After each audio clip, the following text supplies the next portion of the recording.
with nothing in humble beginnings. They wanna fuck with me now cause I'm winning. Chasing this chicken cause I'm on a mission. I'm known for get money and standing on business. Chasing this chicken, I ran up a ticket. Chasing this chicken, I ran up a ticket. Chasing this chicken, I ran up a ticket. Keep that shit coming, they know how we living. Come from the struggle, got lost in the hustle. Straight out the mud, no, I compliment couples. Chasing big bills just to keep this shit subtle. You ain't on my team if you wasn't in the huddle. Chasing this chicken, I ran up a ticket. Chasing this chicken, I ran up a ticket. Chasing this chicken, I ran up a ticket. Keep that shit coming, they know that I'm with it. I fit the description, I'm the definition. I'm what they prescribe like she seen a physician. She wanna ride cause she seen how we getting it. Big old booty, she my passenger princess. She like to argue, she don't like to listen. She bougie and toxic, she fine and she picky. Pretty and sedity, she get recognition. Matching nails and toes, man, she always French tip 'em. Parking lot pimping when we in the city. Don't ask her about twine, she twerk on the engine. She eat the dick in the car cause it's tennis. She pay me attention like she get commission. Pimpin' CEO, so I give her the business. She ride on the dick like she doing some fitness. She make the dick disappear like she magician. She like to swallow, man, she love when I finish. Having motion, man, you know I got plenty. Bitches choosing cause they know that I'm winning. Seen some thousands, now I'm after some millions. So all my houses come with chandelier ceilings.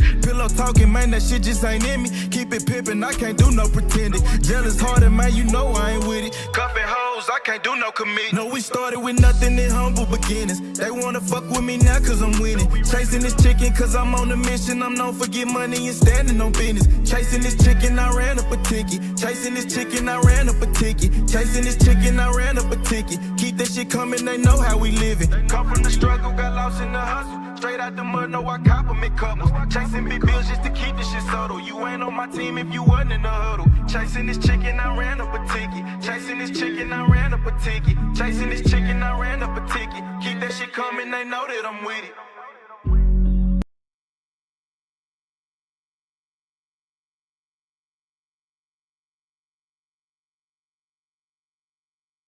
I'm a saint, but I sin. I checked in the game to win. I left, she loving me again. I let her cry out the bins and they say time heal. Mine still felt like it was yesterday. How we're moving fast, probably too fast to even catch the play. Spend some night, she pack a bag, right to me, just getting gas. Coming back, I want it bad. I'ma touch it first, eat it last, it's temporary. Holly.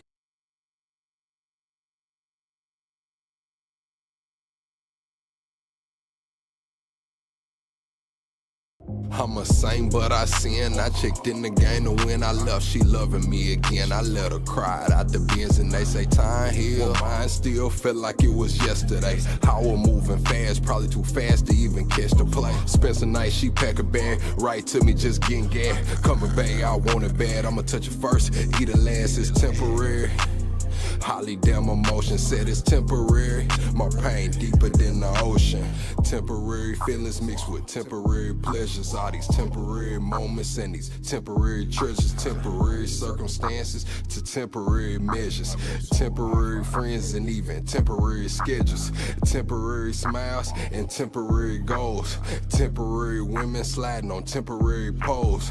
Temporary comments and temporary trolls. I just pray that God bless me. Ain't no temporary souls. I'm a saint, but I sin. I checked in the game to win. I left, she loving me again. I let her cry out the bins and they say time heal. Mine still felt like it was yesterday. How we're moving fast, probably too fast to even catch the play. Spend some night, she pack a bag, right to me, just getting gas. Coming back, I want it bad. I'ma touch it first, eat it last, it's temporary. Holly damn emotion said it's temporary. My pain deeper than the ocean.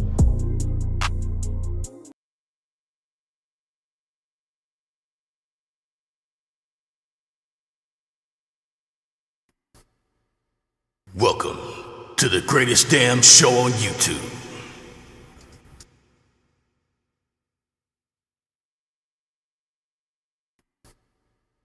Welcome to the greatest damn show on YouTube.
Oh, y'all can't hear me. Y'all can hear me now?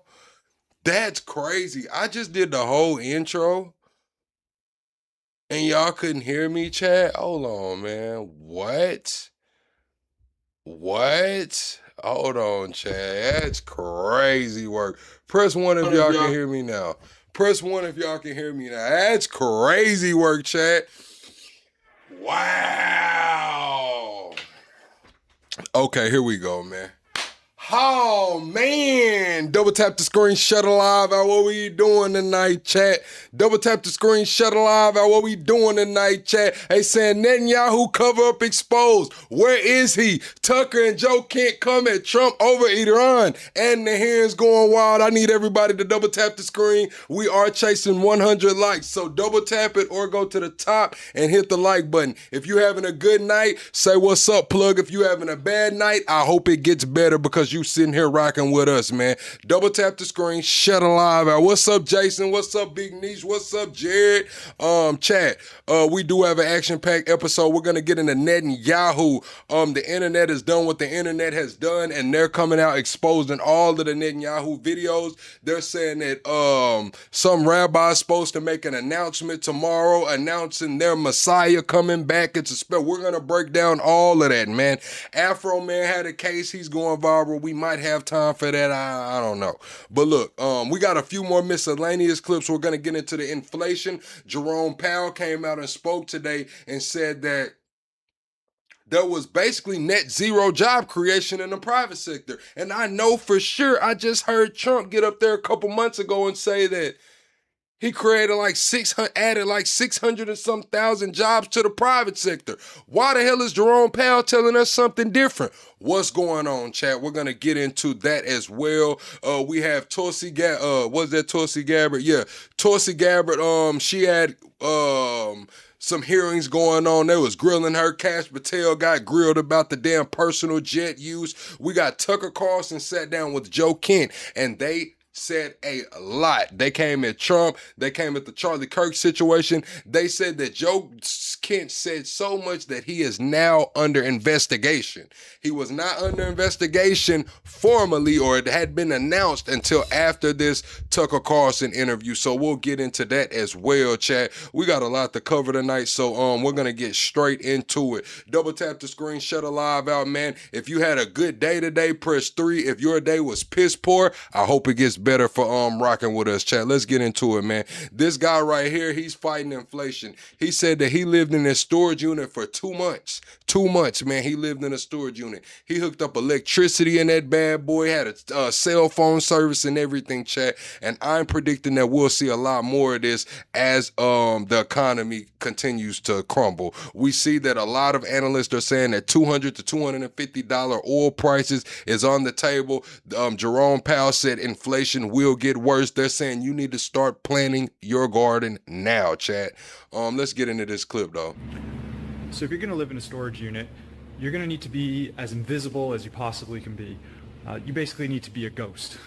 If anybody finds out you're here, that's when you start running into trouble. So first of all, I needed power for my unit. So what I did is I ran an extension cord along the power cable up here. So I'm just gonna keep it real, Chad. There can't be any cameras in there, or a dude has to be, a clean cut man, because there's no way he got in there, hooked up this power cable, and ran an extension cord all the way to his unit, man. It looked like he got it strapped up there, man. And I sort of zip tied it up. What's up, Delphine? So you can't really tell its power is going to my unit unless you are looking closely. So this is my unit here. And at the top of the unit, you can see I have an antenna, and that's so I can get a cell signal inside the unit itself, because once you close the door, it drops all signal. I have a lock, which I've magnetized onto the door, so it looks like it's locked, even when it's not. And then when I actually do want to lock it, I can just use this lock or use another one down here and leave that one there. All right, so let's take a look at the unit now. So in here, I've got my TV. Damn, that's a lot of cords, chat. I'm not gonna lie, that looks like a fire hazard right there, chat. Look at all them cords. So in here, I've got my TV, Look at all them cords down there, Chad. I don't know, man. It looked like that could be something bad right there, Chad. I'm not gonna lie, man. It looked like he got too much going on. He don't know which cord goes where, man. Look at that jumble of cord that cannot be said. Is that a power strip over there, bro? Entertainment center set up there. I've got my bed. I've got my kitchen area over there, complete with a fridge, and my couch over here. Once you're inside here, you can close the door. I wonder what size that unit is. Is that a 20 by 20, chat? What size is that unit, chat? Y'all let me know. What size is that unit? And I've screwed on a latch here, so that way you can close it and sort of lock it from the inside.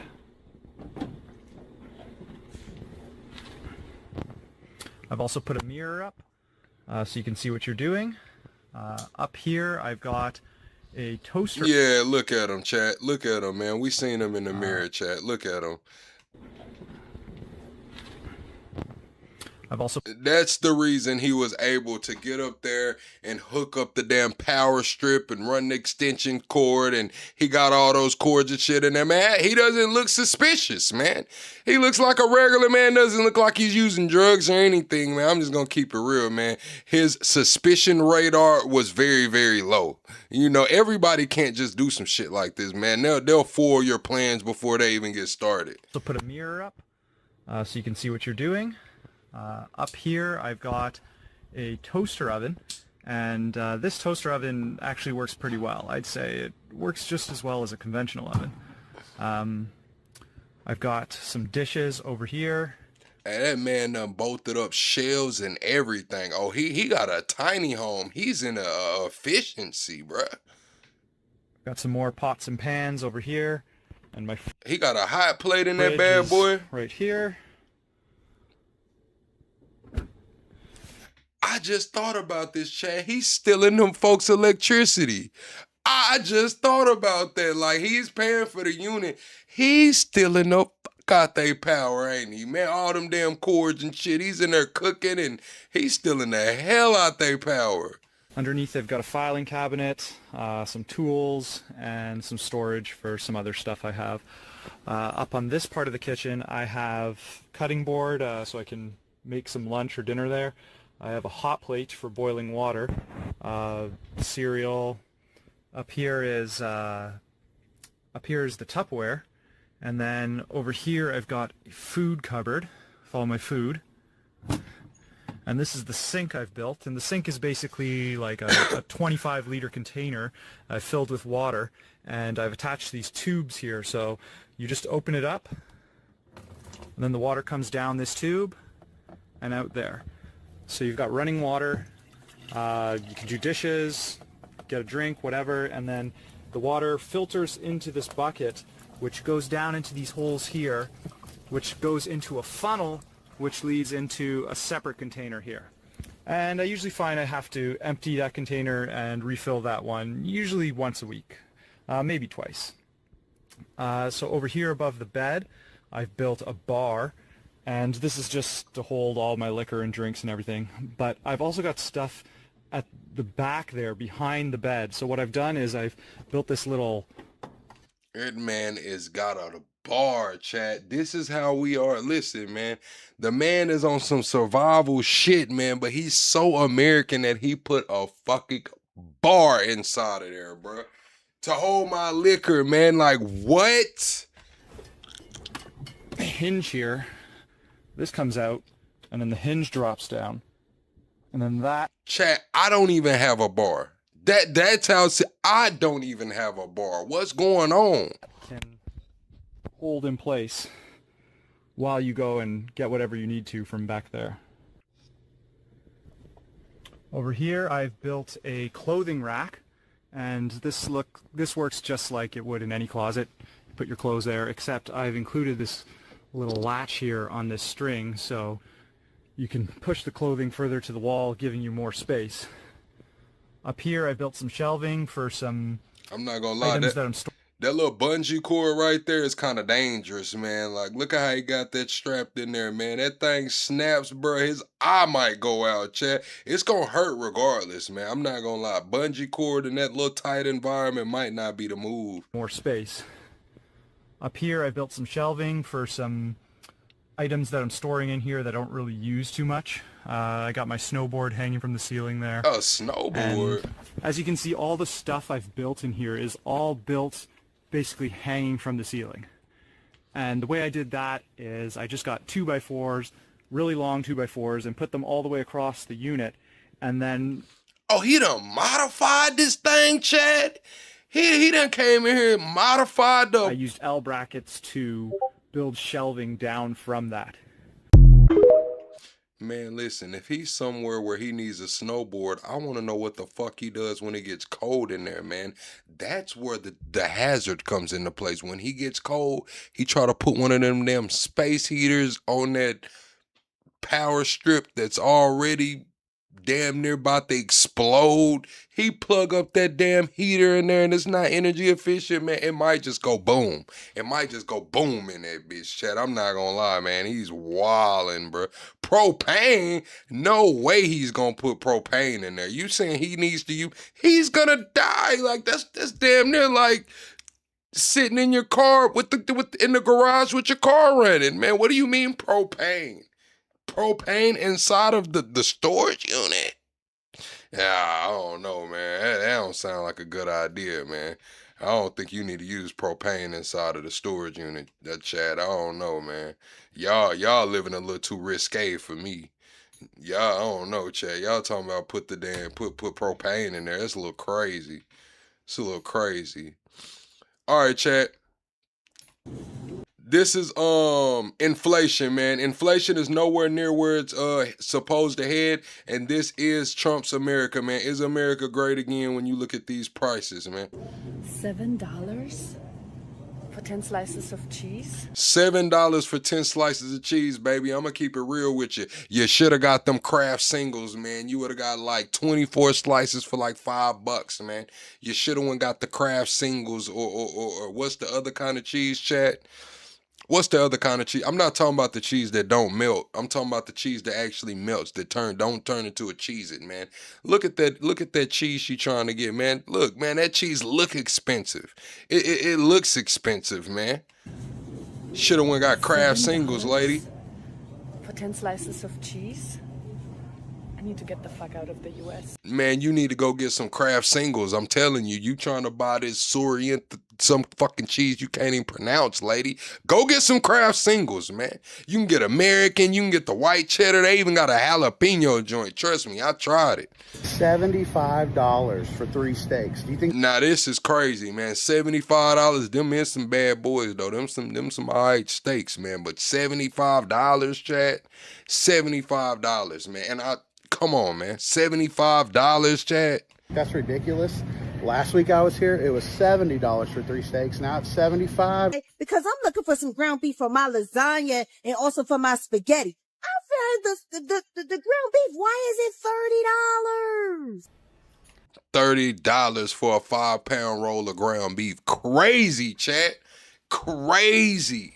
$5.99 for a regular sized bag of Doritos. Are you freaking kidding me? I'm not gonna lie, them Doritos been high, lady. I don't know where you been at. The Doritos been high as fuck. I told my nephew, go pick out your favorite juice. Now this is what blew me, Chad. $11 for some Tropicana, bruh. I promise you, Chad, we would be on the way to Dollar General drinking Sunny Delight, man. I'm talking about $1.50 for the little quart jug, man. We would have went and got like, everybody would have got their own quart jug of Sunny D, bruh. There's no way I'm paying $11 for this Tropicana no pulp. I don't care, man. Y'all say Sunny D's not real, man. We would have had orange juice flavored drink then. We would have been Sunny D the hell out, man. $11, bruh. Man, we would have been, man, I'm telling you, chat, I don't know, bruh. 99.10. Nah, nigga, we got water at the crib. I mean, let's go. Real talk. It used to be $3 to $4. This is $9. Now, every time I go in the store and I look at sodas, chat, it pisses me off because it's like $9 a 12 pack. Do y'all remember when you used to be able to get 3 12 packs for $10? 3 12 packs for $9? When 3 12 packs hit $12 and $13, I started looking around like, damn, shit's starting to go up, man. Now they want $9.50 for a 12 pack, man.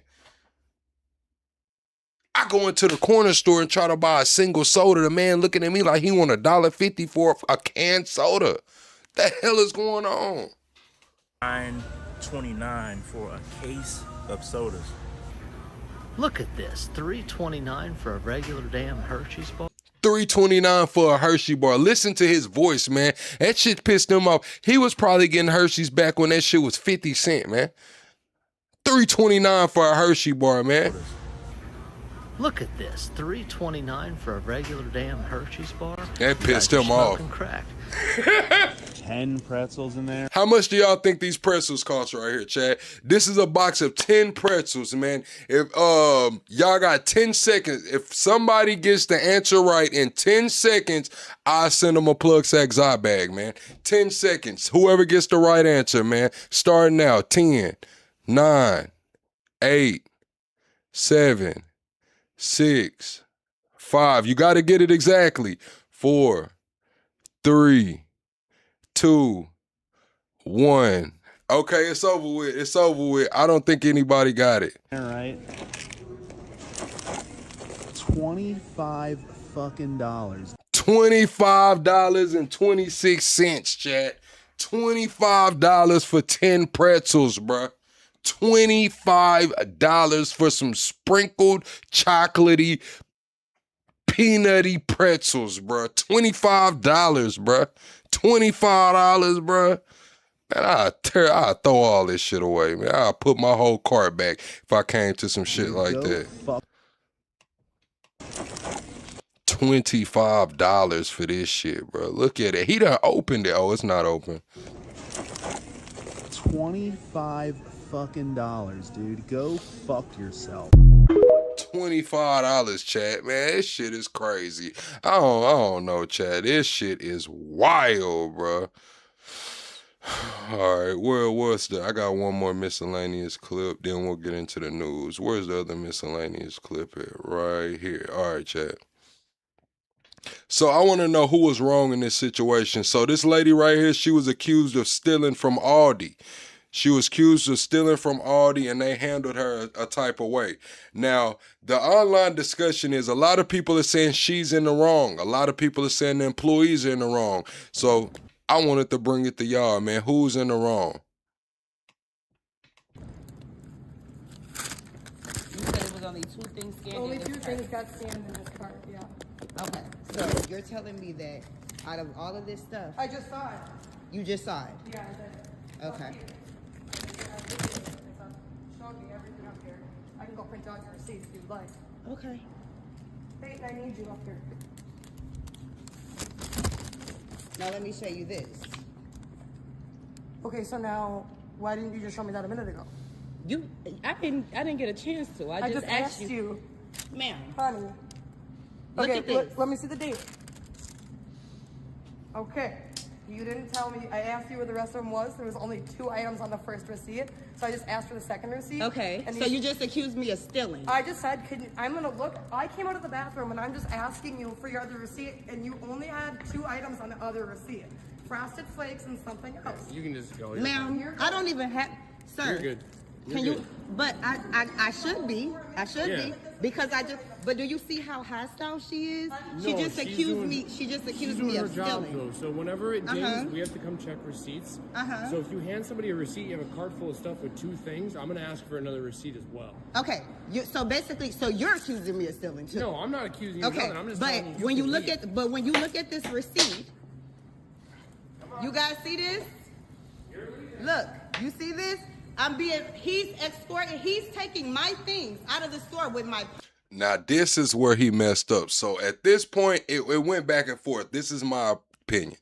The lady accused her of stealing. She showed her the receipt. It had 2 items on it, and the lady assumed she was stealing. She's saying, oh, I asked you for the second receipt. I don't think she asked for a second receipt. I think she was like, oh, you only scanned these 2 items.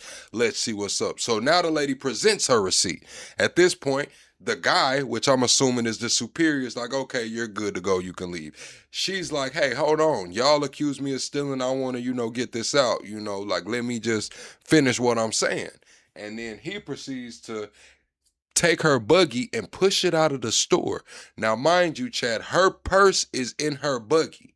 So how should this be handled? Is she doing too much, or is the cashier doing too much? He just rolled her cart out of the store with her purse inside of it. My purse is in that cart. My purse is in that cart. Y'all just accused me of stealing. I don't even have Frosted Flakes in my basket at all. Ma'am, I'm sorry. We've had a really long day. Can you please just leave? So because you had a long day, it's okay for you to accuse people of stealing? Have a good night. Yeah, I will be reporting this. My name's Peyton. Nice to meet you. What's your name? Peyton. Peyton. Okay, you see that, ma'am? The people, they just accused me of stealing. I had it all on camera, though. It's okay. Where's my receipt? Where's my receipt? I stuck it in your cart with the stuff that you paid for. Okay, and you took my cart, you removed my things, my purse, my items. You removed my things without my permission out of the store. Peyton, right? Right? Yes. Did I do something wrong? No, but you're being rude. Did I do something wrong? We asked look at how aggressive these guys are in here. We asked you a question, and I'm asking you to leave. Yeah. Did I do something wrong? No, Why did you touch my stuff? My purse is in my cart. Why did you touch my cart and remove it from the store? Because watch her walk up on her. Why did you do that? What you gonna do? Touch me? No, but you need to leave. What are you gonna do? Touch me? I wish you would. Come on. You need to leave. That's all I'm hearing when he's saying that. You need to leave. You need to leave. What you gonna do? Touch me? No, but you need to leave. What are you gonna do? Touch me? I wish you would. Come on. You're escorting me out of the store because you guys accused me. Look, bro, he done pushed her cart. Look where her purse was at, Chad. Her purse was in the breezeway, Chad. He pushed her cart all the way to the breezeway with her purse in it, man. The store because you guys accused me of stealing something when I have a receipt for everything in the basket. And you're sitting here acting as if I did something wrong. Can you just please leave? I what? Ma'am, I am sorry for that misunderstanding, but you need You're not making it no better. You're very rude. You just escorted my purse and everything out of the store. I asked you to Peyton, leave. you did that. Just leave. Come on. You did that. Just go. You're treating me as though I did something wrong. I just spent money in here. Look at how aggressive he is. Look at how aggressive these people are. And they just accused me of stealing. This is Aldi's, Ramsey, Minnesota. Dang, Chad. So who was in the wrong, Chad? If you think the woman was in the wrong, put woman. If you think the store was in the wrong, put store. But look, Chad, we have to get the likes up. We're at 30 likes right now. That's crazy. That's absolutely insane.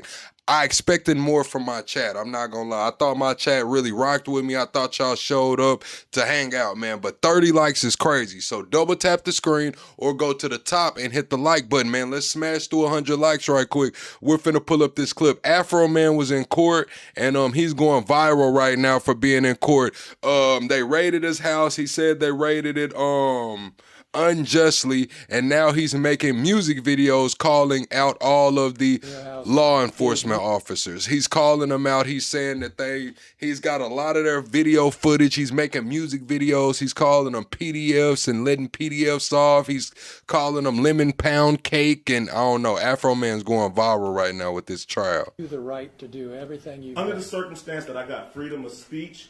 After they run around my house with guns and kick down my door, I got the right to kick a can in my backyard, use my freedom of speech, turn my bad times into a good time. Yes, I do.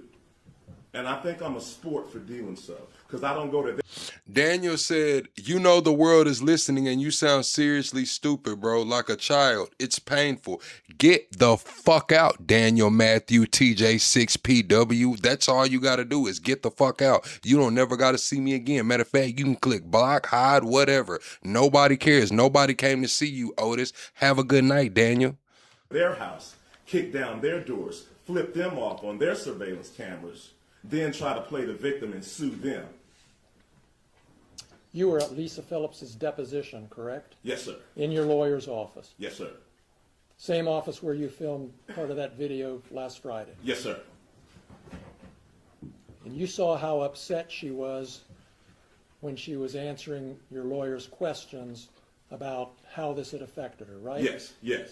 And you saw your attorney say, do we need to take a break? Yes. And you saw her say, no, let's go on and get this over with. Yes, sir. You saw all that. Yes. You knew she was upset. Just like she knew I was upset when she was standing in front of my kids with an AR-15 with her hand around the trigger ready to shoot me. Just like she knew I was upset when she cut my cameras. But I'm not a person, she is. So I'm sorry for being a victim. Let's talk about the predators. Okay. So you saw all that. You saw how upset she was. You heard the testimony about her children. You heard the testimony at the depositions about Randy Newland's daughter who came home upset. You heard all that, but you're still posting stuff about Yeah, it. because I understand it was Randy's fault and all of their fault for coming in my house in the first place. So if they hadn't came to my house, their children wouldn't be saying nothing. None of this would be going home if they had did their research and did things right. So all of this is their fault. And now they want to sue me for their mistake.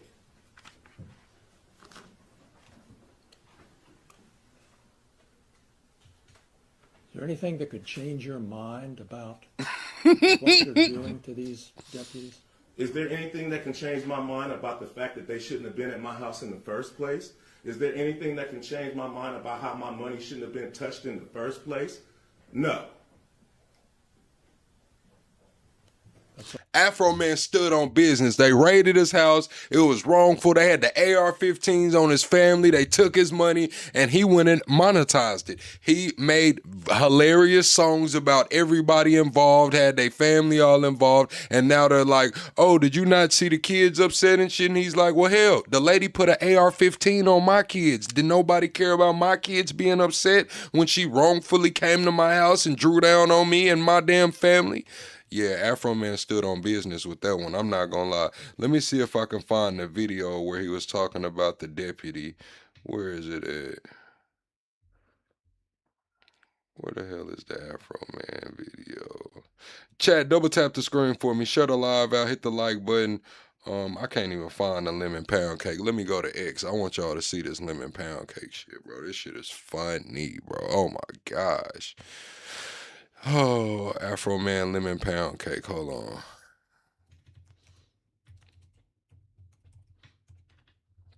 Y'all gotta see this video, bro. Here it goes. This shit is crazy. Nah, where's the lemon pound cake, bro? Here you go. Oh, shit. Hold on, man. This shit, Afroman, is funny as hell. So these are the kind of videos Afroman was making, bro. Is this the shit Afroman was doing, Chad? Called Officer Pound Cake by Mr. Foreman. He called him man Officer Pound Cake. All these hundreds of pound cakes that work from different people. Okay. And so Afroman made a song calling this man Officer Pound Cake, and all of his fans just kept sending him pound cakes to his job, bro. This shit is crazy. The context of that name comes from a music video that Mr. Foreman created, correct? I don't know where he got it at, but you'd have to ask him that question. The Adams County Sheriff kicked down my door. Then I heard the glass break. You would admit that you with the glasses walking by a lemon pound cake on the corner? Yes. And that is security footage from the search of Mr. Foreman's residence? I assume, yes. But there's no question that you during the search? Yes. There is No, that was me, yes. Absolutely. The Adams County Sheriff.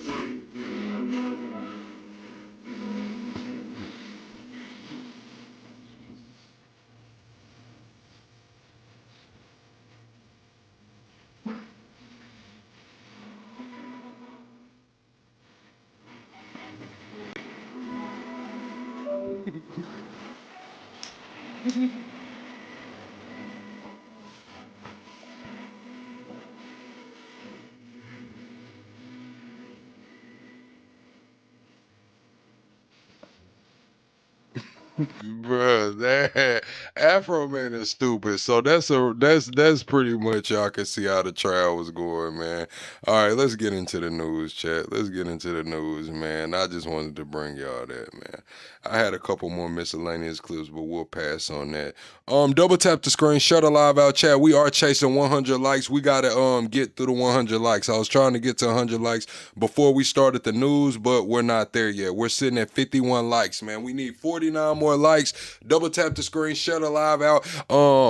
Let's see, chat. Let's see, man. All right, let's start right here. We'll start right here. We'll start right here, man. Afroman is wild for this shit.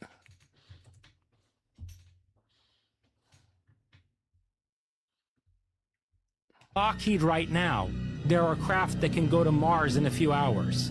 Right now in Lockheed. So how do you know what they have at JPL? How do you know they have... Not JPL, Lockheed. Lockheed. How do you know that Lockheed has this technology that we can get to Mars in a couple hours? Lockheed has, I think, some assets in Nevada, but they have a lot of corporate facilities in California, in the state of California. And supposedly there is this shack on the side of a highway in California that looks like some nondescript warehouse, small warehouse. And you go into this warehouse, and the whole floor of the warehouse is an elevator. And it Appreciate drops, that, Leland. Lord knows how many hundreds of feet. And you're inside of a, basically a facility carved out of rock, deep underground. Yeah. And what this guy said is that they are not only reverse engineering craft from retrieved debris in this facility, but they're actually training pilots to fly them. And he told me that the main problem that they have in that training program is that the pilots experience extreme disorientation because of the warping of space-time by these craft. In other words, they discovered early on, and this is, I think, one of the main reasons, and we can get into this in much more depth if you want.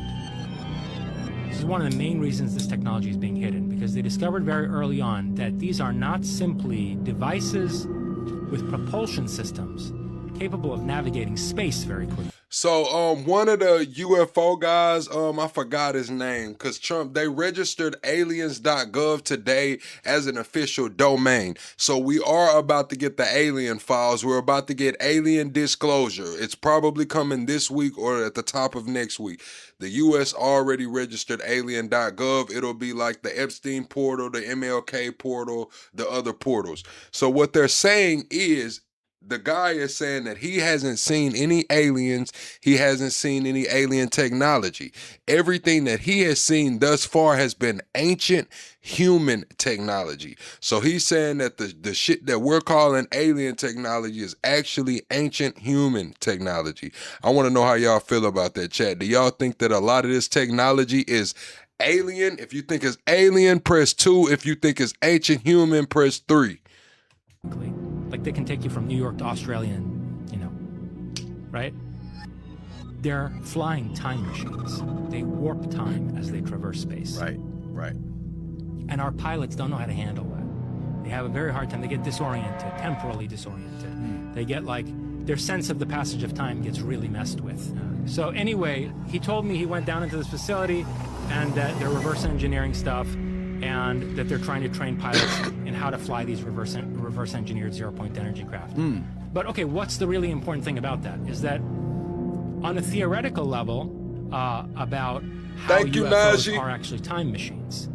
And if you really stop and think through that carefully, you realize why under the current socio-political conditions, this technology can't be released. With the kind of society we have, domestically, globally, with the state that humanity is in at the present time, the release of that kind of technology into the public sphere would be utterly catastrophic, right? I mean, you can't give Tom, Dick, and Harry a time machine to put in their garage. You see, that's the thing. It's not like these are Jetsons cars that just, you know, fly you across country really fast. They allow you to traverse different epochs in human history. And I think one of the reasons that our history is so messed up, you know, when you look at these really regressive, tyrannical religious belief systems and the kinds of political structures that formed around them and that were fortified by them, I think a lot of what's going on there is that our timeline has been manipulated.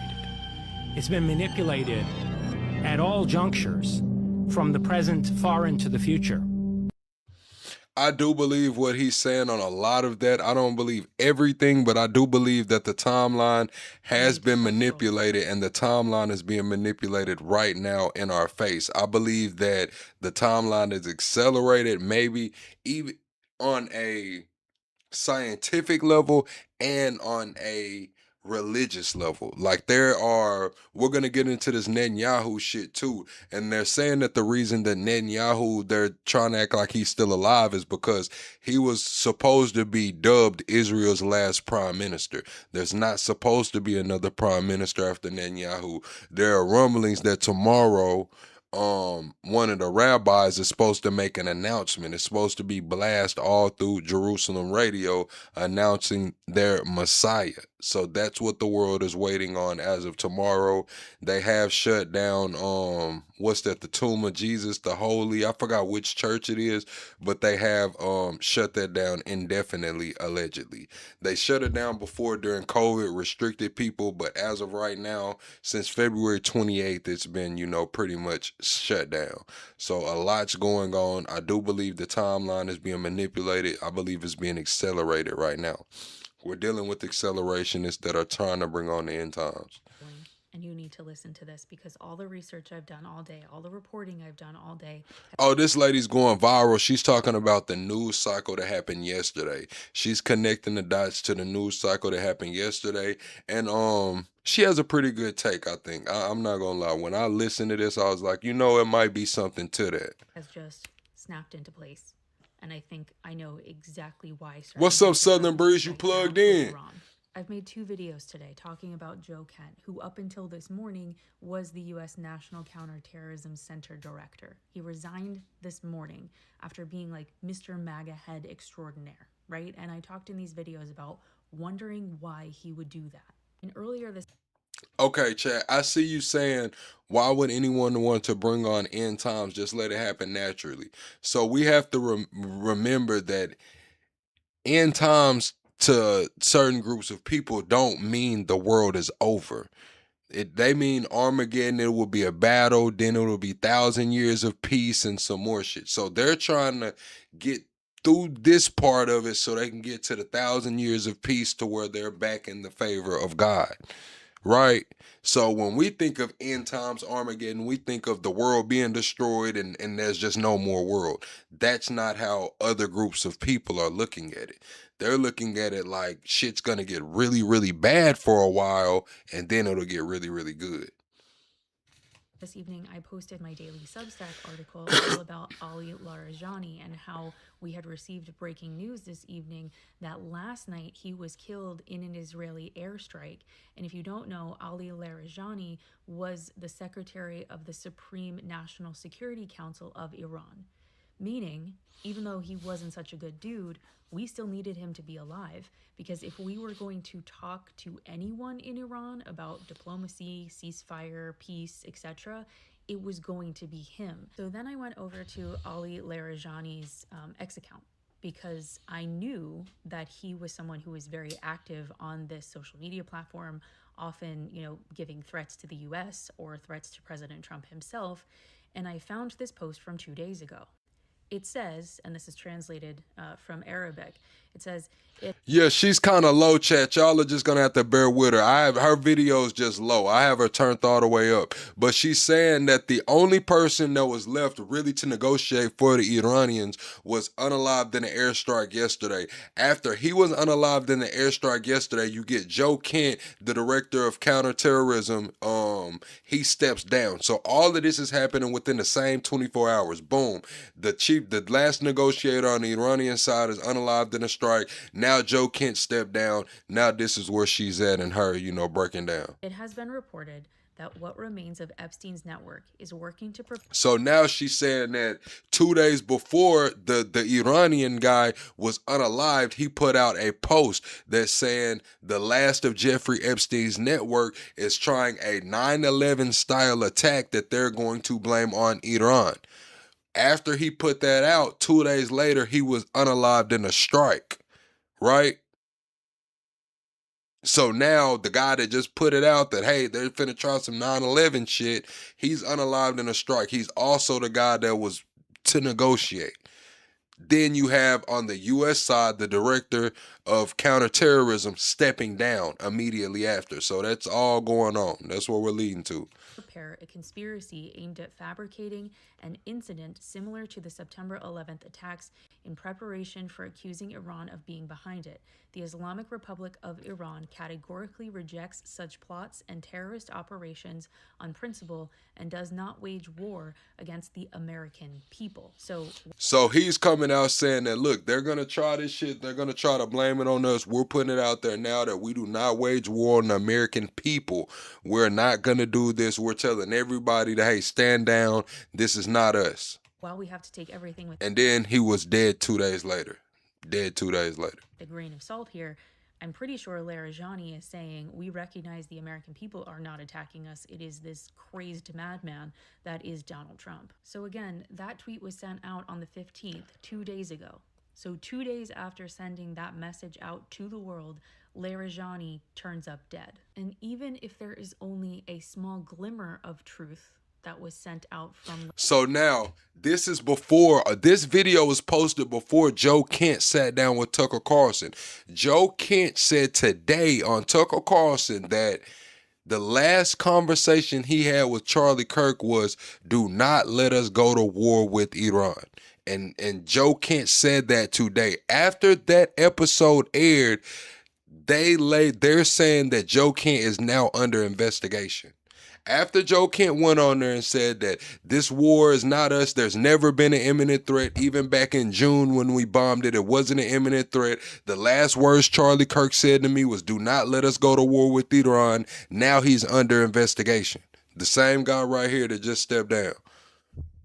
Larijani's warning to the world, then that would explain why Joe Kent decided to walk away from his position as director of the U.S. National Counterterrorism Center today. And why? Why would he walk away as a MAGA loyalist, as a basically white supremacist, as someone who wants a national abortion ban, as someone who said that J6ers were political prisoners? Why would he walk away from all of that? Because at the end of the day, while Joe Kent may very well be a MAGA loyalist, womanizing, bigoted, racist, etc. type of person, he is a Green Beret who served for 20 years of his life and did 11 tours of duty.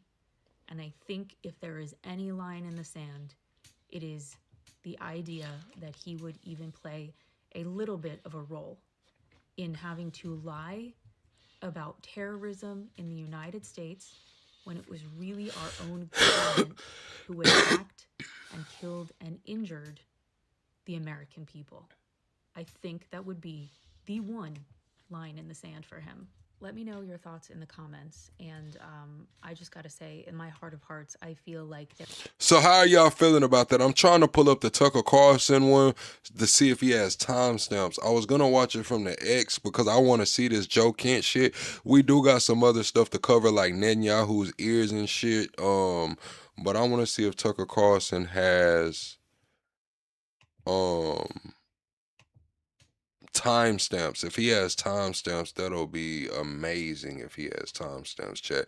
Double tap the screen, shut the live out, chat. We have to hit that like goal, man. We got to get that like goal. We've been staying on stream for 4, 5, and 6 hours, man, because we've been hitting the like goals. Imagine being able to build an app with your name on. Because we've been hitting the like goals, chat. We've been staying on 4, 5, 6 hours streaming because y'all helped me hit the like goals. When we hit the like goals, we stay on for a while, man, till I get sleepy, tired, and shit. We not hitting them like goals, man. I might have to get low. We want to start tonight with a clip from January of 2024. This is from this show, and this is Joe Kent, who later went on to become, until yesterday, the director of the National Counterterrorism Center. Here it is. What do you think the immediate and then longer term effect? Damn, Tucker don't have any timestamps for this bad boy, Chad. He has 0 timestamps for this bad boy. Of a war with Iran would be on the United States? Immediately, it would be very bloody. I have no doubt that we could probably defeat some of their air defense and go in there and have another shock and awe campaign. But again, like we saw how the shock and awe campaign in Iraq really didn't actually work in the long run. So I have no doubt that we'd have some immediate results that people would cheer about here in the United States. But Iran, Persia, has always been an empire. It's right. Southern Breeze. Where is Nancy? Where is Nancy? Where are the 2 UFO people? What happened to all the Somali fraud? You know what I'm saying? Why have nobody went to jail for the Epstein files? What happened to the guy that tried to assassinate Trump? What's going on with Sam Bankman-Fried? What happened with his damn shit? You know, it's a lot going on right now, Chad. With the markets going crazy, they're saying that if China takes Taiwan, gold's going to 7,000. There's no telling what the hell Bitcoin will go to behind that either.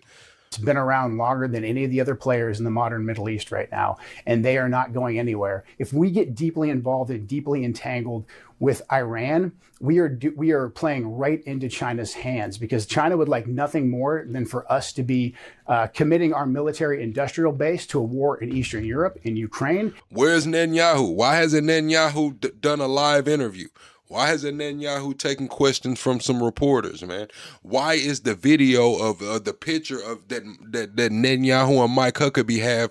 Why the fuck is Netanyahu in a suit, chat? In a suit with some of them damn DC shoes on. Y'all know the little comfortable shoes, the running shoes everybody want to. Since when has Netanyahu put on some damn trainer shoes with a full suit, bro?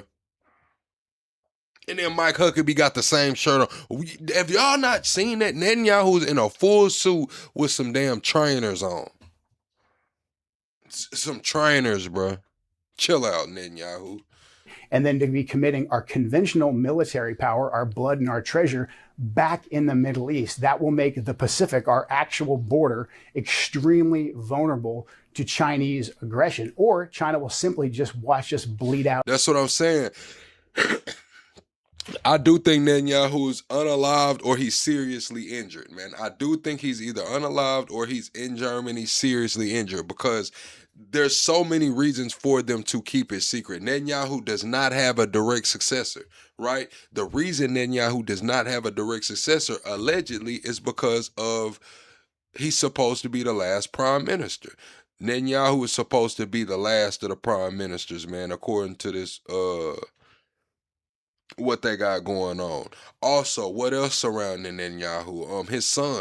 His son was always active, tweeting everywhere, and he took an exact 7-day break from 3/8 to 3/15, and they say that it's a Shiva mourning period that normally starts the day the person is buried, and it's a 7-day mourning period. You don't do any entertainment. You cover up all of the mirrors. It's a time for grieving, you know, and it kind of coincides with that. Like, he went off social media for exactly 7 days.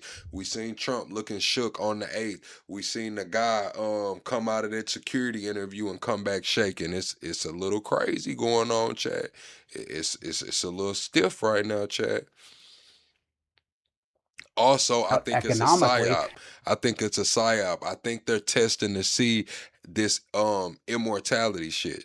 They already have AI being trained and they have your social media feeds and all of your posts since you ever first created a Facebook back in 2008, every YouTube video you watch since you created that account, and they're building profiles and they're going to train the AI to think like you and respond like you, and they got your emails to email and just get in like it would be you, into the algorithms, into the trends that you will more likely be a part of if you were still here, and they're gonna try to pass that off as you. Facebook has already put an what do they call it? Immortality thing, like whatever, so it can keep posting for you after you die. Right now, they're trying to see how far it can go. They're trying to see how far the damn psyop will go. Can somebody run a country from the grave? Can it happen? And if it fails right now, what do we need to make it succeed the next time? We're training this shit, chat. Every time you click on one of those little buttons, do you see the traffic lights? Where are the traffic lights? Click all the bicycles, click all the motorcycles. All of that data was sold to these AI companies. Now it's used to drive the driverless cars. Now it's used to do all of that extra shit. Man, we train that shit. When we get on here and we're reporting videos for being AI and AI slob, we're looking at it like, yeah, get that bullshit out of my feed. I don't want to see no AI shit. Well, what they're looking at it is like, guess what?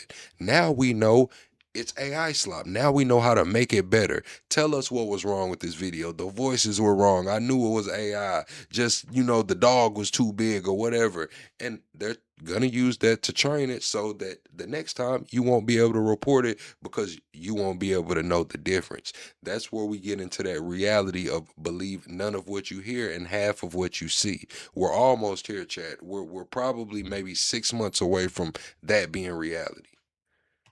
As we bleed out on the battlefield on these couple different theaters, it's absolute insanity. It's opening up Pandora's box. And again, for what gain to the American people?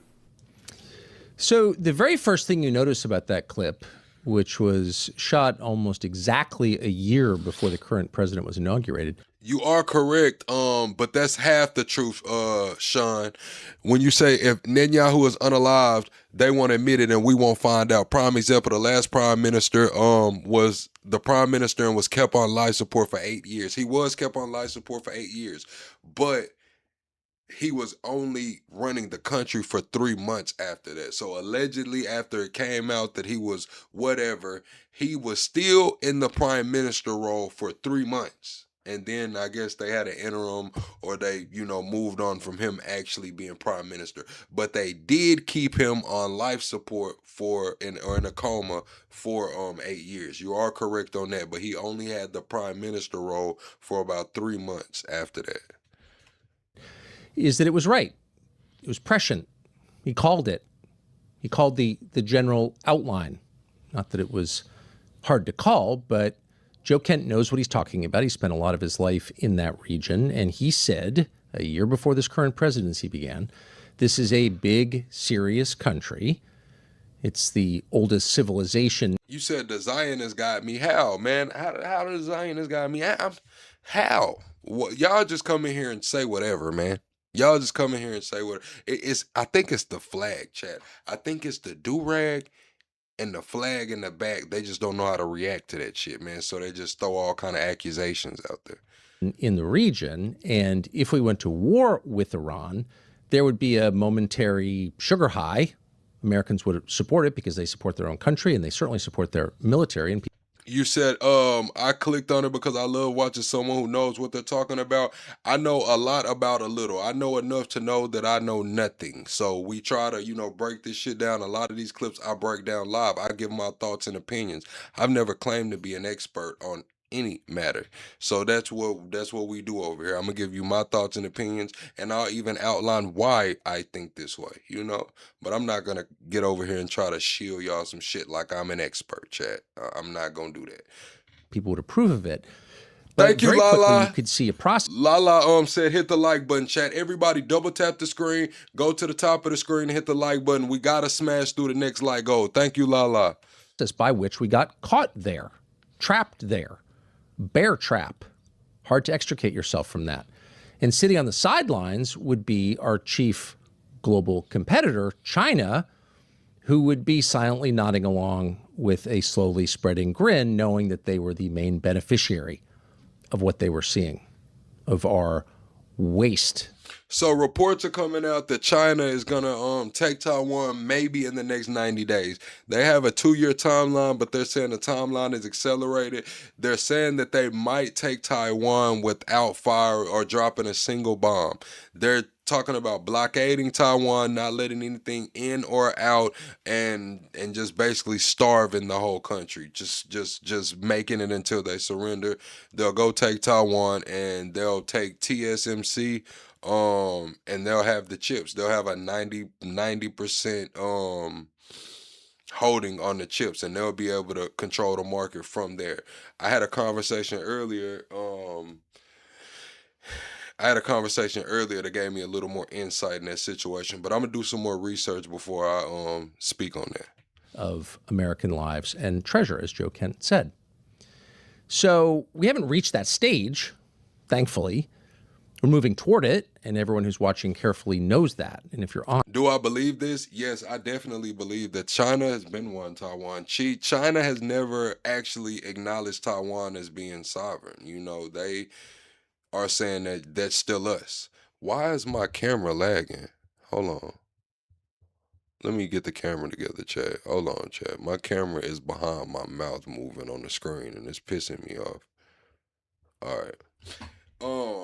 But yeah, so also China has some shit going on, man. China is in the AI race. We're in the AI race. It's some shit going on. They need TSMC because we're putting caps on it. How would you feel if, you know what I'm saying, something that you claim to be yours, let's say that it's, you know, yours.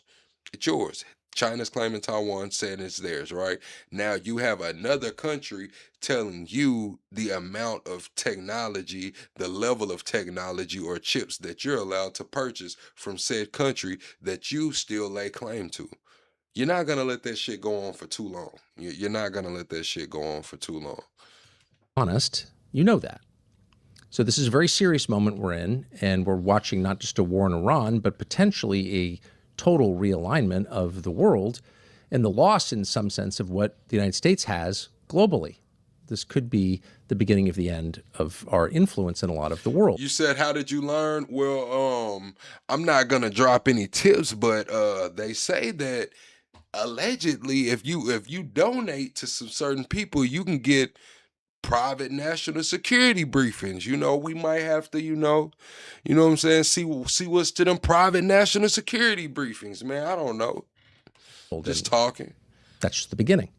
So again, that's a big deal. It's starting to dawn on people, and that leaves Joe Kent as one of the relatively few people connected to this administration who said it in public. Is that good or bad? Well, it may seem good. Of course, you want to be around people who have clarity about what's going to happen next. But in practical terms, it's bad. In fact, it's always bad. Whenever you have somebody who stands up and says, don't do this, here's what could happen, and then you do it anyway, and it turns out that person was right, your first instinct... All right, Tucker, we not here for the monologue today, man. We trying to see Joe Kent, man. Where the hell is Joe Kent at? You resigned as director of the National Counterterrorism Center, and basically through the big points and give you a chance to explain them. You've been spoken for quite a bit over the last 24 hours, so I think it'd be really helpful to all of us if you would speak for yourself and flesh out some of these points. I'm just going to read the first one. I cannot in good conscience support the ongoing war in Iran. Iran posed no imminent threat to our nation. I'm going to be honest, Chad. Him leaving that memo and putting it on Twitter and then garnering over 80 million views, that's big, Chad. Like this, I don't think we've seen anything like this in history. And then he's taking shots, and then I'm not gonna lie, Chad, he has a big target on his back.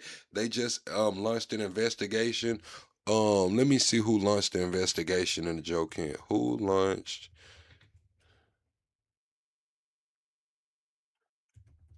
Joe Kent investigation? Let's see. The FBI. So Cash Patel.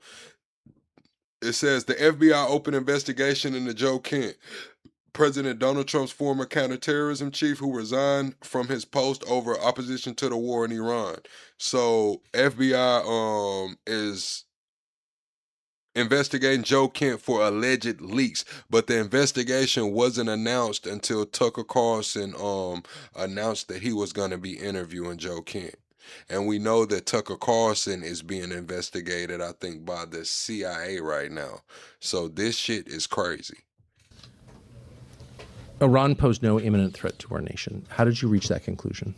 I think this is key. I mean, this would be more challenging to explain had the Secretary of State, the President, and the Speaker of the House not come out and said that we conducted this attack at this time because the Israelis were about to do so. So that takes away the argument that there was an imminent threat, as in Iran was. Who is y'all gotta wake up and go get your shit together, Watermelon? Who is y'all? Planning to attack us immediately. That just simply did not exist. May I ask you to pause? Sure. And so I've heard people say that, and this just happened, but history has a way of getting rewritten in real time. And then you look back 10 or 15, 20, 25 years later, and no one seems to understand the things that you saw because they've been eliminated. Yeah. So I think it's important to stop and say, here's what we actually know. So I'd like now, if we could, just to play one of the statements that you alluded to, and that's from Marco Rubio, the Secretary of State. And this was shortly after this war commenced. And he was explaining in a... So Rubio did say that the threat was imminent because Israel was going to attack. And in response to Israel attacking Iran, Iran was going to attack all of our bases over there. So Rubio said that, then he backtracked. Trump kind of threw him under the bus like, shit, I don't know what Rubio's talking about. I make my own decisions. So Rubio's probably going to have to do some damn hearings about that. And now Joe Kent knows that the hearings are probably going to come, and he just morally couldn't do it, I guess. And so he stepped back. But best believe that the hearings are going to come. And a lot is going to be revealed. A lot is going to be revealed, especially, I don't know, it's crazy. As is his habit, in a thoughtful, precise way. Yep. Why? Here's Secretary of State Marco Rubio. And so the president made the very wise decision. We knew that there was going to be an Israeli action. We knew that that would precipitate an attack against American forces. And we knew that if we didn't preemptively go after them before they launched those attacks, we would suffer higher casualties and perhaps even higher those killed. And then we would all be here answering questions about why we knew that and didn't act. So that's what he's trying to say. The threat was not imminent from Iran unless it was provoked by Israel. And Israel said that this is what the hell we're about to do, according to Marco Rubio. So where was the imminent threat from, really?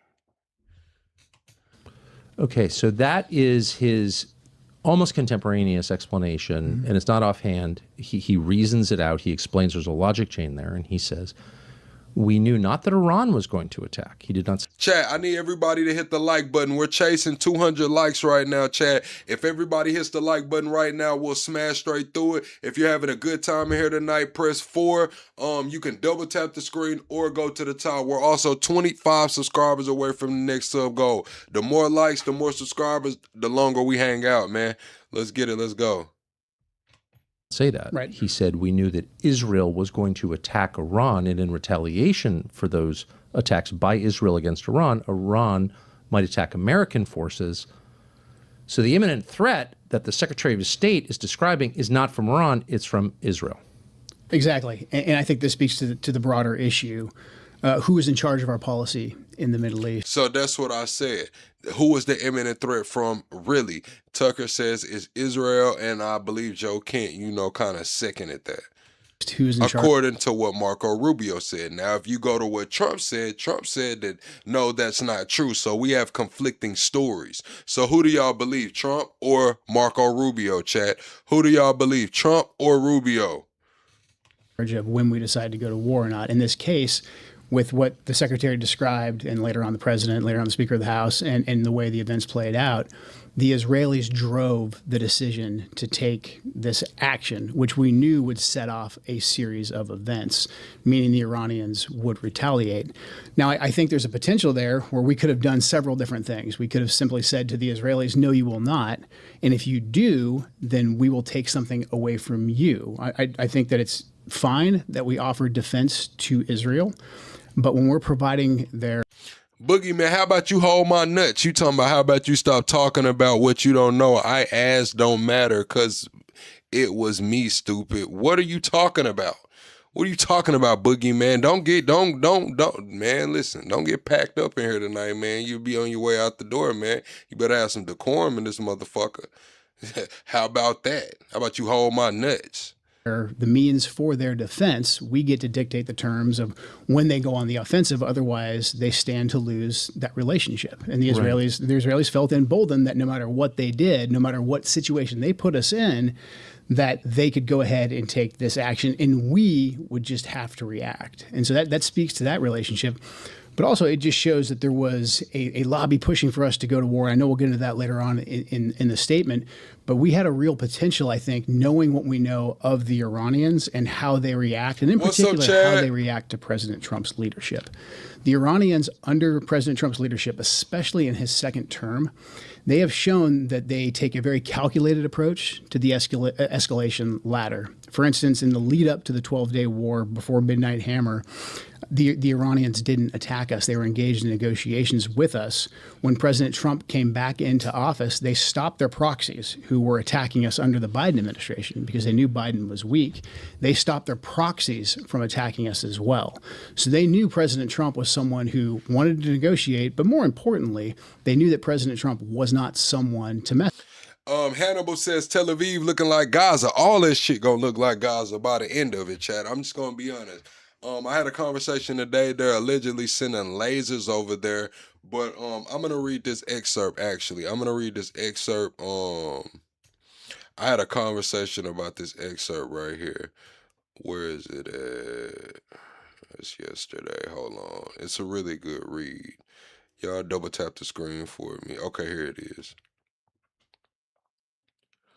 Boom. It says, investigators at Dodge suddenly have received a very concerning piece of intel we wanted to share with our followers regarding the war in Iran. Over the course of the last 4 years, this same source has given us intel that we shared that has never once been wrong. Please feel free to pray about this and use discernment in what we are about to share. America only has 1 week of missiles left to defend allies in the Middle East. Nukes, invasion, and war with Russia are all on the table. Joe Kent resigned for one simple reason. He knows Iran war is going poorly and was started purely by Israel lying and manipulating Trump, and he refuses to lie about those facts publicly. I have spoken to several national security sources. This is the summary of what they have told me.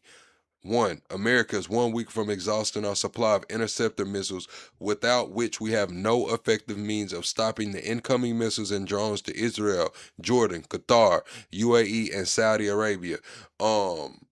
That's why I had a conversation earlier, and my source informed me that we're supposed to be sending the lasers over there. We're supposed to be sending the lasers. So I don't know how true that is. I have to do my research. But back into the article, it says Iran knows this and has intentionally kept back their biggest, most advanced and deadly cruise missiles. Attempts by the U.S. to destroy those missile sites have failed, and a good portion remain operational and ready to launch.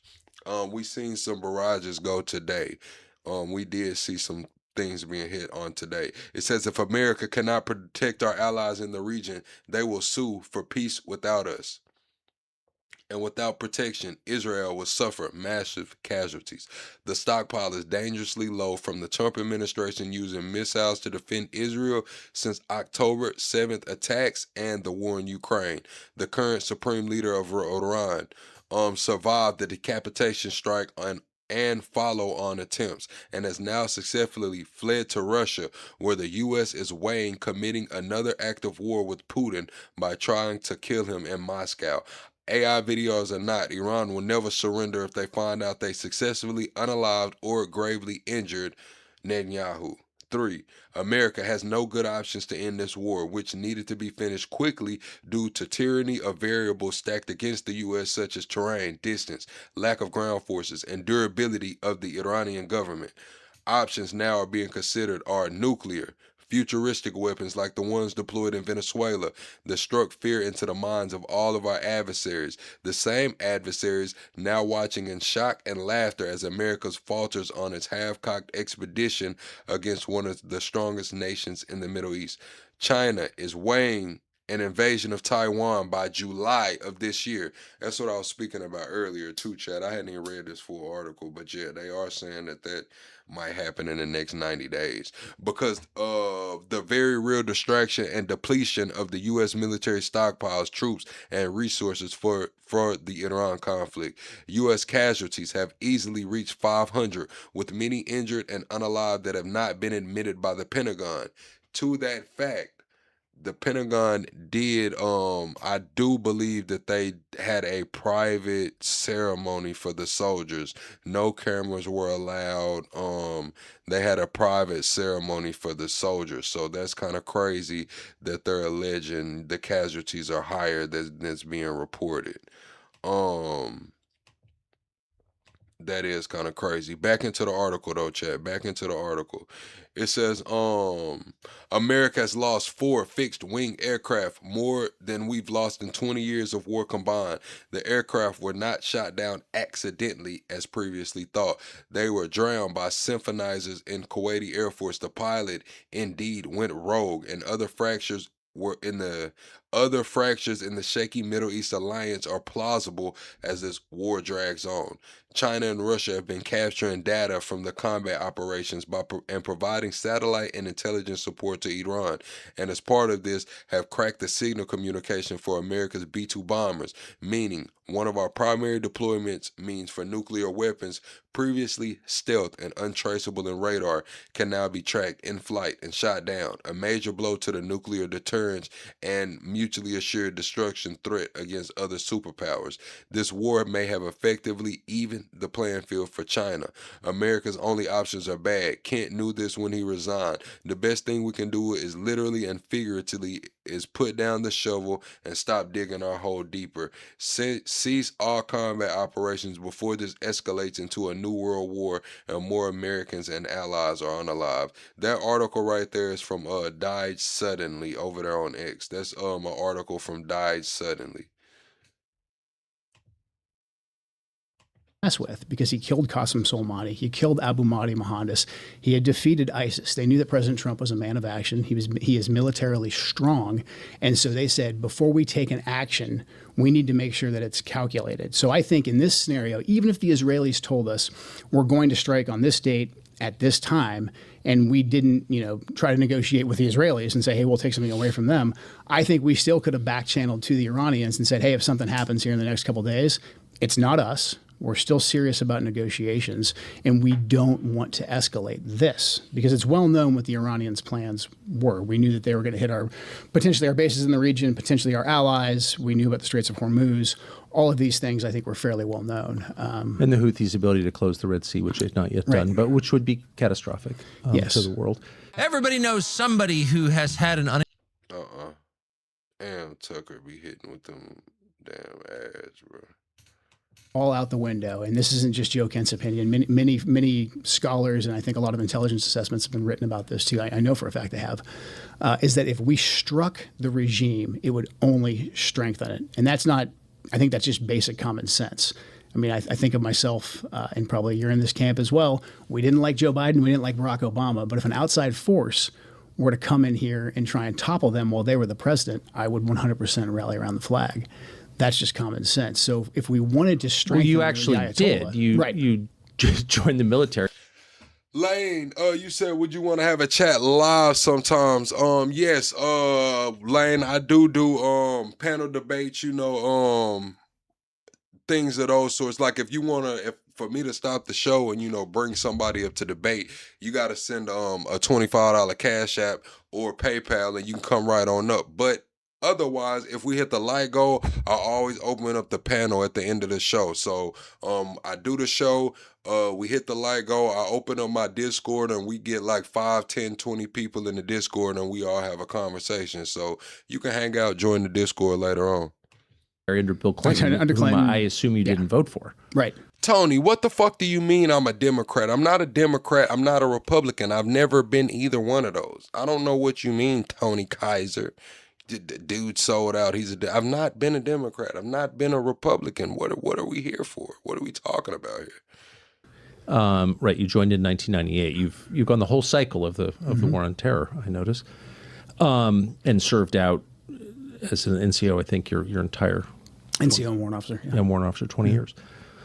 And I should just say, I hate ever to refer to a man's resume as like a data point because your ideas exist separately. But in this specific case, meaning you spend most of your time fighting Iranian proxies. Yeah, a good deal of it. Yeah. Yeah. So you're aware of the threat from Iran. You have personally used violence against that threat. I have. Yeah. A lot of it, I think. And you supported the president's policy up until fairly recently. Right. And you've said that a lot in public. In fact, you went to work for him. He hired you. Yeah. Right. But here's from what I can tell is the central question. Imminent threat. Now, the president has said many times to many people, including the... Oh, yeah, Chad, that doesn't bother me. You know, I've been dealing with this ever since I came into this space. I'm just going to be honest with you. Some nights everybody's, you know, they love what I say. Some nights they hate what I say. Some nights I make the Republicans happy and piss the Dems off. Some nights I piss the Republicans off and make the Dems happy. At the end of the day, I look at everything on an issue-by-issue basis, case-by-case basis, through my perception and my perspective and what I think is best for the country. Right now, I think we're fucked. I think we're sold out on both sides. I think that it's the old guard against the new guard, and right now my sole mission is to get us unfucked. Honestly, unfucked, bro. I don't know what else y'all want me to say, man. If you want me to be a bandwagoner or just be like, hey, this is camaraderie, this is community. No, bro. Fuck all that, man. We're the Republicans got us fucked up right now. That's what I'm gonna honestly say. Before, when Joe Biden was in, Joe Biden had us a little fucked up. But right now, that shit's looking like apples and peanuts compared to what's going on right now. The Republicans got us fucked up. I'm just gonna keep it all the real. All y'all. All of y'all got us fucked up right now. Straight out. Public. Iran can't have a nuclear weapon. Mm-hmm. I'm sure he must have said that to you. You don't have to say it, but he said it to everybody. Is that fair? Yeah, that's fair. Yeah.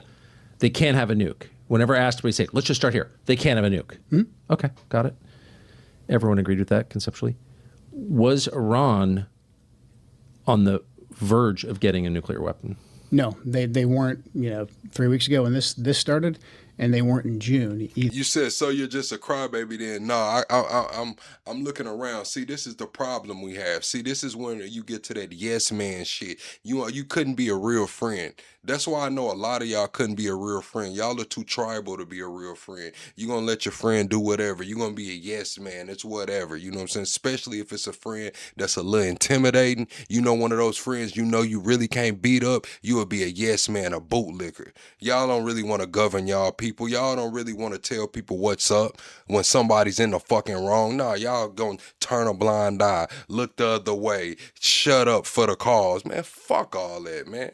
Kiss my ass. Either. I mean, the Iranians have had a religious ruling, a fatwa, against actually developing a nuclear weapon since 2004. That's been in place since 2004. That's available in the public sphere. But then also we had no intelligence to indicate that fatwa was being disobeyed or it was on the cusp of being lifted.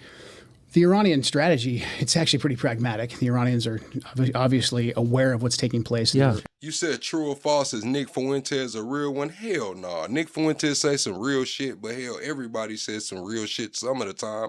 Some of that shit Nick Fuentes just be saying to hear himself talk. Just gonna be honest. Now, does he have a movement? Yes. Is he influential? Yes. Is he one of the most influential people in this space? Yes. But to say is he real? Fuck, I don't know. He'll probably snitch, you know what I'm saying? He'll probably double cross every fucking body, man. I don't know. Is he real? I don't know. Fuck. Would I do a crime with Nick Fuentes? Fuck no, he would tell. In their region, and their strategy was to not completely abandon their nuclear program because they saw what happened to Muammar Gaddafi in Libya when he said, hey, I've got no more nukes. I'll do what you say. I'll give up my nukes. And we gave him the Nobel Peace Prize? Yeah, we regime changed him, and he was executed by his own people in the most horrific way. Sodomized by a bayonet, right? Yeah. Okay. So that's that's the lesson I think that the entire region took from that when Hillary Clinton. Unfortunately, that is what the neocon, neoliberal warmongers. That's the lesson that they showed everyone in the region. And then conversely, the Iranians also knew that if they came out and said, "Okay, we've got a nuke," whether they were bluffing or not, Saddam Hussein, Iraq right next door. So they kind of had he this, hung. I think he was hung by his own people. After a bloody war that's still essentially going on inside of Iraq. So the Iranians' position, when viewed from the lens of the region, was actually fairly pragmatic. They were preventing, themselves from developing a bomb, but they still wanted the ability. They wanted the ability to enrich. They wanted the ability to have some components so that they weren't completely stripped of it. And when we always assessed that they were either several months or a year, 2 years away from actually being able to develop a nuclear weapon. And that's not because the Iranians are stupid people. I think we can tell right now that the Iranians are anything but stupid. They had the ability, I think, that the brain power to actually develop one, or they could have simply traded a ton of oil with Pakistan or with someone else to actually get a nuclear weapon. They were not doing that. We had no intelligence to indicate that they were. Then why was the president? So now that he's out of that position, the way he's talking, I could see how they would launch an investigation into him. Is the investigation warranted? I don't know, Chat. I don't know what's classified or not. I'm just going to be honest with you. I could say, no, it's not warranted, but shit, I don't know what he signed up for. He's the damn chief of counterterrorism, man. I don't know what this dude signed up for. I don't know what the hell he's supposed to be saying or not saying, but he's saying a lot. Was he told that they were on the brink of it? Why, at the beginning of every conversation about Iran, would the president say, I don't want Iran to have a nuclear weapon? Why was that the central question when, and you would know since you were the director of the National Counterterrorism Center, why would he say that if there was no intelligence or evidence that they were actually developing a nuke? So a couple things. This is what I talk about in the letter about this ecosystem of information that's laundered through a lot of prominent neoconservative types that are very sympathetic to the Israeli cause, and then also Israeli government officials who give us things in semi-official channels. What they did was they created basically a shifting red line or a new red line. So that if the president's red line was Iran cannot have a nuclear weapon, we've actually got a lot of... You said, I'm not Jewish, but I do like spaghetti. Does that mean I'm Italian? No, that just means you like spaghetti. I'm just going to be all the way honest with you, Chat. Like, no, that doesn't mean that. What? Trade space in there for a deal to be made because of what I just described with the Iranian policy. Essentially, the Iranians saying, okay, well, we don't want to. Matter of fact, try it. Go to your nearest pizzeria, man, and be like, hey, man, I love spaghetti. Am I Italian? And come back and tell us the reaction you get, man. Come back and tell us the reaction you get when you walk off in that pizzeria and ask, are you Italian? Nuclear weapon. Well, that means we basically are. Don't go in there acting funny either, laughing, trying to hee-hee. No, be dead ass serious. Like, hey, man, I like pizza. Am I Italian? Ain't gonna run you the fuck up out of there, man. At a point where we can start negotiating and we can come up with a deal, and the president is a fantastic deal maker. So if your goal is to move us away from any kind of deal and your goal is to move us into a conflict, you have to shift that red line. And that's where a lot of this, I would say, what became a de facto U.S. policy of Iran can have no nuclear enrichment. It was laundered through a lot of the different talking heads, Mark Levin, Mark Dubowitz. You've got the Foundation for the Defense of Democracies, you name it. Washington, D.C. has plenty of pro-Israeli lobbyists who will come and say those things, who will publish think pieces on it, who will go on the media, who will run op-eds in the Wall Street Journal to talk about this, why they can't have any enrichment whatsoever. And then we have... You said, and what did America get from the war? That drug that came 99% from that situation. Do I think G is a crime for countries should be held accountable for? I mean, yes, but it's kind of like shit. The bar is so high to consider something G. You know what I'm saying? They've set the bar so high to consider something G that it's like, it's kind of like a gray area. It's a catch-22. Is G bad? Of course G is bad. Should countries be held accountable for G? Of course countries should be held accountable for G. But what constitutes G? What constituted? Because we've seen millions of people eradicated, well, at least 1 million people eradicated in a short period of time, and that still didn't constitute G. So what's the bar? Where's the bar? Have a high degree of engagement with Israeli government officials who will come in and say, well, they're enriching and they could enrich, or they could enrich more, and that will get them closer to a nuclear weapon. So then enrichment basically became the new U.S. policy. And the only official I've heard, and folks are welcome to look for this, that said this in the first Trump administration was Mike Pompeo. He said it. The president didn't say it. The president has been very consistent. He said they can't have a nuclear weapon. But again, like I said, that puts us at a place where we actually... But it's like, what does it look like holding countries accountable for G? Everybody coming out condemning them paying a fine, some reparations. What does it look like holding somebody accountable for that? Y'all tell me, chat. Honestly, what does it look like? What is actually justified? What does it look like? A person going to jail? A few people going to jail? Some reparations or something? Man, we talking about a lot of people eradicated here.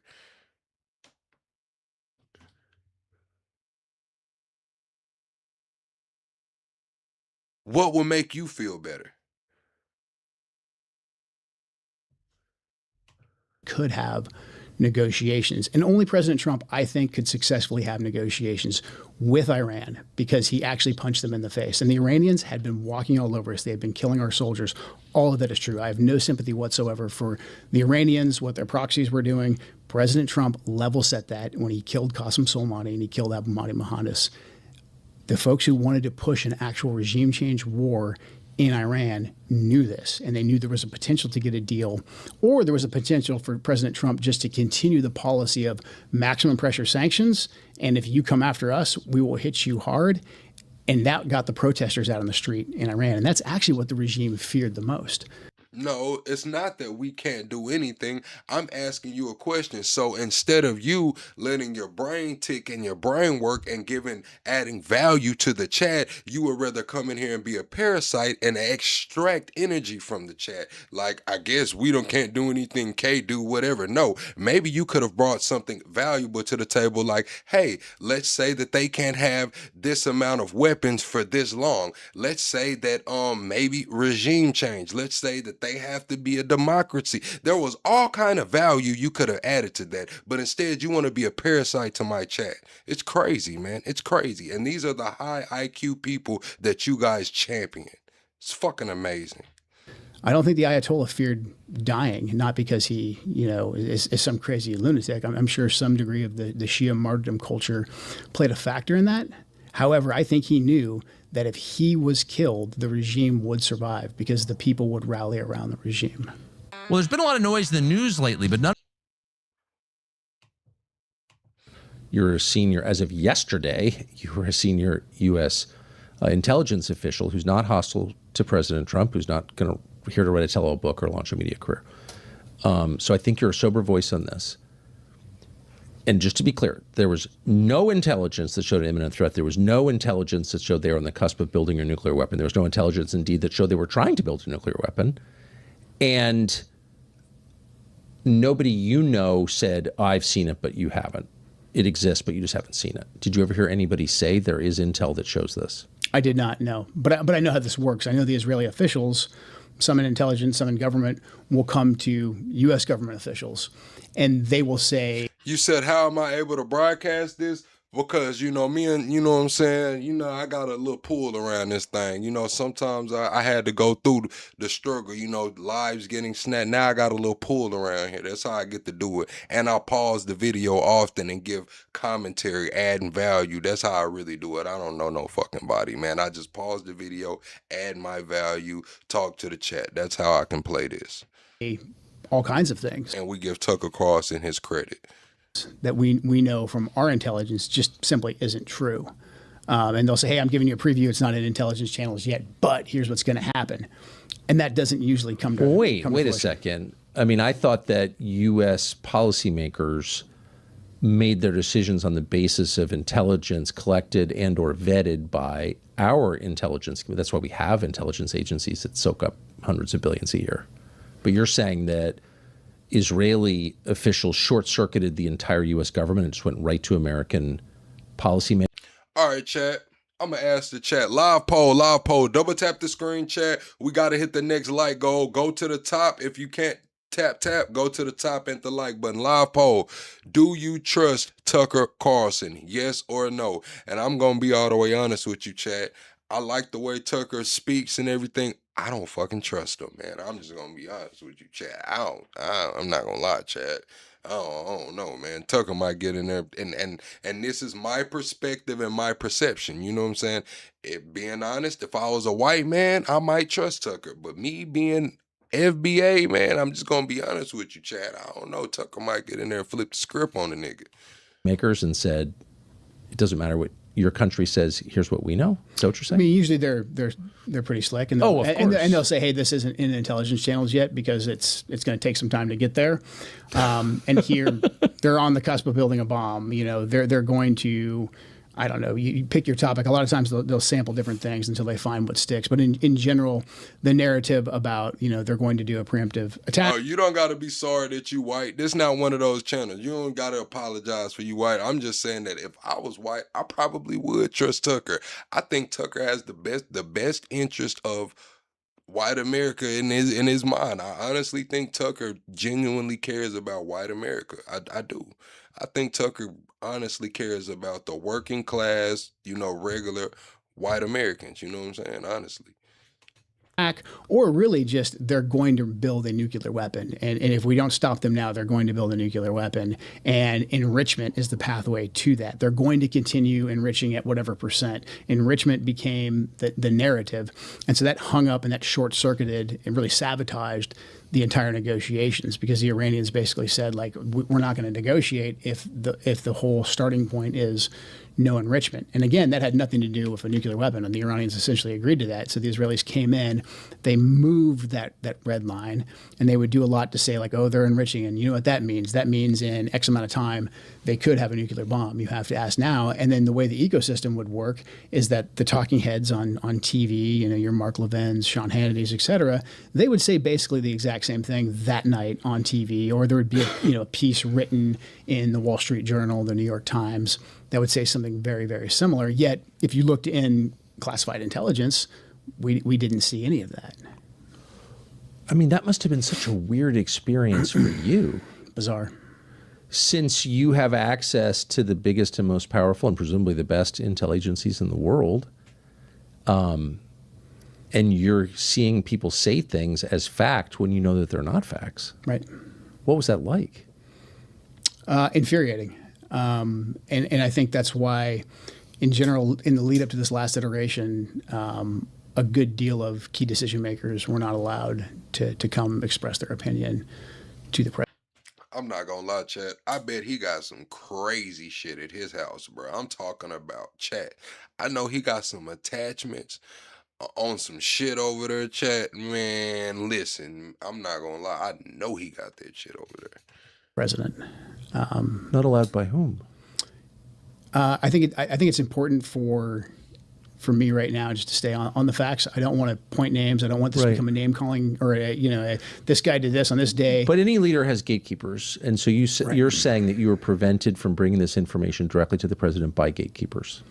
Well, there wasn't a robust debate. See, this is the thing, highly classified.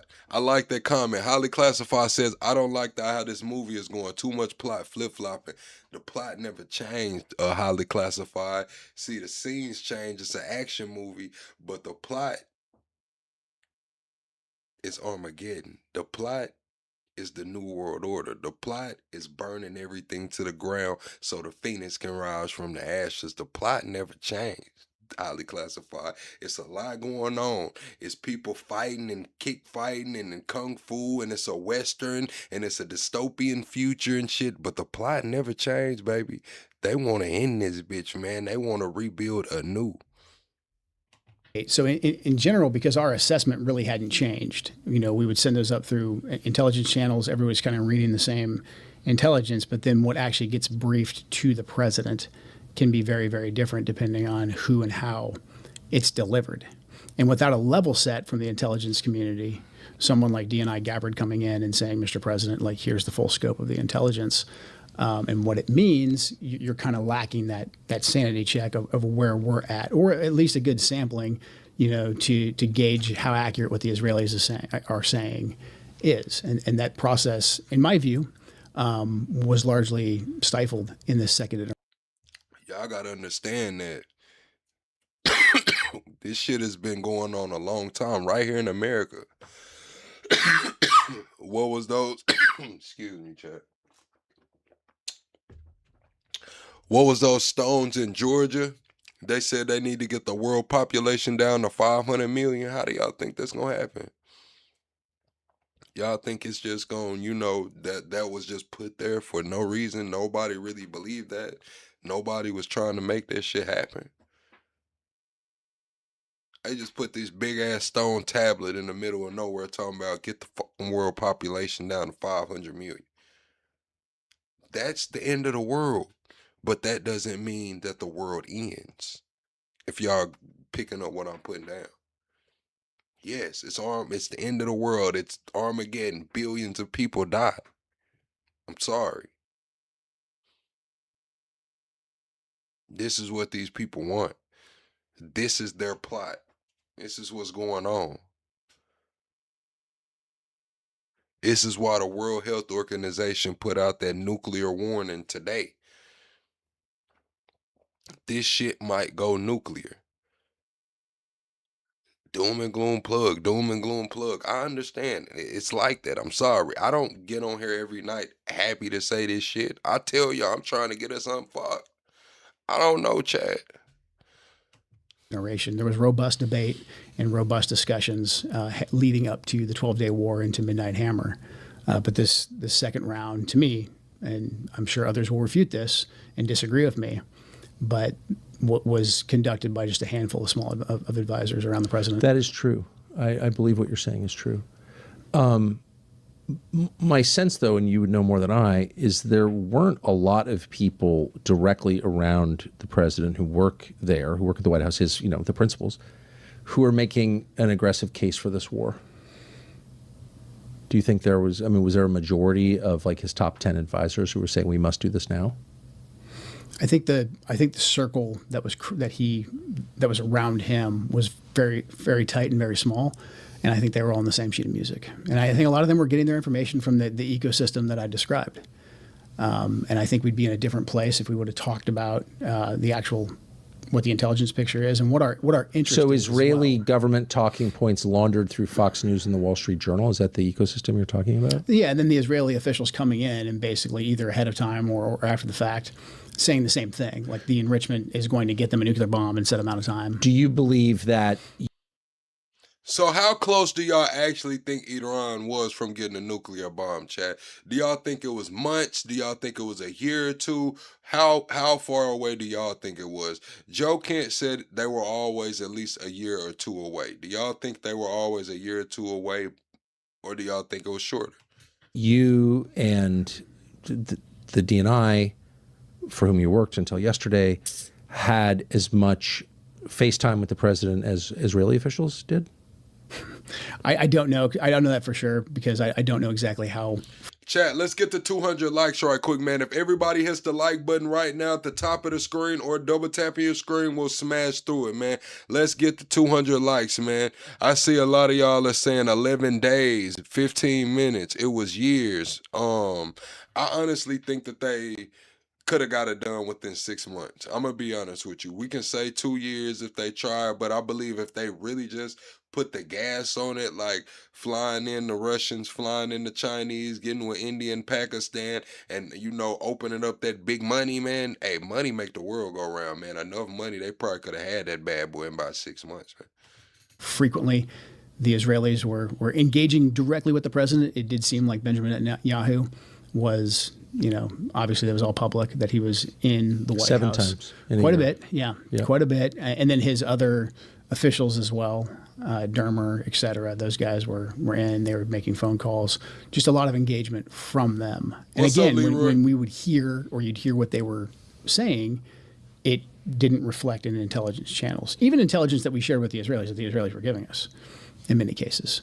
So there was a clear, gap between the intelligence, and then You said, do I think money exists? I mean, we can get into that conversation, but just in the way that I was speaking of it, yes, whether it was commodities, whatever you want to call it, we could say they could have traded the oil, they could have traded, whatever, man. They had means to get what the fuck they needed, man, and a lot of it. the information that the president was given and the decisions that the president was making. I don't want to put you in an uncomfortable position. Obviously, you're not going to divulge anything that's classified. I don't think you would. You definitely shouldn't, because there are people who hurt you for that, and you shouldn't. So without encouraging you to do that, I think it's a commonplace. It's understood in Washington. I've heard from many people who work in your business that a substantial portion of our information touches Israel at some point. Either it's collected by them, it is shaped by them. It's not purely American. Is that do you think it's fair? Especially in the Middle East, I would say. I mean, look, the Israelis are tactically very proficient. Yes. They have a very competent intelligence service. And there's a lot that we can learn from them in the craft of intelligence. Yes. So they're very proficient. They're very good. However, whenever we get information from a liaison service, I think it's incredibly important to realize that it could be given to us to influence us as well as to inform us. And the way that I would see Israeli information, in particular coming from senior officials directly to our senior officials, that caveat just wasn't given frequently enough. And there's a lot of times, some of this is just because of bureaucratic practice, but a lot of it I think is just we feel very comfortable with the Israelis. A lot of them are dual citizens. They sound like us. They don't feel foreign. We kind of go into a more complacent. So he's not the first guy to say that the IDF was just running through the Pentagon like they own it, man. I'm not gonna lie, he's not the first one to say that the IDF was running through the Pentagon like they own it. Mode where we trust a lot of what they have to say, not keeping in the back of our mind that they have their own agenda and we have our own agenda at the end of the day. Now, I'd say a lot of times we have the same agenda. It's very, very, I think, tactically the same when it comes to fighting Hezbollah, when it comes to fighting terrorism, sure. But when it comes to what's our strategic goal in a war that's going to have ramifications for our nation, for the region, for global energy supplies, I think most folks right now at the Pentagon and the intelligence agencies, they would say us and the Israelis actually have a different objective here. I don't believe that our objective has been clearly defined because we're shying away from regime change. The Israelis. That's what I'm saying. That's what I've been saying this whole time. We do have completely different objectives.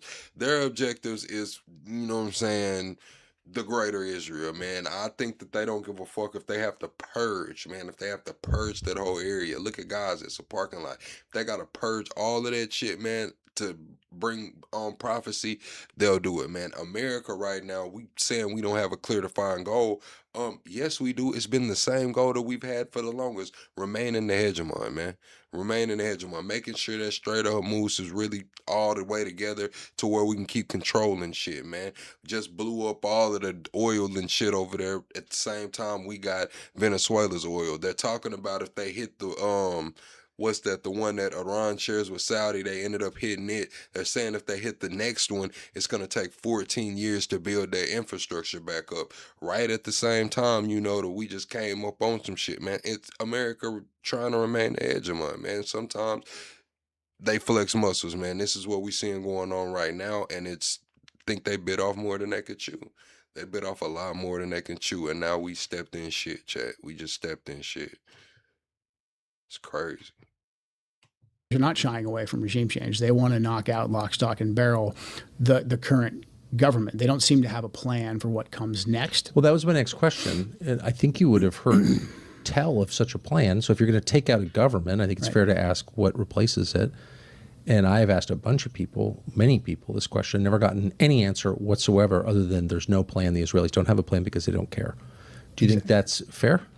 I think that's completely fair. I think as Americans, rightfully, we want a clear stated objective and end state for war. I think that's something that was born out of the GWOT, was born out of the Vietnam era. Americans want to know why we're going to war, what the end state is, and they can get on board in general if that's clearly articulated. That's not the case with Iran. The Israelis are different. I think a lot of times, again, because a lot of them speak English, they culturally feel the same, but the Israelis have a much different tolerance for how and why they're going to war and for their endurance for war. The Israelis are completely fine with Iran slipping into chaos. That means that the Ayatollah and the IRGC can't really threaten them anymore. Hezbollah's money might be cut off in their head. And so complete chaos in Iran. But we're not really seeing complete chaos in Iran. Well, I can't say that because it's fucking bombs and shit going off everywhere. But inward, we're not seeing a lot of infighting being reported. It's not necessarily a bad thing for the Israelis. For us, for global energy, Straits of Hormuz, our partners in the GCC, mass migration problems in Europe, this is a major problem. It's a catastrophe for the world. For the world, yeah. Hate to brag, but we're pretty confident. Telling, and by the facts, by the way, this is not really an opinion. There's no plan for what happens after regime change. Like the people pushing that line would be happy to see a permanent civil war there. Which is insanity. So if we do want a real regime change and we want the people to rise up, we want it to happen fairly organically, going aggressively after the Ayatollah was the last thing that we ever should have done. Again, like I'm no fan of the former supreme leader, Ali Khamenei. However, he was moderating their nuclear program. He was preventing them from getting a nuclear weapon. If you take him out, if you kill him aggressively, people are going to rally around that regime. And the next Ayatollah that you get, and I think this is the case by all data that we have with his son, the next Ayatollah. Yeah, I speak on that a lot. J-Bo, I think that's how you say it. J-Bu, I don't know.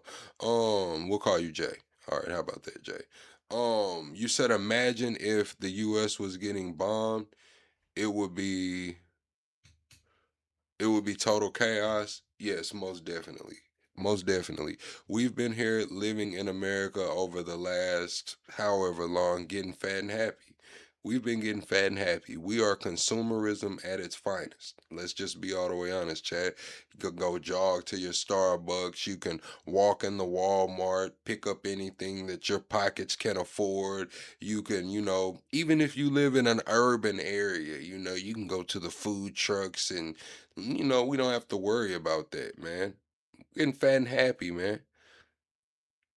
But this shit is going on in the world.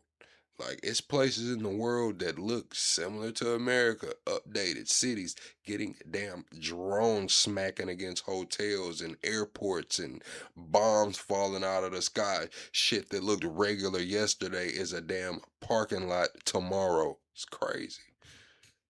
It's crazy. This shit's going on, man, and we just don't realize it. I know I don't realize it, Chad. I'm not gonna lie. Some shit dropped tomorrow, man, or whenever, man. Boom, boom. I'm like, whoa, it's go time at that point. Like, shit, what do you do other than shit? That you get is going to be more radical because he has to show the people that he's going to push back. And there's always a tension inside of Iran between the IRGC, the Iranian Revolutionary Guard Corps, and the clerics who run the country. They have a healthy, I think, tension between the two, a rivalry. IRGC's leadership. Yes, of course it would be chaos. What do you mean, Dorsey? You talking about you South? Man, listen, Chad.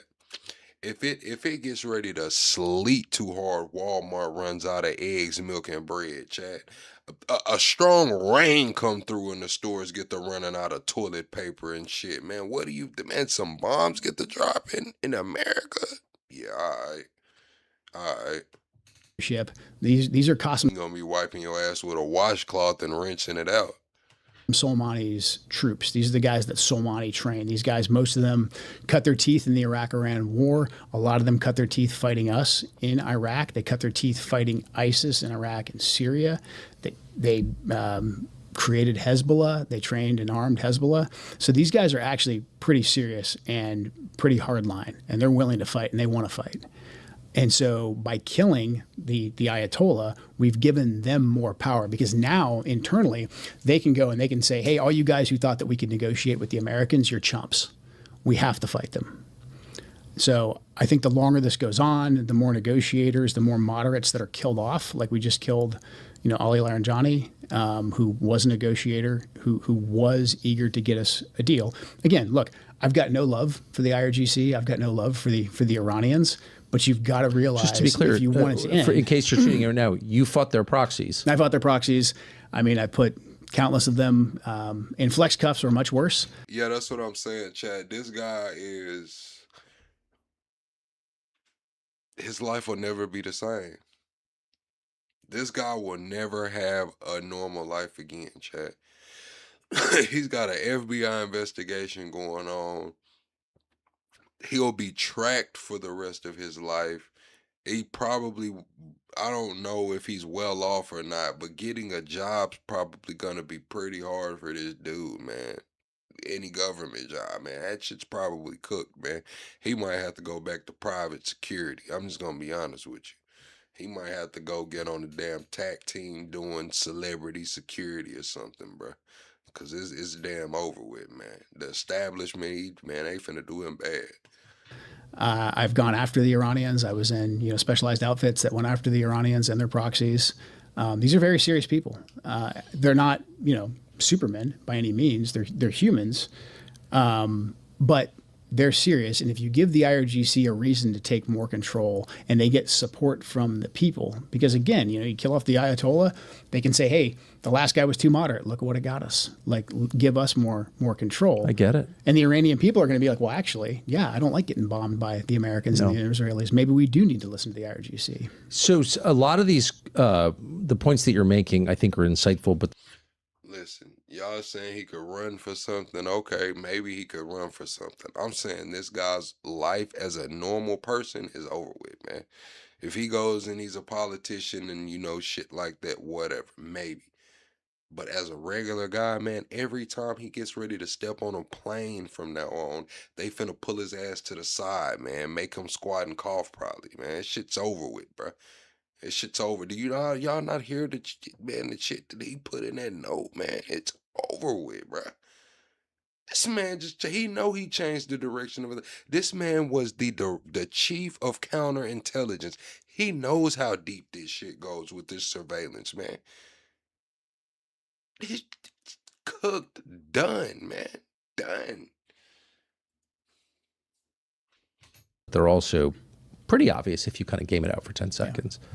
So it seems like you've got two different goals. You've described Israel's goal as just regime change, permanent chaos, take Iran off the map as a coherent nation state, just tie them up with internal chaos. Whatever the effects of that are on the rest of the world, all of them disastrous. Then on the American side, you have the president's stated goal, which is we can't let Iran have a nuclear weapon, which they didn't have and weren't trying to build in any imminent way. Right. Okay. So if you join those two together in a common mission in a war, like that's our partner in this war, yeah, then you create all kinds of very bad incentives. Mm-hmm. And now Larijani, I think, was killed by the Israelis. You saw the Israelis blow up Qatari natural gas facilities today. This is what I'm going to say. We know that Trump is on a revenge tour. Trump gets anybody that was close to Trump and fucks him over, he's coming after him. Anybody that wasn't close to Trump and was a little bit powerful and fucks him over, he's coming after him. Y'all think Trump's finna let Joe Kent skate? The Donald Trump, bulletproof. Y'all think Donald Trump is about to let Joe Kent skate? On the biggest decision Trump has ever made in his life, going to war with Iran.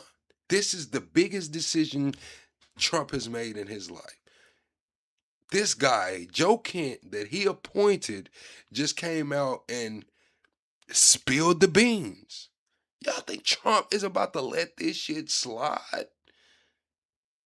Honestly, y'all believe that? The Qatari natural gas field, which feeds the rest of the world, LNG, those seem like very obvious steps, not to minimize the threat from Iran, but to lock down the United States in perma-war. We can't get out after we do that. You kill the negotiator, you attack our closest ally in the region, is probably Qatar. You attack Qatar, apparently? Like, no one thought this might happen? And there's no reins on the Israelis, unfortunately. I mean, we continue to refer to them like as our partners or equal to the best partners we've ever had. But at the end of the day, the Israelis couldn't do any of this without us. And so we have to be acting against our interests in a very obvious and very serious way. And again, it's obvious if we've stated that our goal is just to take away their ability to ever even enrich and to take away their ballistics and to take away their Navy, all these kind of tactical objectives. If we say that that's our objective, and that's when we can come to a place where we can just exit, it's in the Israelis' interest to get us more and more. Chat, we're 20 likes away from 250 likes, man. Let's get to 250 likes right quick. Double tap the screen and hit the like button at the top of the screen. It might be 3 dots, man. Let's smash through 250 likes. We're 8 subscribers away from 43,800. If you are one of these next 8 subscribers, let me know and I'll give you a shout out. But don't lie, my mods will be checking. Next 8 subscribers, man, let me know who they are. They get a shout out, man. Let's get to 250 likes. More entrenched in this. Exactly. And that's exactly what they're doing right now. You know, I when the Israelis killed Laranjani, I think I may have misspoke and said we didn't kill him. The Israelis. Yes. The Israelis What's up, struck Captain him. America? But I do believe in Iran at this point of the war, they view it Thank you, as, Kyle. whether we like it or not, I think they view it as us and the Israelis kind of as the same thing. Well, we've described it that way. Because the Israelis couldn't do any of this without us. And that's where the relationship is just way off kilter. If they have different objectives than us, then what are we doing letting them drive the war? So you just said something that's been disputed many times. What's up, Johnny? Thank you, Apple Tile. Eric, appreciate you hitting that like button. By the I'm not going to name anybody, but by advocates for Shout Israel. out to Brian. It's What's a PR up, department Bama? here in the United States, which is huge. And you said they couldn't do any of this without you, us. Chester. You often hear its promoters, its lobbyists say, Israel just wants to fight its own wars. Back off and let us do it. Is that not? I'd love us to run the experiment. We try that. What would happen? You know, the Israelis, again, they have great. You said them lips are ham-handed. What is that supposed to mean? Thank you, Hig Pig, for subscribing, man. We just hit the sub goal, man. 43,800, chat. Appreciate everybody for 43,800. Now we have a new sub goal, man. We're 25 subs away from the next sub goal. Let's keep running it up, man. But what do you mean them lips are ham-handed? What are you trying to say? What does that mean? They have the ability to go out and collect great intelligence. They have a very capable military, but they're a very small country. Thank you, Gannon. I think Israel would be able to defend itself. I think it could conduct, limited strikes on its borders. I think it could continue carrying out pretty impressive targeted assassinations. Yes. Against its adversaries. And so I think you would see it relatively contained. What it couldn't do is go topple entire governments. It couldn't do something like the Iran war, the Iraq war. It couldn't aggressively, destabilize Syria. These big, heavy lifts of regime change that America has been engaged in, Israel could not do on their own, which is where you get back to the Israeli lobby being just so potent and so powerful and so aggressive. So and I want to ask you about that because that's the line that you're being attacked for. And so I want to go through and have you explain more fully, if you would, why you said what you did and read it. But before I do that, one last question. Was any of this debated that you know of before this war commenced 3 weeks ago? Did anyone say, well, wait a second, if we do this and kill the Ayatollah, because that was like the first order, I think, what are the... All right, chat, let's get a live poll, man. Is the Israel lobby a benefit to America, yes or no? Is it a benefit to America, yes or no? The Israel lobby. I know a lot of y'all do see benefits in it, and some of y'all do not see benefits in it. So we'll do a live poll, man. Is the Israel lobby a benefit to America, yes or no? The effects after, and what's the goal? Did these debates ever... I'm not saying American. I'm saying America. I know they happened heavily before the 12-day war. I think that when the Israelis came back around and said they wanted to do this, I just don't think there was any debate. I think just based on the ecosystem and the amount of influence that was exerted. Because in some ways this is a little humiliating since I was told, the whole country was told that after the 12-day war there was no Iranian nuclear threat. We got rid of it. I'm not imagining that. It just happened last summer. Yeah. Do you recall those statements? Yeah, I mean, Operation Midnight Hammer. Yes. Destroyed their nuclear capability. So how was it that we wound up 6 months later getting another lecture about their nuclear capability and its imminent threat to the United States and nuclear tipped ballistic missiles aimed at Miami and the whole thing? And nobody, first of all, there was no organized protest against this. Like in a normal country, you'd think people would rise up and be like, whoa, whoa, whoa, whoa, whoa. Mm-hmm. You just told us 6 months ago the exact opposite. What did internally in the intel world people say, what the hell is going on? I just think that the planning for this was so compartmentalized that there was no debate, as in it was a foregone conclusion. Maybe the exact timing they weren't exactly aware of, or that had to be debated. When do we do it? But it seemed to be a foregone conclusion, and I'm sure others will say no, that's not the case at all. But there was no. So he's saying that it was already done. The deal was done. The deal was sealed. We were gonna strike Iran. We were gonna start this conflict with Iran. He said the deal was done.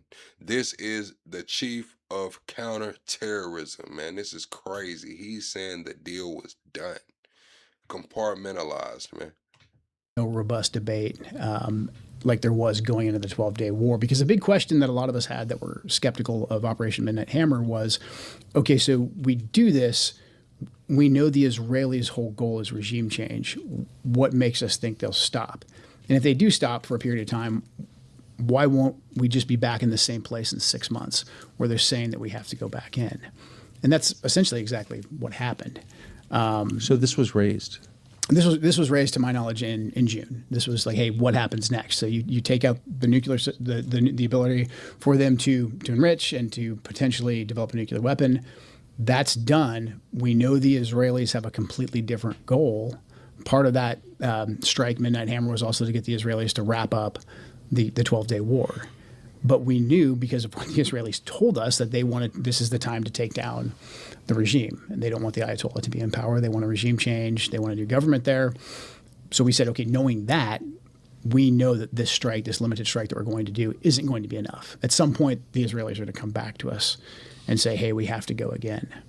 And with that knowledge, and I think because so many of us had pointed that out, and because the Israelis had said it, there wasn't a big debate this last time. You know, I think they had that discussion, you know, behind closed doors, and there wasn't a chance for any dissenting voices to come in. But you would think, well, I've seen it before.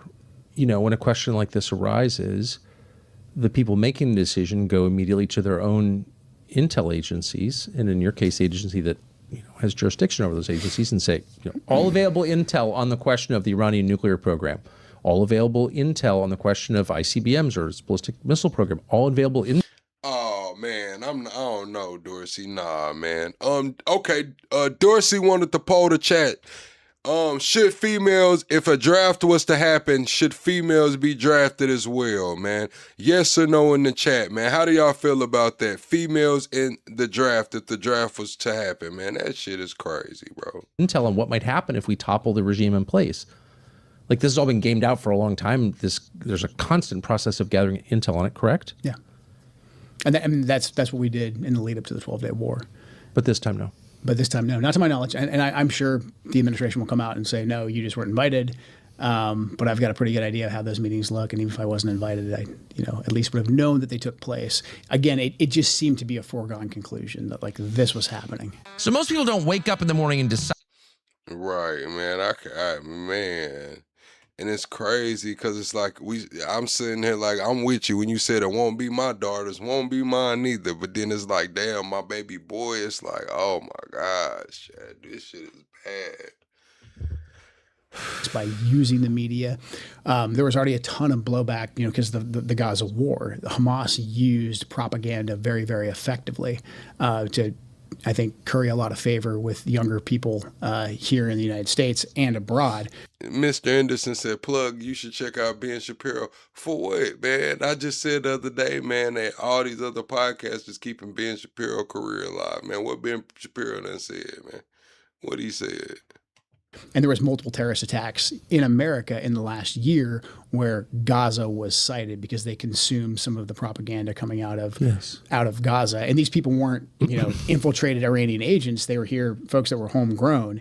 And so we said, hey, the biggest threat right now isn't that the Iranians are going to like sneak some guys over and they've been waiting here for years and they're Quds Force operatives. That's always possible. Again, the Iranians are very competent as well. And they have tried something like that before in the past, back under the Obama administration, when they tried to kill the Saudi ambassador in Georgetown. So we were... Man, I'm not going to lie, man. When Ben Shapiro said Netanyahu would be a good president of America, man, when I seen that shit, I was like, yeah, this dude's off his damn rocker, man. He's tripping.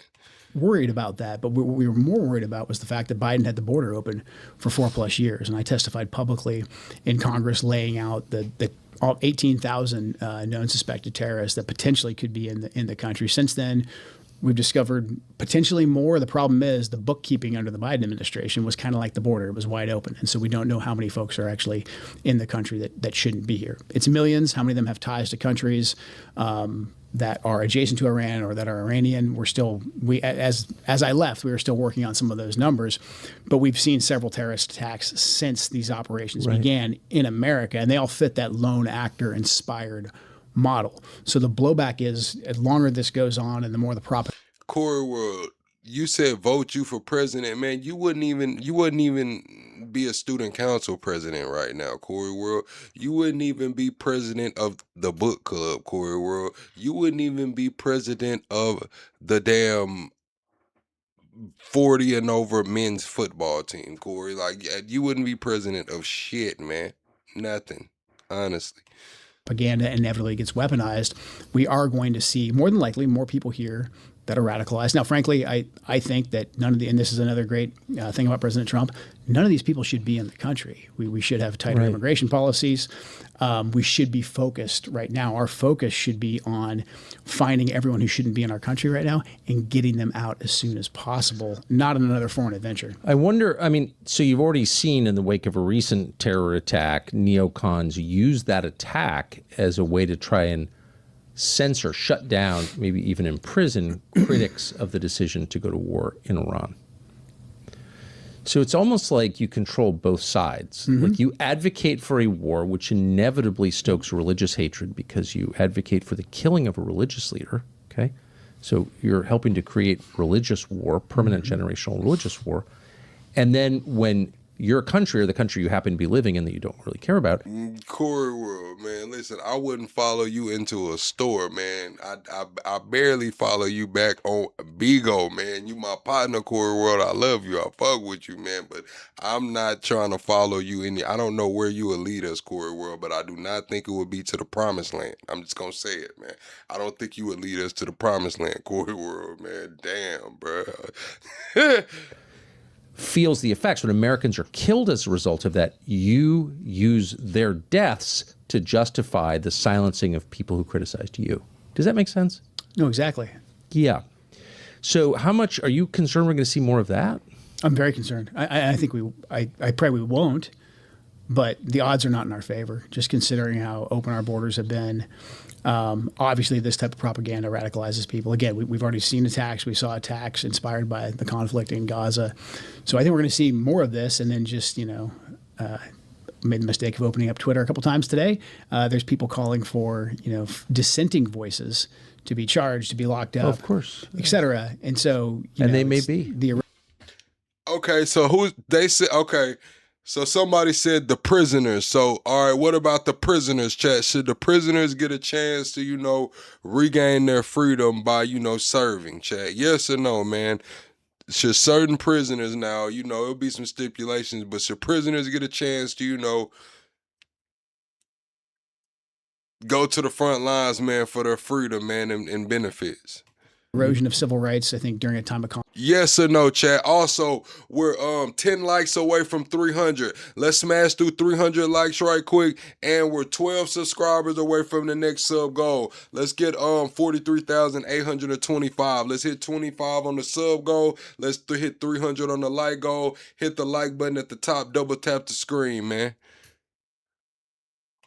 Conflict is nothing new. Unfortunately, we've seen it before. It's the rule. But I wonder, though, is like... You said dislike 300 times, Hessling. Well, guess what, Hessling?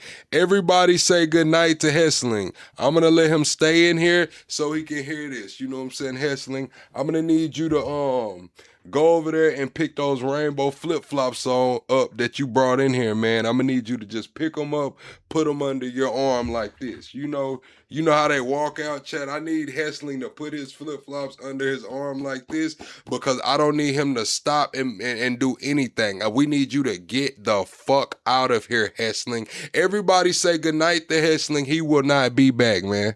Good night, Hessling. People talk through, or maybe they didn't talk it through, but did anybody in the lead up to this, I just want to ask it again to make sure I understand the answer, in the lead up to this war, which is now a regional war, potentially a global war, big war, biggest war of our lives, did anyone come to you and say, do you have what's your projection for like what the effects on the United States will be? Like how many Americans could die at the shopping mall? Low Cart, you said you can't find Hessling. I know, we kicked him out. We threw him out like Jazz, man. He's gone, man. I already had his block button pulled up while I was talking shit, man. That's why I was telling him to gather his things. He wasn't going to have time to put them flip-flops on. He just needed to put them under his armpit and just continue to walk through the house, man. He doesn't get any refreshments. I had, little gifts and shit, snack boxes and shit. Hessling gets none of that, man. Because of this, or at school? I'm muted. We proactively wrote an assessment. Yeah, which is what we. How the hell am I muted? No, I'm not. But again, there just wasn't a huge process and a debate about this last iteration. But you're worried about it. I'm very concerned about it. I am too. Yeah. I am too. Yeah, I'm too. Okay, so let me read you the most controversial, and you've addressed this to some extent, but I'd like you to flesh it out a little more, if you don't mind. You say to support the values and the foreign policies that you campaigned on during 3 campaigns and that you enacted. You understood up until June of 2025 that the wars in the Middle East were a trap that robbed America of the precious lives of our patriots and depleted the wealth and prosperity of our nation. Hey, man, the way Tucker reading that paper, he looks like a dad, man. He looks like a 1975, 60s dad, man, reading a morning newspaper about ready to go to work, don't he, chat? Look like he needs to be smoking an all-white cigarette right now. Early in this administration, this is the change, high-ranking Israeli officials and influential members of the American media deployed a misinformation campaign that wholly undermined your America First platform and sowed pro-war sentiments to encourage a war with Iran. This echo chamber was used to deceive you into believing that Iran posed an imminent threat to the United States and that you should strike now. There was a clear path to a swift victory. Okay, Joe Kent, Tucker Carlson is being accused of being a foreign agent, I guess, trying to with the shit going on in the Middle East. They're investigating him for, text messages they've been going through his text and all of that. Now, Joe Kent is being involved for allegedly leaking national security secrets for his tweet and this sit down with Tucker Carlson. I believe he spoke somewhere else yesterday too.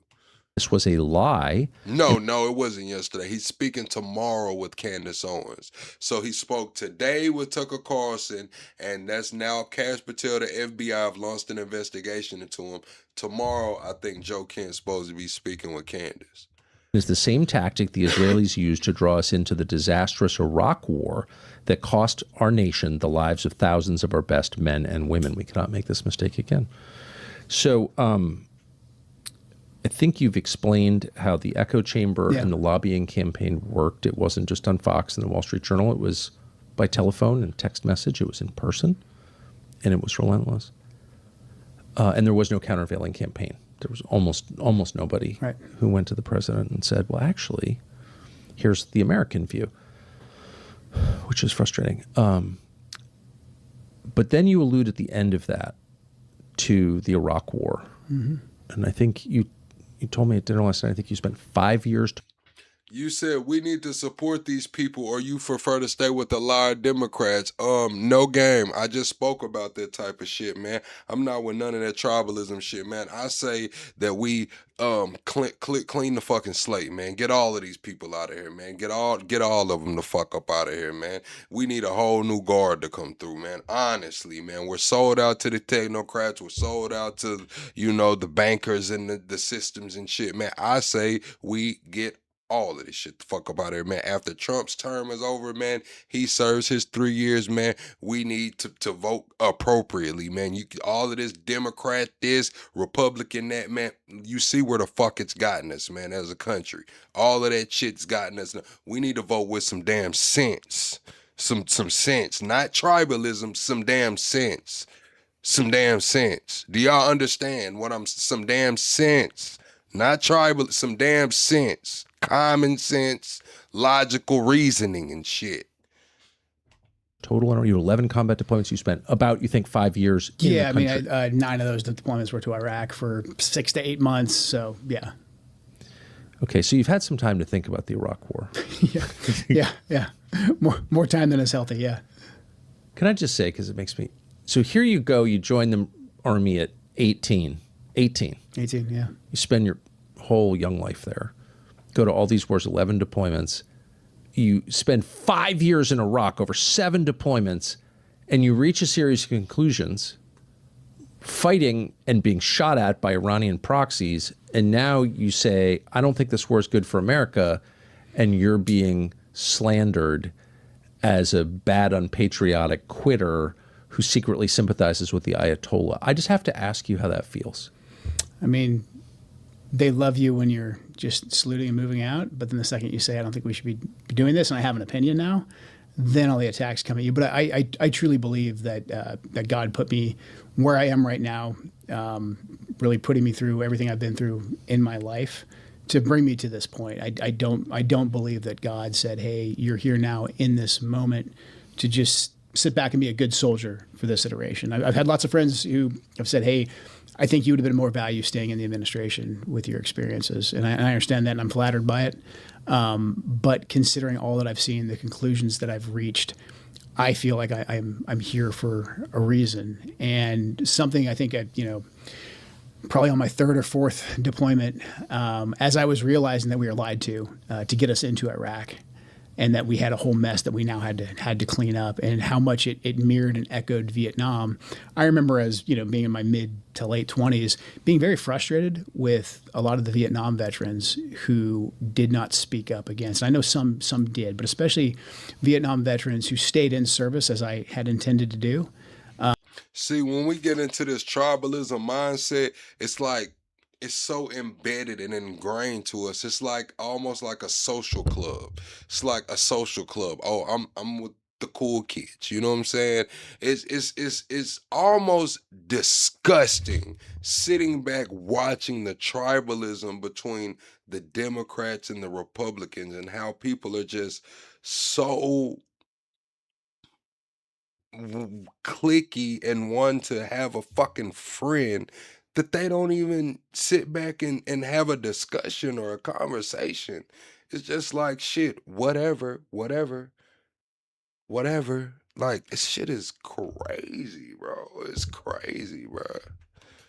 Who stayed in service. I can tell a lot of y'all never had any fucking friends. A lot of y'all were never the cool kids. A lot of y'all never, I don't know. Y'all just want to be a part of something. Anything.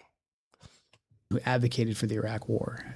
Colin Powell is someone who I have a lot of respect for the way he fought in Vietnam, his leadership in Desert Storm, but then the way that he was part of lying to get us into the Iraq War, and then staying on and continuing those lies, knowing full well, having all the experiences of being a guy on the ground in a feudal war that was, basically we were deployed to under false pretenses. He had all that knowledge, and because he wanted to be loyal to, I think, the president, and I think he wanted to be loyal to what he felt was the government that would eventually get it right, he didn't step out and say, we shouldn't be doing this. And I just remember reflecting on that. And, I said to myself at the time, and this might seem, silly and idealistic, but said to myself at the time, if it's ever my turn, if it's ever my generation's turn, I'm going to do everything that I can to make. Solo, this is what I'm talking about, Solo. You are the prime example of tribalism, man, with this shit. You said, what Democrat has gone out and debated in a public open mic?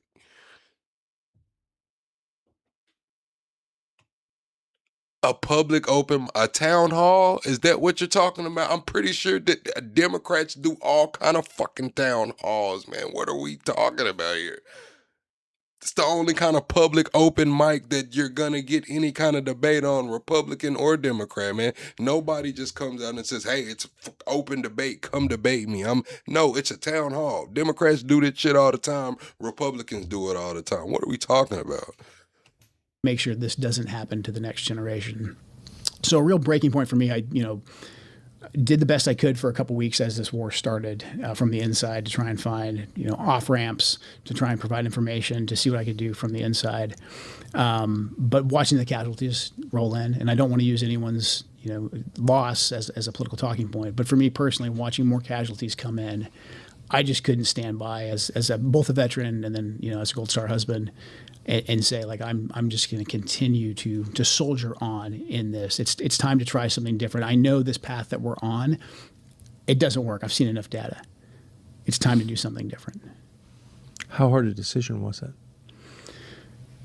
It became really clear to me, over the weekend, this past weekend, that our message just wasn't getting through. And I was like, I know what happens if I stay. If I stay and I go along with this, I'm going to be knee deep in it, trying to just chip away and make a difference. But my ability to have my voice heard, to present data that runs contrary to the trajectory and the agenda that the administration's on, that's going to be squashed before it even really. You said the 30 or 40-year-old going to debate 18, 19-year-olds at the college is wild to me. I get that take. I do understand that take, but when you look at it, it was actually genius. It was actually genius because you're in a different era. You're in a different age. We're in the social media era, the clip era. So a lot of these people that were getting up there to debate were getting up there to actually get a clip. Charlie Kirk was trying to get his clips too. Myron Gaines tried to get his clips too. Destiny tries to get his clips too, right? So as a business model, it was rather smart. And you also have to have a reason to be on campus to talk to the youth. It was a business structure. It was actually pretty smart. It was wild. It was a little like, okay, dude, you're 30, you're 40. But how else were they going to get on campus and garner that much attention? I mean, they couldn't, in the field that they were in, they couldn't be rappers. They couldn't just come around handing out flyers and propaganda and shit. They made that shit a little entertaining. And it worked. Reaches the White House. And so I knew I had kind of hit my limit of effectiveness in that capacity. So really, it should have been a hard decision, but for me, it was crystal clear. It was like, number one, I can't be a part of this in good conscience, and I need to do everything I can to actually speak out about it and speak out in a way that I hope resonates with the president and with some of my former colleagues. I understand they might be mad at me. They're getting hard questions from the media, but I really want them, as we descend even further into this war, I really hope that they take the time to reflect and to realize that we still have time to get us out of this. And then also for the 77 million people who voted for President Trump, who voted for no new wars, who voted for the foreign policy that President Trump enacted in his first administration, the foreign policy that I described. I mean, President Trump's first foreign policy, the one that he ran on, the one that he destroyed the Republican neocon establishment on, was incredibly pragmatic. We're not saying, you have to be some kind of a pacifist. We are saying, though, that you have to be very, very deliberate and judicious in how you use force, and you also have to use the full scope of the American tool. You said it was manipulative at best. It was a target audience. They obviously, TPUSA obviously had a target audience, right? The young Republicans, right? So y'all tell me a better way that they could have showed up, done a quote unquote meet and greet with their target audience, jumbled it together, got clips, and made it a business model. To me, that shit was genius. I'm not gonna lie, Chad. That shit was genius. They were, you know what I'm saying, putting layers on it. They were killing two birds with one stone. That was their target audience. that age group. They were trying to get the next generation, and then they're doing meet and greet. So it's like, damn, I actually debated Charlie Kirk. So whether you like Charlie Kirk, don't like Charlie Kirk, you're gonna go share that experience. Whether you like Myron Gaines or you don't like Myron Gaines, you're gonna share that experience. Whether you love Destiny or hate Destiny, you're gonna share that experience, especially if you feel like you won, or you got a good clip, or you got a point across, or you felt like he backtracked. So it was a win-win for the creator, honestly. Toolbox. You use diplomacy, you use our economic leverage. And again, this isn't something that I came up with. President Trump came up with this. President Trump enacted this. And this is why 77 million people voted for him. It's probably not the only reason, but the No New Wars, put America first, don't let us bleed out in the Middle East. That's what people voted for. And that's what I think you campaigned for. And I think that's something he could get us back to. If he just takes a look. Because we have to realize how the algorithm works, chat. So all of these kids, Charlie Kirk, Myron, Destiny, Steven Crowder, let's say they debate 40 kids, 50 kids, we'll keep it around, 50 kids, right? Every time they go out and they go on a tour, they do 10 cities, they debate 50 kids.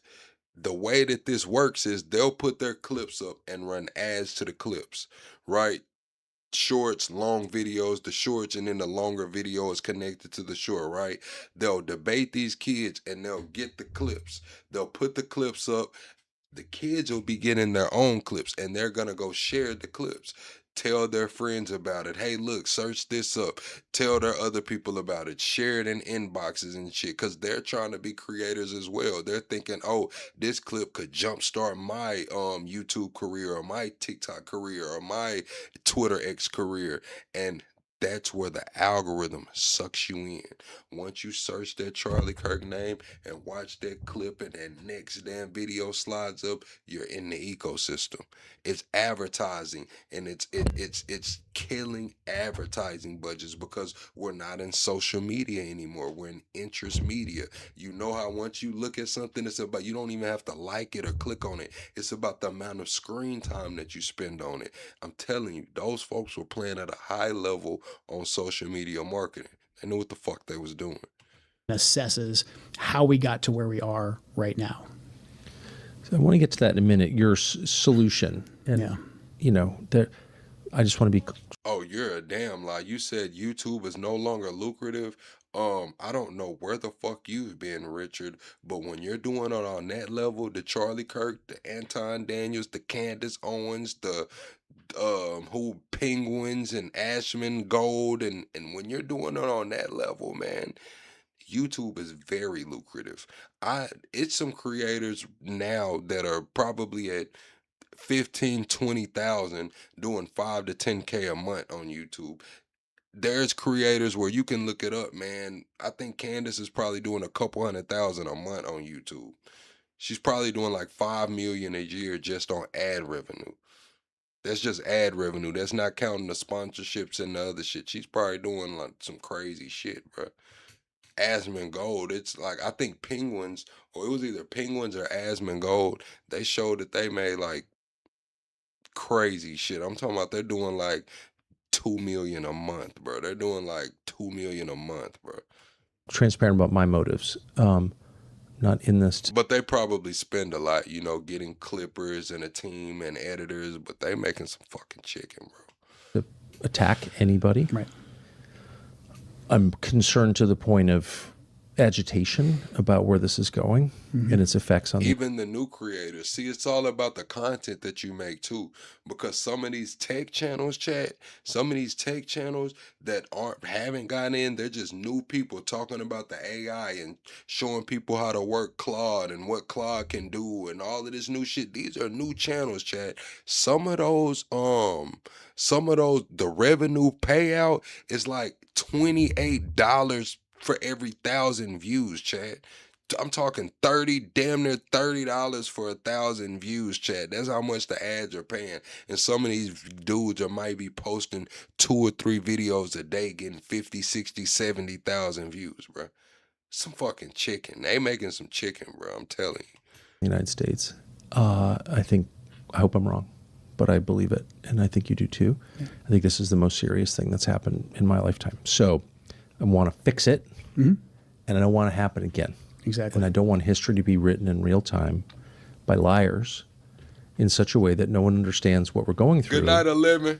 And then we make the same mistakes. And this is a principle that any parent applies to his own children. No, say out loud what you did, and you're less likely to do it again. So, but before I say any of that, I just want to pause just on your personal experience. And I know you hate talking about it, so I'm not going to make you uncomfortable by pushing too much, but you feel, I feel as an observer, such sadness for the men who've been used, including you. And I wonder how, given everything you've done and everything you've just said, how you don't feel bitter at the response that you've gotten from people, some people. Oh, you said 30K an episode? If she's doing 30K an episode, 4 to 5 episodes a week, man, that's 20 episodes, bro. That's some chicken. That's 500K a month right there. That's just ad revenue and shit, man. That's just ad revenue and shit, bro. That's not counting her merch sales and the book club sign-ups and shit, man. Yeah, she's doing some damn chicken. She's probably hitting $1 million a month altogether. How do you keep the bitterness out? I think faith. I've got a great wife. God's blessed me twice with my late wife Shannon, all right, my Mustafa. wife Heather, Yes. our 2 boys, Colt and Josh, who I think are watching this hopefully. So faith and staying grounded on what's important. Yes. But then also look, the people who are coming after me. I believe that the internet is like 25% real. I think there's a lot of bots. There's a lot of people who got delivered a talk. Carlos, that's Joe Kent, man. That's the one that stepped down from the Trump as the chief of counterterrorism.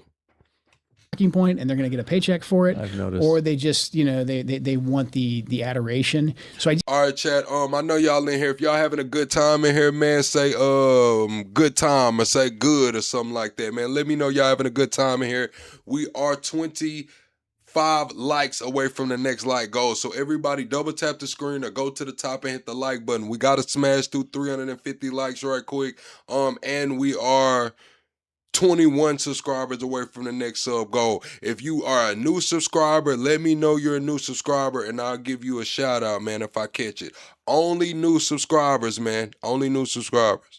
I just don't take most of it seriously. And again, look, I know there's some of my former colleagues, people who I do like, who have had to come after me. And I understand What's that up, Nick? Like, I get it. Like, they're still there. They've got to discredit everything I'm saying right now. They're watching, taking notes. So I'm not bitter about that. I literally just want to focus on the task at hand, and the task at hand is stopping us from getting deeper into this quagmire. Because again, like just looking back on my experiences in Iraq, I don't feel like this happened. All right, yeah, good night, Mr. Anderson. Chat, after we finish a little bit more of this, Tucker, we're gonna watch those hearings today. Cash Patel got grilled about that jet, and I believe they had Tulsi Gabbard getting grilled about this war, I think. There wasn't the ability to. There wasn't this platform. There wasn't, the free independent media that existed in a real way that could reach people. That's right. And so to me, we have this opportunity. Thanks, Jay. So I'll be bitter and angry later when, I read Twitter and somebody who I used to like. Thank you, Yo, for subscribing. Thank you, Jay, for subscribing, man. Yeah, we're gonna get into the confirmation here. I mean, somebody did have a confirmation here today. Christy Noem's replacement had a confirmation here today, but I really don't want to watch that. I want to see Tulsi Gabbard and Cash Patel. Like says that Joe Kent's a traitor and we're going to fire him tomorrow anyways. We don't have time for that. Like, as you pointed out, major things are happening right now in this war, and the president is facing some very, very challenging decisions. So I personally just hope that he and his closest advisors listen and think. Thank you, Falbreen. That's the main priority. So I strongly agree, and we can't allow hatred of us to inspire hatred in ourselves. You can't become a hater. It'll destroy you. It's what they want. So I salute you for avoiding that. And it's absolutely real. I spent a lot of time with you and you're not a hater at all. You don't even seem that bothered. So that's incredible given where you are. It's amazing. It's an act of faith and I love it. End of the history portion. Shout out to the Sudan, Falbreen. Of the segment, but I just think it's important to establish why you said first the war in Iraq, second the conflict in Syria, which took the life of your wife. Why both of those were driven by Israel. Well, the war in Syria never would have happened without the war in Iraq. I mean, so had we not gone in and invaded Iraq, we wouldn't have had the conflict in Syria. But Syria was always a major problem under Assad for the Israelis, both under his father and under the Bashar al-Assad, Hassan Bashir, because of their support, the relationship with the Iranians, their support for Hezbollah. Right. Makes sense. Yep. And so they wanted to get rid of Assad as well. They saw Iraq as a vehicle for not just taking down Saddam Hussein, who posed a threat to them as well, but also as a way, a lily pad, if you will, to get rid of Syria.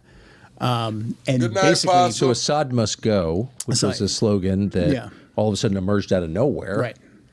That was not like an organic American desire. It wasn't like Americans woke up and were like, the problem really is this ophthalmologist from Syria. He must go. It was that reflected the priorities of Israel, not Israel. And then I think you had the echo chamber as well, because you had all the usual suspects. You had FDD, and you had all these different other organizations that were out there saying that like now's the time to Barry Weiss, break off true the shackles. Expert on Syria. The next thing you know, like there'll be a Syrian Thomas Jefferson that'll take over, and instead we got the former leader of Al Qaeda. But a big reason that Syria became next after Iraq.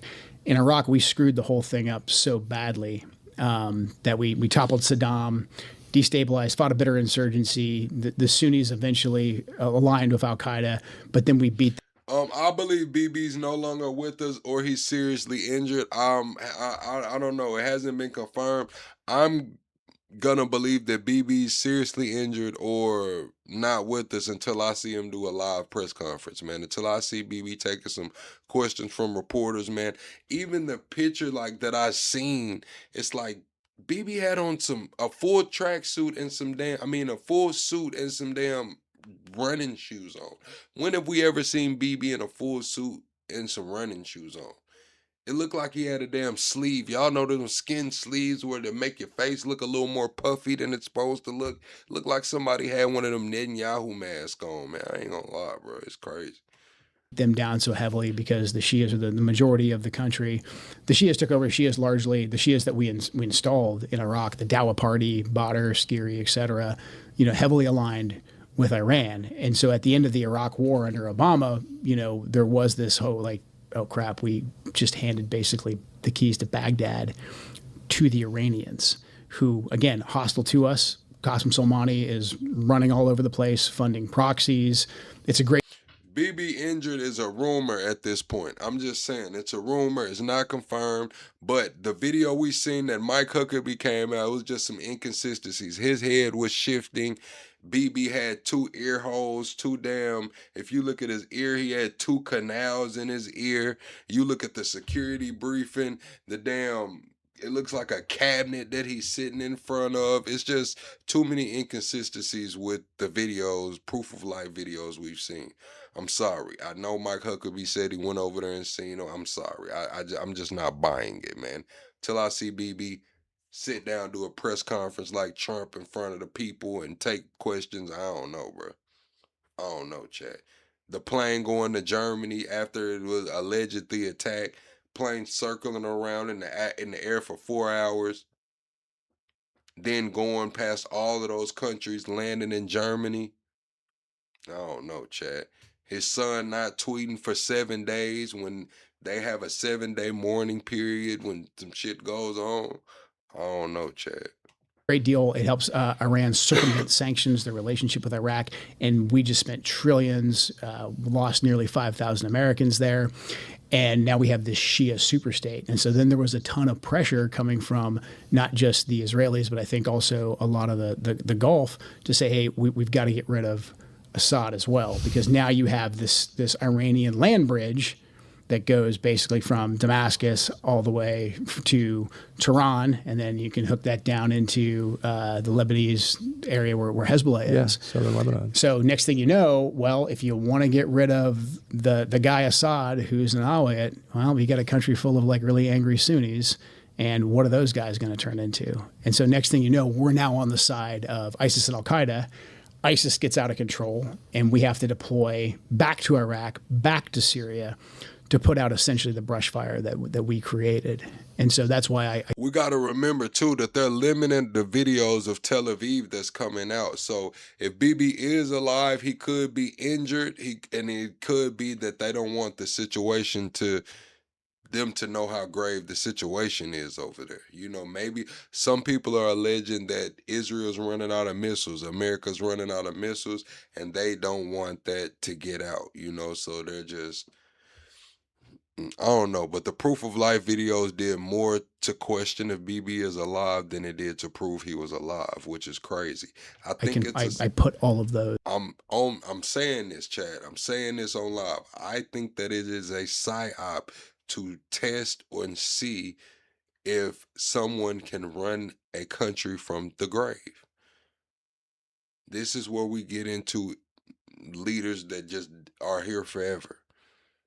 Leaders that are, you know what I'm saying? This is what I think they're trying to do, man. I think they're trying to run a psyop on us, man. Push this AI videos out and shit like that. Like, oh, it's still, you know, whoever it's what. Nah, bro. Those together. Because again, without Israel's influence, would all of this have happened? Would the Iraq War have happened? Maybe, but they heavily lobbied for it. I mean, Benjamin Netanyahu, you can pull up tapes on YouTube, like the guy was lobbying heavily back in 2002 for us to do regime change in Iraq, and he has stayed in power ever since. Ariel Sharon, who initially was the PM in the lead up to the Iraq War, initially was against it because he wanted us to focus on Iran, but then towards the end he got on board as well. But the Likud party that's in power and has been driving Israeli politics now for most of my adult life, they were heavily in favor of the regime change war in Iraq, which again led to Shia domination, led to the rise of ISIS, led to the rise of Al-Qaeda, and then heavily fueled the Syrian civil war.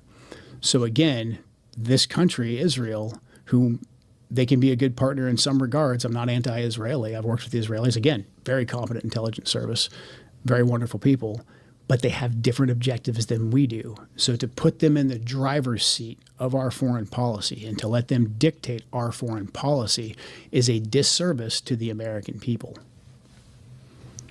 Well, I think, and you know, I think you're understating the effect. Disservice suggests like an inconvenience. It's dangerous, yeah.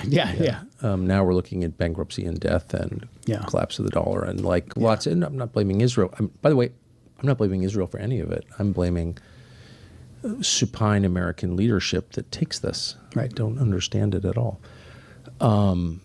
And that kind of leads to the most uncomfortable question of all, and I don't know if you can answer it. I don't think I can answer it. That's crazy. You said, I love your channel, although I'm Arabic and a German speaker from Sudan. Are you translating me right now? Are they translating what I'm saying to you?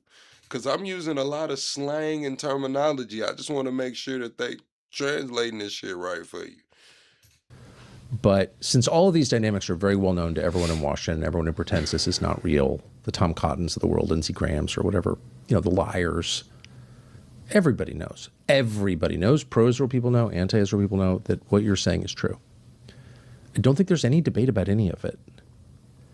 So since it was clear that we were being pushed by the Netanyahu government into this war, that they were choosing the timing, they chose the timing, right? I mean, yeah, I'll take Marco Rubio's word for it.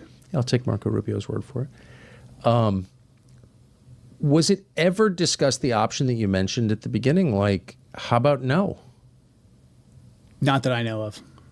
Okay, so then you have to ask, I'm just following the logic train here, what kind of pressure does it require to get a president who campaigned against exactly this thing for 10 years to do exactly this thing? What does it take to do that? I wish I knew definitively. I think there's two potentials, there's two schools of thought. I mean, one is the media echo chamber, the donors, the way the Israelis come in and kind of launder the information like I described previously. And then the other option is much darker. I mean, we still don't know what happened in Butler. We don't know what happened. I don't know where Netanyahu is, man. Thank you for the subscription, David. You said Sudanese special forces that got their eye on me, man. I don't know what for, man. I don't even do shit, bro. It's like, what do they want to know with me, you know? Leave me alone. Chat, double tap the screen, shut a live out. We are 25 likes away from the next like goal. If you stepped into here, I hope everybody's having a great night. Now, please double tap your screen or hit the like button at the top. That's how you support the channel for free, man. We're going to wrap up the rest of this interview, and then we're going to go into the hearings, man, and see what's going on with the hearings. Happened with Charlie Kirk. And by no means am I saying, like, you know, the Israelis did this or any of that, but I'm saying there's a lot of unanswered questions there. And there is enough data to at least say that there's a good chance that President Trump feels like he is under threat. We're not allowed to ask, basically, was there any linkage between what took place with Asif Merchant, who was recruited by the Iranians to come to America to recruit proxies to kill President Trump. The FBI put a confidential human source at him. All this is public now. Nick, nobody. You say, am I famous? Almost, Nick. Almost. We damn near there, Nick. We one video away. One, you know what I'm saying? We almost there, Nick. But we gonna show up every single night anyway. You know what I'm saying? We not worried about being famous. We worried about consistency right now. But yeah, we are almost famous, man. Believe that. This is all out there in the open. And he's arrested, and then 2 days later, a sniper takes a shot at President Trump. We think Merchant and we know the CHS was talking about the human source that the FBI put at Merchant. They were talking about, hey, we could kill the president potentially with a sniper rifle. But then they arrest him. 2 days later, Butler happens. And Crooks, according to the official narrative anyways, is an enigma. We don't. So this is where he's going to say that they would not let them investigate anything into the Trump assassination attempt. They said that they blocked them all the way out. Now, why would you block out counterterrorism from investigating an attempt on the president's life? I don't know, Chad. It behooves me. I don't know. Y'all give me good explanations.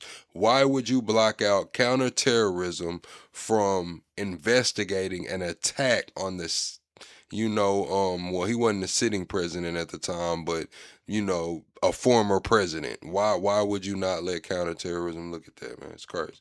Don't know anything about him. We can't get into his devices. If we did get into his devices, maybe there's nothing there. No more questions are allowed to be asked about Thomas Crooks. The DHS IG is currently being blocked from investigating Butler as well. That's out in the media. That's all well known. Your investigative journalist found that Crooks did indeed have an online persona, quite an extensive online footprint, one. and he was talking to people. So it's like, why aren't we investigating this? I mean, if an attempted murder of a presidential candidate, and then there's another assassination attempt.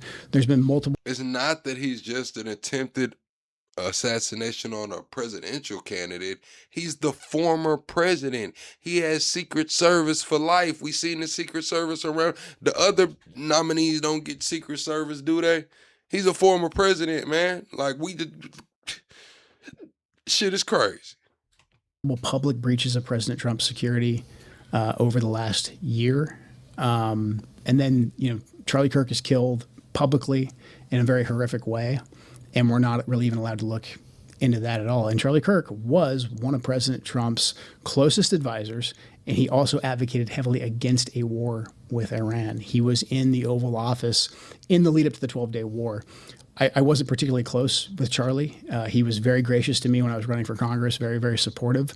So we knew each other. And the last time I saw Charlie Kirk on this earth was in June in the West Wing, in the stairway. And I said hi to him, and he looked me in the eye, and he said very loudly, and you've been in the West Wing, it's small, it's a tight space. And he said, Joe, stop us from getting into a war with Iran. Very loudly. He was single-minded. And he walked off, and he went, I believe, into the Oval. So when one of President Trump's closest advisors, who is vocally advocating for us to not. So I'm trying to figure out, like, how the fuck is Charlie Kirk one of Trump's closest advisors? I'm just being honest, chat. Like, how was that going on? Like, what are the qualifications for being an advisor, bro? Like, let's be honest here. Like, not go to war with Iran, and for us to rethink at least our relationship with the Israelis. And then he's suddenly publicly assassinated, and we're not allowed to ask any questions about that. It's a data point. It's a data point that we need to look into. What do you mean when you say we're not allowed to ask any questions about that? we've been told that this individual, Robinson, is a lone gunman, and maybe he is. But the investigation that I was a part of, the National Counterterrorism Center was a part of, we were stopped from continuing to investigate. And the FBI will say that they stopped that because they wanted to turn everything over to the Utah state authorities. Everything's going to trial. It's very, very sensitive. But there was still a lot for us to look into that I can't really get into. But there was still linkage for us to investigate that we needed to run down. And I'm not making anything. That's what I'm saying. Like, Charlie Kirk was getting money. Like, he was, doing his thing for the conservative movement, getting money. But let's be real here. Charlie Kirk didn't go to college. He didn't serve in the military. I'm just being honest. Like, what is getting money? Like, I'm just going to be honest with you, chat. I'm a little confused right there. Conclusions. I'm not saying No, I don't think you are. because of this happened. I'm not saying that at all. I'm just saying there's unanswered questions. We know the pressure because of the text messages that have been made public that Charlie was under a lot of pressure from a lot of pro-Israel donors. And again, we know Charlie was advocating to President Trump against this war with Iran. And we knew at the end of the 12-day war, at the end of Midnight Hammer, that the Israelis were going to come back and ask us to go back to war again. Right. So we have a lot of data points between Butler, the assassination attempts against President Trump, the breaches of his security, what happened to Charlie Kirk. Can I just ask you to pause on the Charlie Kirk because it upsets me to hear what you're saying, to be reminded that he was murdered, but also to hear you confirm what was reported in the media several months ago, that your office had been blocked from investigating his murder. That does not make sense to me. That's the thing, man. I see y'all saying he was a genius. He had the youth vote. I get that. But we're talking about going to war and doing all of that other stuff. Now, if he's advising, I guess you could say, hey, you'll lose the election if you do that, maybe. But when we're talking about being a genius and shit, it's like, I know a lot of people that's smart and still not qualified. You know what I'm saying? Like, so what are the qualifications is what I'm saying. Like, what comes on the job description? Like, as an advisor, do you need 2 years of this? Do you need relevant experience in that? Do you need, what comes with it? Or can you just be a large fundraiser? Now, if that's the qualification, being a large fundraiser, I understand it. Shit. It's a lot of money going into this. I don't understand why you would ever turn down help in an investigation from a U.S. agency with a lot of experience in gathering intelligence on things. That's your job. The FBI will say, and the DOJ will say, that because it's an ongoing case, it's a Utah State case, that back off, they've got it. They've got a smoking case. They've got the fingerprints on the gun. And they've got the kid. But the FBI was involved in the case. The FBI was involved. The FBI's basically said that they're deferring to Utah because it's now a state case. But they've established a precedent for federal investigation of this crime. Yeah, and the National Counterterrorism Center's mandate is to investigate any foreign ties, to see if there's potentially any foreign ties. If we don't find any foreign ties, we back off. What I'm saying, without getting into too much detail, is there was more for us to investigate. You believe there was reason to investigate foreign ties to Charlie Kirk's murder and were told by the FBI, DOJ? FBI and DOJ, yeah. No, you're not allowed to investigate that. Stop. It's done. They basically cut off our access to be able to get into that information. And look, I didn't even say necessarily that I believe there's 100% foreign ties. There were data points that we needed to investigate. I mean, I think anybody who's even looked at any kind of police investigation, you get 100 leads, you run them down, and 99 don't mean anything. We still had a lot more leads to run down that pertained to some kind of a foreign nexus that we were stopped from investigating. And, that just strikes me as inconceivable that could happen. And again, I was aware of it from reading about it, but not really to the extent that you've just described. So I would love to hear the justification for that. And can you flesh that out a little bit more? What were you told was the reason to prevent you, as a federal intelligence official running the National Counterterrorism Center, from looking into the murder? Chat, do y'all believe Joe Kent And everything he is saying right now, put yes in the chat if you do. If you do not believe Joe Kent, put no in the chat. We're 25 likes away from the next like goal, chat. We got to get 400 likes right quick. If everybody double taps the screen and hits the 3 dots at the top, we'll smash through the like goal. Do you believe Joe Kent? When you had reason to look into it. Well, the way the bureaucracy works is they can just kill things in process. So initially we were cut off pretty early on from being able to access like the files and being able to, send people out there. We sent people out initially to work in the task force. After the crisis period, the first week or so, that dispersed, and we basically were told that, hey, we'll get back to you if we find any kind of foreign ties, et cetera, that we want you guys to look into.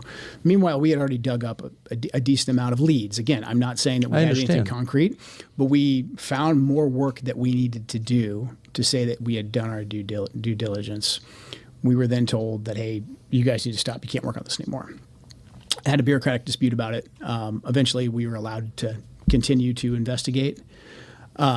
But then in very short order, all the requests that we would make that normally different parts of the interagency with the FBI being on point would facilitate data share. Data sharing is a big thing that NCTC does. Those requests were just never met, or in my opinion, not an honest effort was given to fulfill those requests. Just basic information that any competent police service, which I believe Utah has, and the FBI, that they would have access to help us run down the leads to either confirm or deny some kind of foreign activity. So we But you see how y'all are saying that you don't really need any qualifications to be an advisor and shit. But it was so much pushback when I called this shit a social club. When I called this shit a social club, a hierarchy. It's like high school.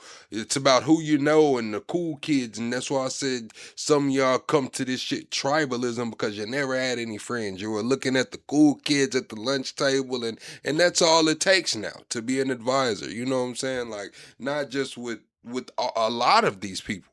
A lot of these people in this administration. It's kind of crazy. Like, damn. We were cut off from that. They didn't ever officially come back and say, you can't look at this anymore. All of the requests just continued to die on the vine with the various agencies that we needed to actually fulfill those requests. I just can't imagine a legitimate justification for that. I mean, maybe I'm missing something, but from a non-specialist perspective, something horrible has happened. The U.S. government, its core function is to investigate crime, particularly murder. Here you have an agency whose job it is to run down the rabbit trails you've described, and you're stopped from doing that. We don't want the information. Right. Why would any person engaged in a legitimate pursuit say, I don't want more information? I mean, especially considering there was people posting online prior knowledge of what was about to happen. So a lot of the justification for stopping us from investigating hung on, hey, we've got the guy, his fingerprints are on the gun. We got video of him jumping off the roof. Like, this is a slam dunk case. Okay, even if it is a slam dunk case that he took the shot, what about all the people who had prior knowledge? You know, all this, the basic investigative questions of like, how did he get there? You map it out. You know, nothing. This isn't rocket science. I mean, this is anything that anyone with common sense would know to ask. But nobody believes Tyler Robinson actually shot. Well, I can't say nobody. A lot of y'all believe it. Chat, yes or no in the chat. Did Tyler Robinson unalive Charlie Kirk? I don't believe so. I don't believe it was a 30-06, man. I'm going to tell you, chat. I've been around firearms a long time, man, and 30-06 would have done some damage. I seen the video Candace posted from behind. I seen another video today that was posted from another angle, man, and I'm just going to be honest with you, chat. I don't think he did it, man, and I don't think that was the weapon used, man.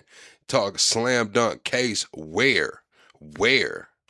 Ask, but basically once they caught him, once he turned himself in and his fingerprints were on the gun, it was basically pencils down. Utah has the rest of it. There's nothing else to see here. And, you know, I'm over there thinking I'm in Crazy Town saying, like, no, we have all these different leads that we need to run down, just from my perspective. Now, the people who had prior knowledge, I believe most of them were American citizens, so that would be on the FBI to go run down. But again, not without saying anything specific, there was more work for us to do on the... It's not even about what Candace said. It's just initially, you know what I'm saying, to say that a 30-06 got stuck, lodged down, and went down. Now they're saying it was fragments. I don't know, but it's kind of crazy when we know the kind of damage a 30-06 will do, bro. We're talking about a human, a neck of right here. Like, come on, chat. Come on, bro. Like, y'all seen the gun, man. Like, let's be real here. Potential of a foreign nexus. Again, not saying there is one, but we had more work to do, and we were blocked from doing that.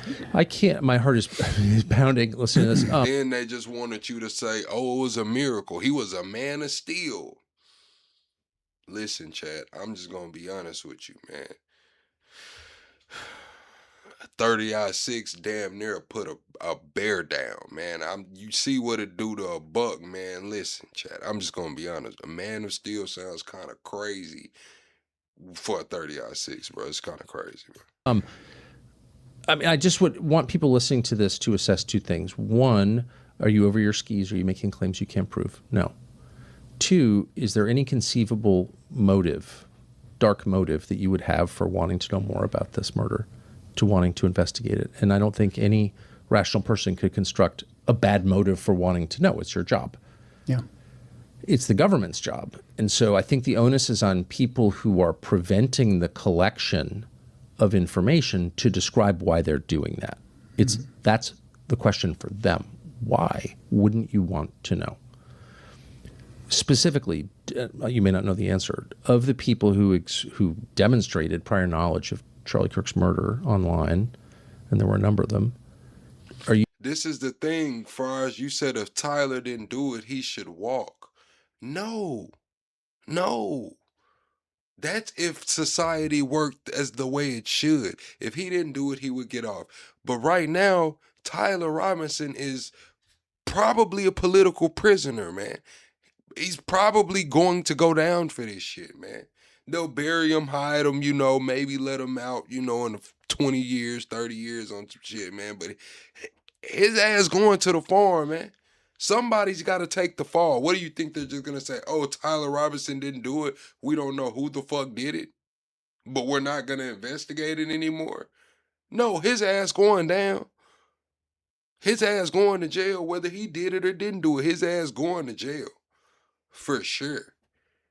This is not one of those cases that can remain open.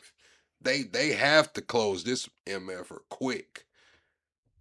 Are you satisfied that all of them were interviewed by the FBI in person? I have no idea. I don't know. I just think, considering they knew Charlie was going to be assassinated, and there was enough of them that it wasn't just some rando who maybe he tags every TPUSA post with that. There was enough of them that there's something there. I don't know what that something is. Well, by definition. But we haven't seen any arrests.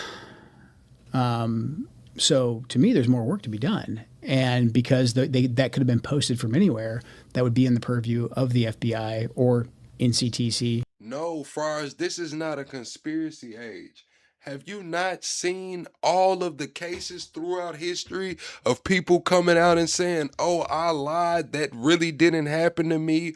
Or cases where people say, oh, we have new evidence and DNA testing wasn't available. This man was locked up for 30 years for no reason. What do you mean this is in a new age? This shit been going on. Crime rate doesn't pay. Like, these cities, they can't afford to have a violent city. The money leaves. So what do? They hurry up. The case is open. They find somebody. They lock their ass up. We got the criminal off the street. The streets are back safe. Come spend your money with me.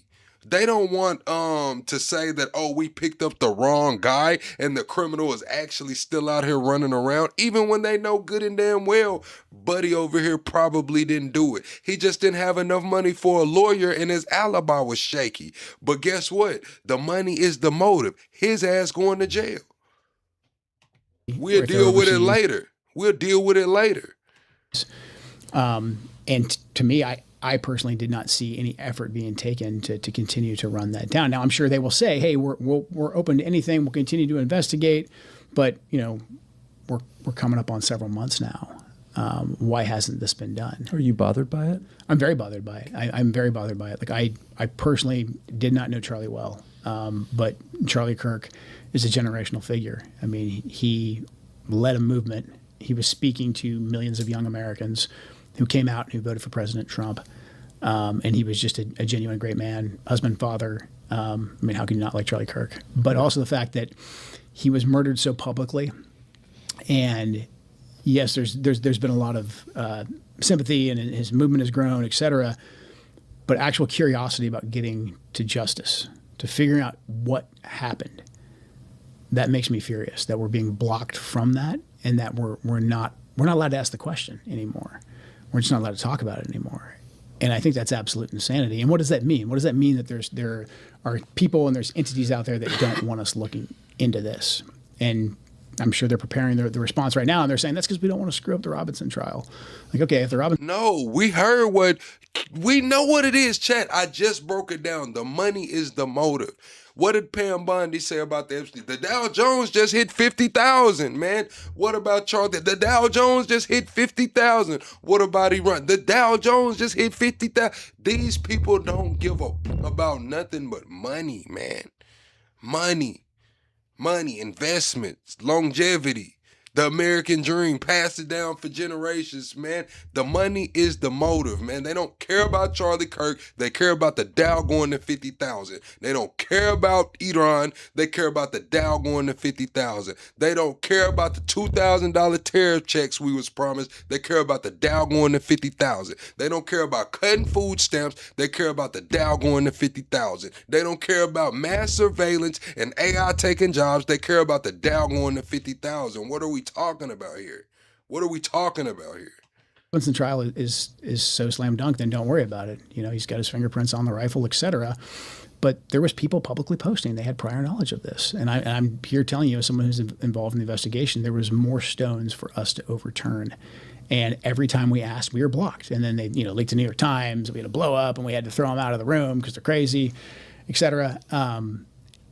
So it's incredibly frustrating that there's not more, especially considering how pivotal Charlie was to the MAGA movement and to President Trump, that there hasn't been a more concerted effort to find the truth and to find justice.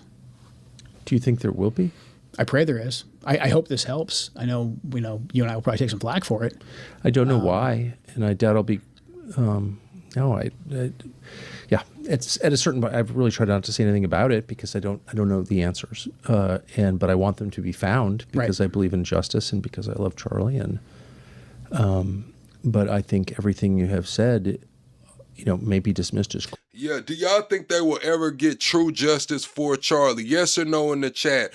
Everybody welcome Jared as the newest member to the Mod Squad. Jared, you've been rocking out for a long time. You didn't ask for a Mod wrench. I just bestowed it upon you, man. Power to the plugs, man. Double tap the screen, shut live out chat. We are about 25 likes away from the next like goal. Please double tap the screen and hit the like button at the top, man. Congratulations, Jared. Crazy or evil, but tell me how. Right. With reference to the words you've just spoken, I don't see how someone could level a legitimate attack on you. It won't stop them. You mentioned the breaches of the president's security that have been reported. One that was reported, and I can't say whether it's true. I'm only asking to see if you know that it is true. But it's been reported that thank you, JB. Prime Minister Netanyahu's security detail was caught twice by Secret Service attaching some kind of device to the president's Secret Service emergency response vehicle. I don't know if that's true. Have you heard that? I've read it in the media. I don't know if that's true. Okay. I think the president and the vice president and several members of the cabinet going out to dinner in D.C. and the Code Pink protesters having a heads up about that to rent the table. And that's hard to do. They had to figure out where they'd rent the table. They had to kind of get the restaurant on board to a certain extent. To me, that's kind of a almost like counting coup. It's a soft flex. It's a I can touch you whenever I want. It was Code Pink. They weren't going to do anything. We know they're just going to be kind of crazy and annoying. However, what does that mean? That means you've got real problems with your security detail. And then, a few weeks later, you have an armed. Wow, I didn't think about that, chat. I do remember when they was protesting Trump at the restaurant, man. I didn't think about the ramifications of what that actually meant. Trump was exposed.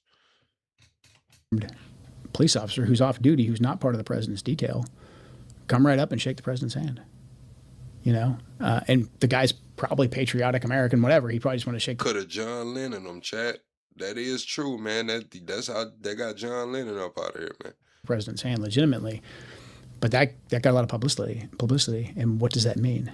And the president, again, President Trump is very smart. I think President Trump has a gift for interpreting large sets of data. Yes. And making very, very key strategic decisions. And so when the president sees that he's got issues with his own security detail, when he sees what happened in Butler with the other assassination attempts, when he sees what happened with Charlie, I think it's reasonable to believe that somewhere in his head he thinks that, like, maybe I don't have a choice. Maybe they could harm me or they could harm my family. And if they can't keep me safe, I believe the president deeply cares. I believe he's very courageous. I think if it was just a matter of he worried about his own physical safety, I don't think he cares. We saw that in Butler. But he does love his family, and he's got a big family. And so somewhere in his head, if they can't keep me safe, what about my family? So, look, maybe the president was just simply deceived by the echo chamber we described, and that's how we got to this place. Now, I'm going to be honest. You said Trump is playing 4D chess. I think Trump has lost some damn chess pieces, man. I think this shit's gotten a little out of control, man. I think he bit off a little more than he can chew, man. He probably shouldn't have got the foot long over there at Subway, man. I'm just going to be honest with you, man. Shit's not looking good. But it's also, there's a potential that there's an element of coercion, intimidation, whatever words you want to use there, that is also influencing his decision-making. If you were assessing a similar situation in another country, a country not your own. You said, what do I know? Who decided that? Anytime they start talking about drafting anybody, drafting kids and shit, the situation is bad. I'm just gonna be honest with you. Anytime a draft is mentioned and we got dead Americans, they just hid the funeral. No cameras allowed, that's a little suspicious. We don't, you know what I'm saying? It's a lot going on. We have dead Americans, man. What are we talking about here? And you, as an expert on these questions, which obviously you are, I gave you the same data set you've just presented to me. And I said, hell yeah, they mentioned draft. What was that guy that got up and left the interview for 2 hours and had the damn meeting and came back all shaking and talking and shit? Hell yeah. What are you talking about? Would you say that's just crazy even to bring that up as a possibility? Not at all. I mean, when you map out those data points, I would just say this moves from being a possibility to potentially, depending on how you look at it and interpret it, this could be a likelihood. It would be something that I'm sure that we would debate rigorously, but nobody would dismiss it altogether. With all this data, it's not nothing. It's something that has to be looked into. Is it being looked into? Again, I don't think it is. I think that with Butler, your investigative journalist found more about crooks than the entire government. And the response I received. You said, how many subs do you have to have a live like Candace has? I'd say probably 2 million. Probably 2 million. You get about 2 million subscribers, 3 million subscribers. You can get like 150, 200,000 in there, depending on what's going on. From the FBI was so hostile that it confused me, and it still does confuse me a lot. It confuses me a lot since I didn't approach the question with anything like that in mind. I mean, we put this documentary out. We got information, the information you described. We got a lot of his online activity, which we've been told didn't exist. And this was not an attack on the FBI. This was, of course, during the last administration with a different director. So this was hardly a partisan hit job. This is the president of the United States who I campaigned for and voted for and have liked for many years. So, it's not an attack. Mm-hmm. And the response that I got was hysterical. Yep. That's not an overstatement. Yep. And it confuses me. Yeah. Have you had experiences like that? There was a level of, just hostility coming from really the FBI. And some of it, I think, is just like rivalry. Like, why are you looking over my shoulder? I got this. I'm very familiar with that. I mean, we're the same way in the military, so I got it. I'm sure that's right. Totally, I totally get that. They were treating like you were in the Air Force kind of thing? Yeah, exactly. Like, hey, what do you know? Like, we're the FBI. Like, gotcha. But, we had a role to play, and the way that we were aggressively blocked from that, I found the hostility to be above and beyond what you would what you would think that you'd find with just typical, rivalry, bureaucratic rivalry, turf wars, those types of things. All right, chat, let's do another live poll, man. We're 25 likes away from the next like goal. Let's smash through that 450 likes right there. Let's smash through it. Everybody tap it. We'll smash right through it straight to 500. But what I'm going to ask is, did you support January 6th? Yes or no? I see a lot of y'all saying Tucker supported January 6th, so I want to know how the chat feels. Did you support January 6th? Yes or no? That was at play, but the level of you cannot look at this. And then for them to escalate it, to attempt to get us kicked out of the case, that to me was very surprising. Same thing with Butler. When we first started asking questions about Butler, I thought, because especially that happened under the Biden administration, that, hey, we would come in and we would get the truth because, the previous administration really screwed this thing up. And there just wasn't curiosity there. There wasn't curiosity, and there wasn't a tolerance whatsoever for us going after just the key questions of hey, did the informant that you had that was interacting with this guy, Rashant, was he in communication with anybody in Butler? I mean, basic questions to ask. Again, this is nothing that's going to blow any investigator's socks off. Just those basic questions. No, the two aren't related. You can't talk about it. You can't ask any of those questions. Even when we found data that needed to be looked in. Yeah, I mean, they would say at the time, well, the Merchant case is ongoing, et cetera. We can't interfere if that case is over. So, I mean, at this point, I don't understand. I think this is a new rule. Yeah. Which is to say a fake rule that you're not allowed to gather information about anything that might potentially intersect with an ongoing case that's not directly related. Who made that up? I think that's just made up. I don't, because then how do you ever investigate anything? What law school did you go to? Right. And I asked this question and it was cases have been overturned on this basis. And it's well, cases have been overturned on many bases, but right. How is that? Is this the new standard? Because you would not be able to investigate anything. Right, exactly. And we want to get to the truth. And so what is that for those of us following along at home who don't have a high level? All right, chat. Do y'all think Kash Patel is a good FBI director, man? I seen he got some Punisher shoes, man. Is Kash Patel a good FBI director, man? Yes or no in the chat. Is Kash Patel a good FBI director? Level of familiarity with the process? What could that possibly be? The current president was the subject of a near successful assassination attempt recently. Yeah. And we're just not going to look into, very obviously, or divulge information that everyone knows they have. For example, the surveillance tape from the shooting range at which Thomas Crooks trained, because it would answer the question, was he training with somebody? And if so, who? They have that footage and they won't release it. What could possibly be the explanation for that? I know what the result is. The result is people come to their own conclusions, and this is where crazy conspiracy theories come from. And then those conspiracy theories usually are easy to debunk or make the people saying them sound crazy. So then the actual question never gets answered. Right? I'm sorry. Can you say that for people who haven't lived in Washington? Okay, I try to explain this to people all the time because this has been ongoing since. Okay.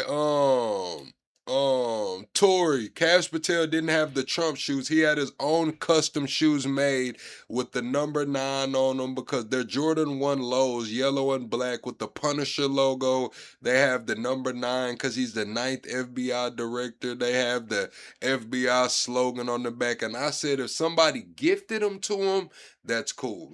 But if he sat down and got on Nike ID and make those shoes, oh, he's corny. He's a cornball if he did that shit. Now, if it was a gift, okay, wear your gift. Support your people who support you. But if you made those, cornball. Real talk, cornball. At least the Kennedy assassination. But this is a very serious. He's had a hearing today about the use of his private jet. So we're gonna watch that next. Kash Patel's hearing. And reoccurring thing. It's a tactic. And you just explained it better than anyone I've ever heard. Can you just do that again if you can recall it from memory? Yeah, I mean, so basically you give no information whatsoever on something that's obvious that there should be information. You outlined, there's potentially footage of Crooks at the shooting range. Again, Police 101, go get the tapes. Let's figure it out. if you don't want to address that question, then you go silent on it and you say, you can't ask that question, which then creates people who come out of kind of nowhere and they start drawing their own conclusions. Right. Knowing the way the internet works, I mean, half of them, if not more, are probably going to be so far off in left field and made by legitimate kooks or bots that then you can just be like, oh, these people asking these questions about that tape at the video range. It's space They're all aliens. crazy conspiracy theorists. They say it's a UAP or whatever. And so then you've just, diverted all attention away from the thing that you're trying to conceal. And now everyone's focused on the crazies. Man. And then the second someone asks a legitimate question, they're crazy. I hope everyone watching will just clip that tape and keep it on your phone and replay it every day, because that is one of the... Okay, Tucker might not be out here taking my live down. Tucker might, hey, listen, Chad. Tucker just said, I hope everybody clips that live and puts it on there. And Tucker might, Tucker used to get me out of there, Chad. Every time we try to sit down and watch some Tucker, he would suspend my live and all of that. Tucker, hey, man, he might have turned a new leaf, man. I fuck with this Tucker. primary ways What's up, that the Purple? intel agencies and federal law What's up, Purple Dinosaur says, first time here, plug. And then gave the thoughts on Cash Patel. Thank you. Welcome in, Purple, man. I hope you having a good night tonight, chat. I hope everybody's having a good night tonight, chat. Get to know each other in the chat, man. Mod, show everybody some hospitality. enforcement influence public opinion, influence elections. That's the way they influence the perception of what's going on. But more than anything, it's the way that they hide their own behavior from the public. Yeah. So at the beginning of the administration, I think it was October, rather, it was January 23rd, was like right after the inauguration, the president issued an executive order calling for the total declassification, release of all documents relevant to the assassination of President John F. Kennedy in November of 1963, all of them, and also documents relevant to the assassination investigation into What's up, Martin Luther Sharon King Bell? and Robert F. Kennedy, the Attorney General. I don't think all the Kennedy documents have been released, have they? They were supposed to be. I mean, that was the president's order. That's what was in the executive order. It's the law. It's the president. The president said it, and it's in the executive order. Willie Wallace says BB lives on forever digitally with 6 digits. I do believe they're trying to make BB live on a tad bit longer digitally, or show that he's not injured digitally. I do believe that. But also they said that one of those rabbis said that BB was supposed to be the last prime minister. So there's a legend BB's supposed to be the last prime minister. So it could get crazy, Chad. It could get crazy. Maybe you can't go there because So, yeah. So I just want to say again, and not from you, I have been told conclusively that that has not happened. So without divulging anything that's classified, like anything from 1963 should be classified, the whole thing is insane and an insult to citizens. I'm a middle-aged man. I wasn't even born then. You said, do I smoke?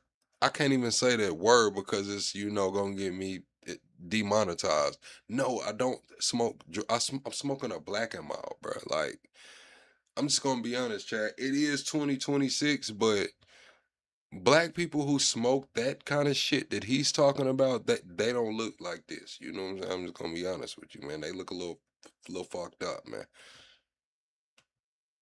Was 6 years before I was born, and they're telling me I can't see it? Okay.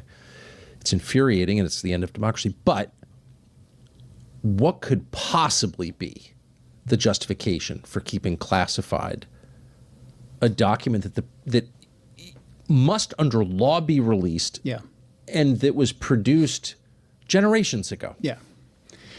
I think more of this goes to the deep state, the system, the machine, whatever you want to call it. They're not hiding something in the Kennedy files, in my opinion, because it's not like they. Who the hell is Monty? Gito, you got some beef out here in these YouTube streets, Gito? Gito, you got some smoke out here, man. That's crazy. Who is Monty, man? Monty, Gito said that you gonna try to infiltrate the circle, man. Don't let you do it, man. Monty, what the hell you got going on, man? It's wild. Some smoke in the chat, man. This shit done fell off in my lap, man. It's crazy. the assassins wrote down on this day we're going to kill JFK, and they put it in a file at CIA or FBI. Right. Like, that didn't happen. So I don't really think there's anything that's in particularly, would be earth-shattering inside the files themselves. The system doesn't want to get us used to things being rapidly declassified. They don't want a president to be able to come in and say, here's an executive order, and I said declassify it because the people demand it, and it happens like that as fast as it could happen. They don't want that to happen. They want to condition us that, like, okay, the president that the American people elected, he may have, come in and lawfully given us an order. Travis. But there's a process here. There's an interagency process. Everyone gets to check to make sure there's nothing still classified or still ongoing, even if it was from 1963 or even further back, because again, they don't want us conditioned to, we can just have access to this information. And I think there's probably times where that would be appropriate, like something declassifying something that happened last week, for instance. Sure. Yeah, there's going to be equities there, and I think the American people would understand that. I agree. But a lot of this, I think, is power. And so the bureaucracy, when the president says declassify this, regardless of what it is, from decades ago, they can't just let them have it. They all want to have their cuts on it. They want to be able to control it. And this is the way, like, the bureaucracy and the career bureaucrats roll. And they just tell the new political appointees, like, hey, we just, we really can't do that. But we'll get us to a place that mostly. Yeah, shout out to Set, man. Shout out to Set Media. I went over there on this channel a couple times. I was gonna try to, have a conversation with him. But yeah, I just never really got to join the panel. He has a little different audience than me, but I have checked out his content a little bit. Somebody said they wanted me to debate him, and I just was like, damn, let me go see who he is. But no, he's pretty cool. We have very different views on a lot of shit, but hey, he's doing his thing. He's a creator. I'm a creator. Shit, shout out to Seth. One day maybe we'll be able to have a conversation. Will get you what you want eventually, and then it all just gets killed off in process, and there's literally no transparency at the end of the day, or limited transparency. But that's what I think the game is here. They don't want to condition us that you can elect a president and he can automatically change the bureaucracy. I mean, this fact, the fact that the government doesn't have to tell you what it's doing, even though you pay for it, just invalidates the whole concept of consent to the governed. Like, how can you give consent to something you know nothing about? Yeah. Right. But more than that, it creates a moral poison at the center of the society. Lying is a sin. It's the core sin. Mm. And lies beget lies, and they, like cancer, destroy the body in which they live. Yeah. And if you care about the body, this country, if you're from here and you hope to live here and have grandchildren here, you have to fix that. And I really think that telling the truth, radically telling the truth, is the only thing that gets you there. And the pain that entails, and it does entail pain, there's no doubt about it, and humiliation, is much smaller a price to pay than the price that we will pay inevitably and maybe soon if we don't do it. I don't think this is sustainable, this level of lying in any society. No, and if people don't think that their vote matters, that they can actually elect someone and change can be enacted, I think things go to a very, very dark place. Of course. And people lose faith in our system. That's right. And our system is based on that faith that, we get to have these elections. In theory, hopefully, you'd hope the elections are free and fair. We've got a lot of issues there as well. But when you finally get your person in office, that they're going to be able to control the government that the people pay for, that are supposed to be ran by the folks that they voted for, that they'll actually get their... See, this is one thing about me, Gito. It's kind of like you either like me or you love me or you're indifferent. You know what I'm saying? It's like, shit, you're never gonna fully agree with a person like me. Nobody ever does, because I'm just that kind of guy. Sometimes I agree with what the Dems do. Sometimes I agree with what the Republicans do. But at the end of the day, I feel like we're all sold out to the technocrats. So I'm not going to take your mind because you disagree with me. Now, if you get in here tripping, blocking a whole lot of people, or trying to sabotage the channel, or you just stop showing up, then yeah, I might have to get that mind wrench up off of you. But because you disagree with me, nah, I don't take anybody's mind wrench for disagreeing with me. That's what the platform is for, man. Open discussion, debate, getting doing investigations, looking at clips and figuring out what's going on so you can take the information and the conversation that you've gathered and make your own independent decision, even if it's radically different than mine. That's what this shit is about, man.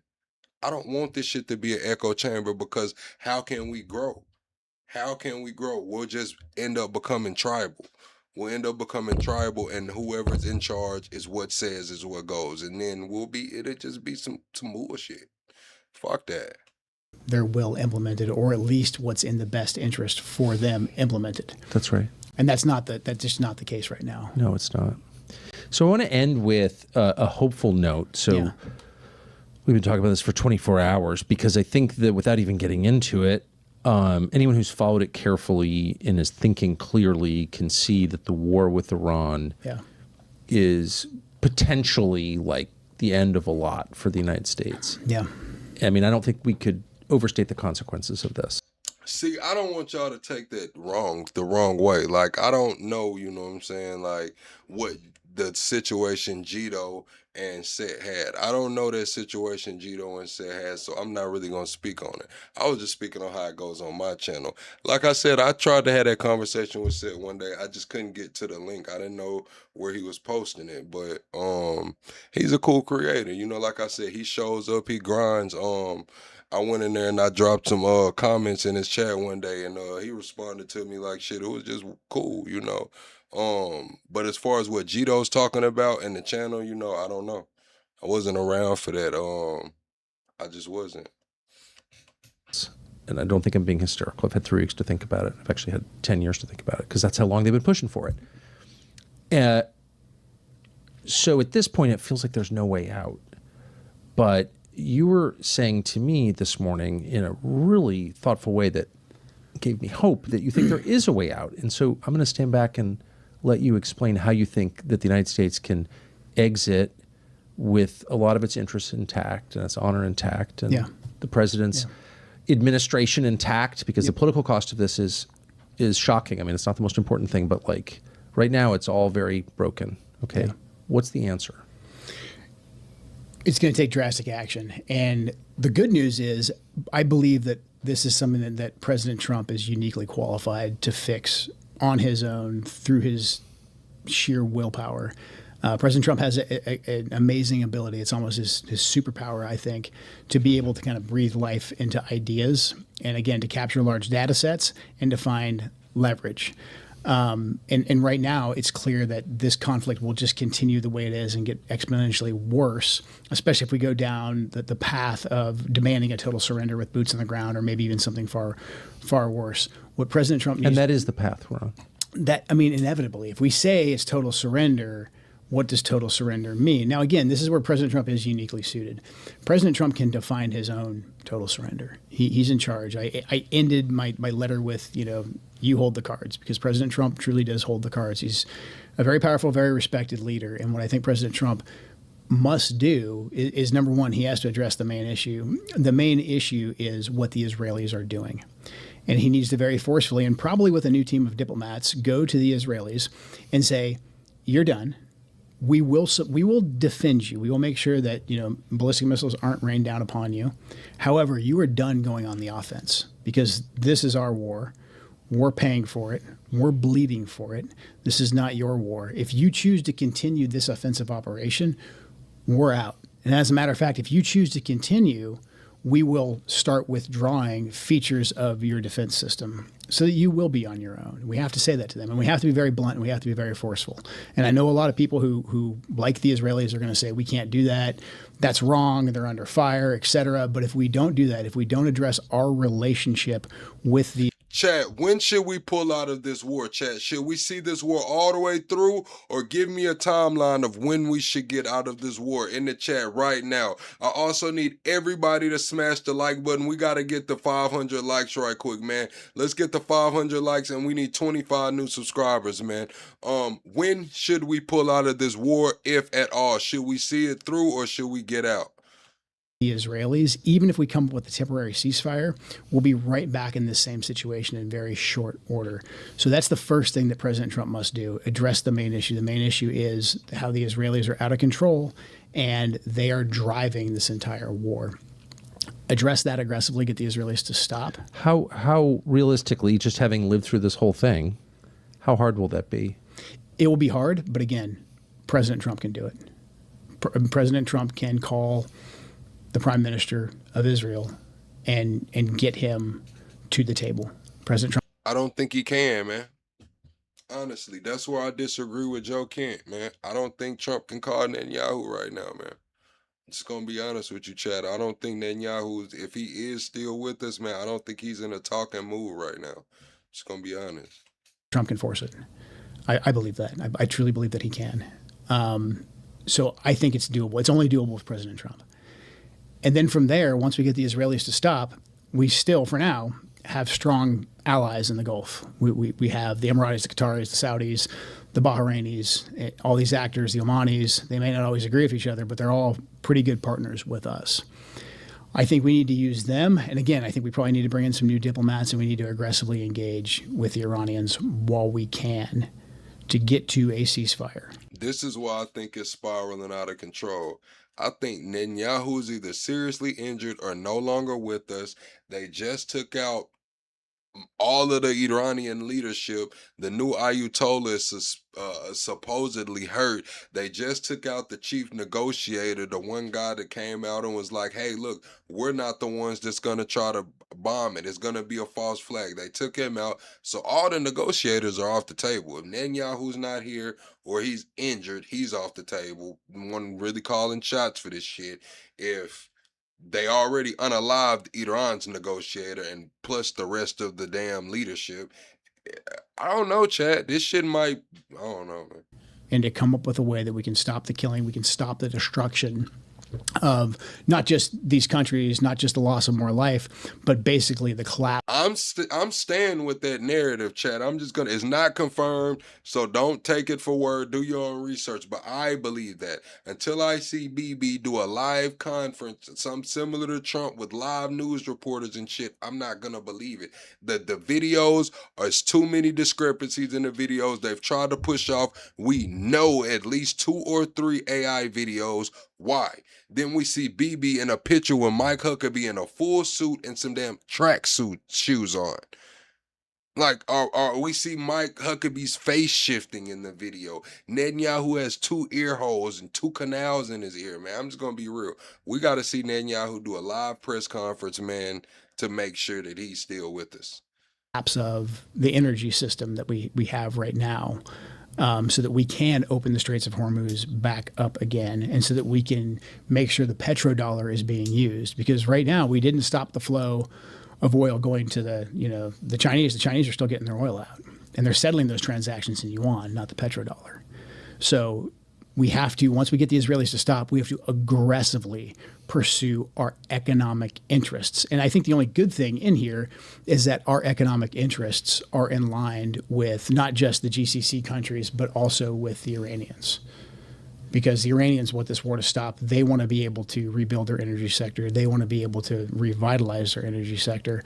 And on this mutual cooperation to open up the Straits of Hormuz and to build back the energy sector, I think we could come up with a peace. It's going to be We'd have to lift some sanctions. We have to lift some sanctions, yeah. And why wouldn't we?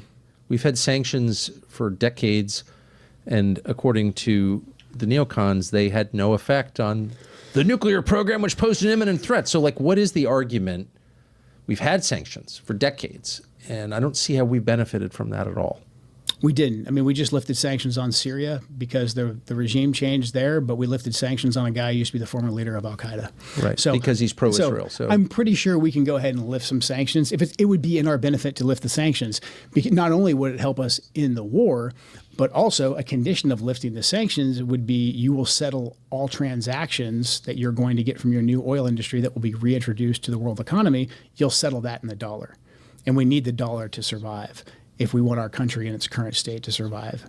as well. So the lifting of sanctions in this case very much works. Well, I don't know, because Jerome Powell just came out and said we created net zero jobs in the private sector. We seen Trump said that he created 600,000 jobs. Jerome Powell just said, no, look, that shit was net zero.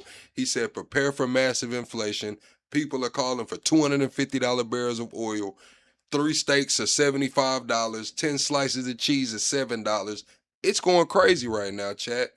I'm sorry to say it, man. It's this shit is not good. Works out in our national interest. That to me, and I'm sure there's lots of different variations we could have of this plan, but President Trump aggressively enacting this and addressing the Israelis first and foremost. Otherwise, any kind of negotiation we try to have with the Iranians or pretty much anybody else, if we don't address the Israeli factor, they're simply not going to take us seriously. Why would they? Precisely. Why would they? And every day that this goes on, again, the more, and I have no love for anybody in power in Iran right now, but the more of the people that more of the leaders we kill in Iran, you're not getting a Thomas Jefferson next. It's not like if we kill, 15 or 20 of them, the 16th or the 21st guy is Thomas Jefferson or he's a moderate. Absolutely not. It's very obvious to me that some of these strikes, not all, but some, were conducted with the intent of making a negotiation. Oh, Bob, you said what sources is this guy coming from? He's the damn chief of counterterrorism. Like shit, he was that guy. He was the source. Hell, it's settlement impossible, and that leads me to the saddest thing. A whole cluster of sad things, but the saddest thing is the bombing of the girls' school attached to the Iranian naval base, and the U.S. has admitted we did it. But I'm wondering about the targeting coordinates and where those came from. Is it possible that those came from Israel? That I don't know. Are you aware of, has it been publicly reported or in previous conflicts, can you say anything that you're not constrained by? Is it possible that could have happened? I mean, have there been strikes, American strikes on targets in the past that you're aware of that have used coordinates supplied by Israel? Yeah, and we share so much intelligence with Israel. Right. So, right, of course. So it's entirely possible, but no one has said anything about it, but it's entirely possible that the coordinates were given to us by Israel. that's crazy, chat. Do you think the coordinates were given by Israel? Yes or no in the chat. Do you think the coordinates were given by Israel? Yes or no in the chat, man. Double tap the screen, shut a live out, chat. We got to get to 600 likes. Everybody hit the like button right now. And why wouldn't they be? Because once you start doing things like that, it's intentionally or not, it's very hard to get out of it. And obviously from the way the Israelis have conducted themselves in the Gaza war and other places, they have a much different way of fighting than we do. I mean, America definitely makes mistakes, and we do everything that we can. I can tell you as a guy who fought on the ground, Americans, almost to a fault sometimes, we do everything that we can to prevent the loss of civilian life. I mean, almost to the point where sometimes we risk our own lives deliberately to not kill Americans, to not kill innocent civilians. So again, this is where being in partnership with a air quotes partner that has a very different agenda than you and a stated outcome, but then also just a different standard for how they fight. It's very dangerous. It's very dangerous for us. To be in partnership with a country that has different goals and different standards of behavior on the battlefield. In different ways and means, yeah. They just have a whole different way of looking. So how would you describe the Israeli attitude toward the killing of innocents? Look, the Israelis are in a hard spot. And as somebody who fought for most of my life, I think I can get into their heads pretty easily. If I was an Israeli, I think I would have the same view. I think I would say, like, well, we're going to fight them at some point anyways. If there's civilians in that area that's militarily important to us, whatever. Like, I have a job to do. I understand that.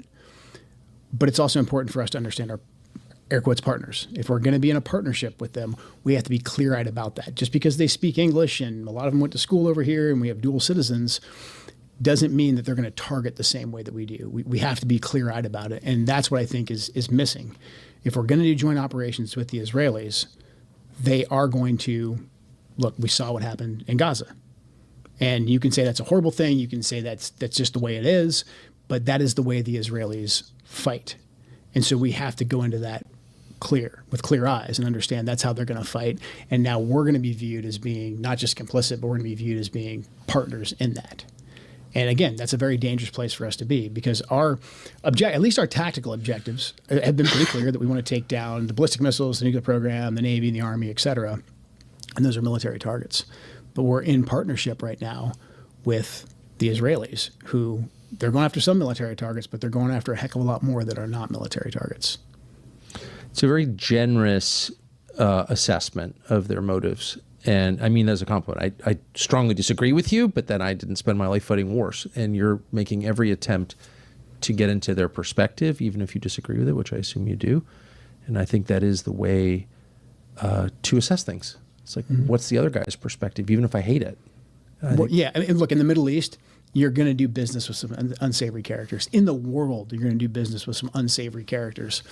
So if you're going to be doing business there, just get comfortable with the fact that some of these guys are unsavory. I mean, the classic, I think, President Trump line really early on when he was asked, like, if he thought Putin was a killer. And he's like, well, yeah, I mean, we're killers too. You know what I mean?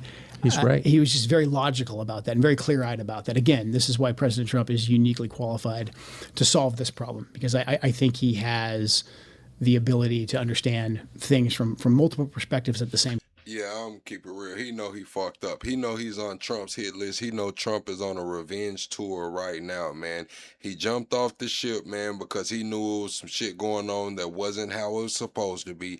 And he knows that Trump is on a revenge tour, and Trump will not let this shit ride, man. I'm telling y'all, this man's life has changed forever, man. His life has changed forever. Time, and then find our leverage, and then find out what's best for our objectives, for America's objectives, yes, with clear eyes. And that's the way we have to be. Do you anticipate you'll be speaking to the president again? I would welcome it. I mean, I spoke with him before I departed the administration. How did that go? It went great. I mean, not the best conversation ever. You know, I told him why I was leaving. He heard me out. He was very respectful. He was? Yeah, very respectful. He was very kind. He always is. And I think we departed personally on good terms. Again, I'm an adult. I understand the way I left and writing the letter, that there's parts of his administration that are going to have to come after me and try and discredit me. I understand that. But I think the president is... You see that right there, chat? That's him mentally preparing for what's to come. He understands. He's trying to rationalize it, trying to say that on a personal level, Trump's not going to come after me. But professionally, his administration is going to tear me a new one. That's him mentally preparing. I'm saying that is true, but it's also going to be a Trump revenge tour. Trump's going to have a personal vendetta with this shit. This is the largest decision Trump has made to date. This is an 80-year-old man we're talking about. And this decision to move into Iran is the largest, the by far the biggest decision he has made in his life. And you are publicly opposing him, publicly saying that he had no dealing. It was out of his hands, that he's not the big dog.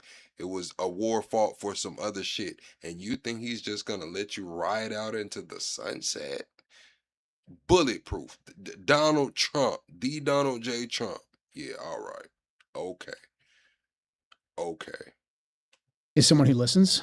And so I think he's listening, not necessarily just to me and to you, but I think he is listening to a lot of different people, because I think he knows at a core level this is not going well, and he needs to find a way for us to get out of this. Well, you're definitely an adult, and I wish there were more of them. And I appreciate all the time you spent here. Thank you. Thank you, Tucker. I really very appreciate much. it. Joe Kent. Thank you for watching. We'll see you next Wednesday. All right, man, that was a good Tucker Carlson episode. Y'all be sure to go give Tucker a follow over there if you want to catch more content out like that, man. We're going to get into Kash Patel and his hearing And the remaining today. scarce resources are being squandered on things like a $60 million jet for the director's personal travel so he can go golfing in Scotland or partying with athletes in Milan. In fact, according to a whistleblower account, Look at him. He just looked guilty, don't he, chat? Double tap the screen, chat. We got to get the 600 likes, man. I appreciate everybody for rocking with me. If you are a first timer, say what's up, and I'll try to say what's up back. We're going to get into Cash Patel's. They're grilling him. We just heard Joe Kent say that Cash Patel and the FBI are investigating him right now, and they have been putting a lot of blocks on the investigation into Charlie Kirk's assassination and into Donald Trump's assassination attempts, man. So, what's up with it, everybody? What's up with it, chat? those flights became so frequent they even delayed the Bureau's response to major incidents like the Charlie Kirk assassination or the shooting at Brown University. Thank you, Cyber.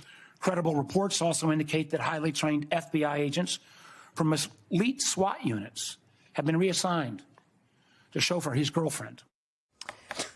Kash Patel facing scrutiny from Senator Mark Warner about where his focus lies on his own personal travel and interests. Oh, man, I don't want to see that. I want to see the actual damn hearing, Chad. Hold on. Let me pull it up, man. We'll go to the Tulsi Gabbard, man. I don't want to hear them folks talk about it. I don't care about them people opinions, Chad. We don't care about what they feel, man. We trying to break this shit down on our own, man. Power to chat, man. Thank you, Mr. Chairman, and let me also offer a good morning to our witnesses. Let me also join you, Mr. Chairman, begin by thanking literally the tens of thousands of men and women across America's intelligence community who work every day to keep our country safe. Their work is by necessity secret. That is the nature of intelligence. But that is also why hearings like this one matter so much. Over the past year, we have seen a series of developments that raise Why the hell do they got them video suggestions at the bottom? concerns about the erosion of safeguards that protect both our democracy and our security. And nowhere is that more worrying than when it comes to the integrity of our elections. For decades now, our intelligence community has warned that foreign adversaries, including Russia, China, and Iran, are actively seeking to shape the outcome of American elections. These efforts have included cyber intrusions, disinformation campaigns, and covert influence operations designed to divide Americans and undermine our confidence in our democratic institutions. Protecting our elections from these threats should be one of the intelligence community's highest priorities. The DNI is supposed to be coordinating intelligence on foreign election interference, warning the American people about adversaries seeking to undermine our democracy, ensuring that federal, state, and local officials have the information they need. Man, he talking a lot, man. Even required the creation of a foreign malign influence center inside. In fact, according to a whistleblower account, those flights became so frequent they even delayed the Bureau's response to major incidents like the Charlie Kirk assassination or the shooting at Brown University. Credible reports also indicate that highly trained FBI agents from elite SWAT units have been reassigned to chauffeur his girlfriend, an unprecedented use of personnel whose training are actually intended for hunting violent criminals and neutralizing terrorists. Unfortunately, this dysfunction has not been limited to the FBI. Both the National Security Agency and the Defense Intelligence Agency, and this is no reflection on the two gentlemen sitting in front of us, were both left leaderless for months after the president fired their directors. One at the behest of a 9/11 conspiracy theorist, and the other for providing a fact-based assessment that contradicted the president's claims about obliterating Iran's nuclear program. Clearly, if the program had been truly obliterated, the president wouldn't be bombing again right now. And again, more than 1/3 of the personnel at CISA, created by Congress to protect critical infrastructure like power, water, and election systems, have been forced out. That seems like a real mistake as we still grapple with the intrusion called Typhoon and the recent Iranian cyber attack on Stryker. And we are now seeing in real time the cost to the State Department Thousands of American citizens were trapped in a literal war zone. Man, how long is he gonna talk? I'm here today began by noting that since the first time since 2017, in the aftermath of Russia's intervention in our 2016 elections, the annual threat assessment includes nothing about adversary attempts to influence American elections. Now, I don't believe this omission means that the threat has disappeared. It means that the intelligence community is no longer being allowed to speak honestly about it. And it raises serious questions, and I will be asking about your priorities, Director Gabbard, in terms of what you're choosing to prioritize instead. Thank you, Mr. Chairman. I yield back. Director Gabbard, the floor is yours. Thank you, Chairman Cotton, Vice Chair Warner, members of the committee, good morning. Here we go. I'm here today to present the 2026 Annual Threat Assessment, joined by the directors of the CIA, FBI, DIA, and NSA. Before I continue, on behalf of the intelligence community, I want to extend our thanks to General Hartman for his 37 years of service in uniform and closing out his 37 years with tremendous leadership of the NSA. This briefing is being provided in accordance with ODNI statutory responsibility. I'd like to remind those who are watching what I am briefing here today conveys the intelligence community's assessment of the threats facing U.S. citizens, our homeland, and our interests, not my personal views or opinions. In this assessment, we're following the structure of priorities that were laid out in the President's national security strategy, starting with threats to our homeland and then shifting to global risks. The defense of our homeland is of the utmost importance to the American people, and efforts by this administration have shown over the last year the results of bolstering homeland defense in the security of the American people. For example, the strict enforcement of U.S. policies at the U.S.-Mexico border and regionally have served as a deterrent, drastically reducing illegal immigration. Based on Customs and Border Patrol data, January 2026's monthly encounters are down 83.8% compared to January 2025. Encounters declined 79% compared to 2024. The drivers of migration are likely to continue. Potential worsening instability in countries like Cuba and Haiti risk triggering migration surges, and smugglers who have long operated. Y'all hear that, chat? Y'all hear that? So all the MAGA supporters that was get them all out, get them all out. They said Haiti and Cuba on the way. Haiti and Cuba on the way.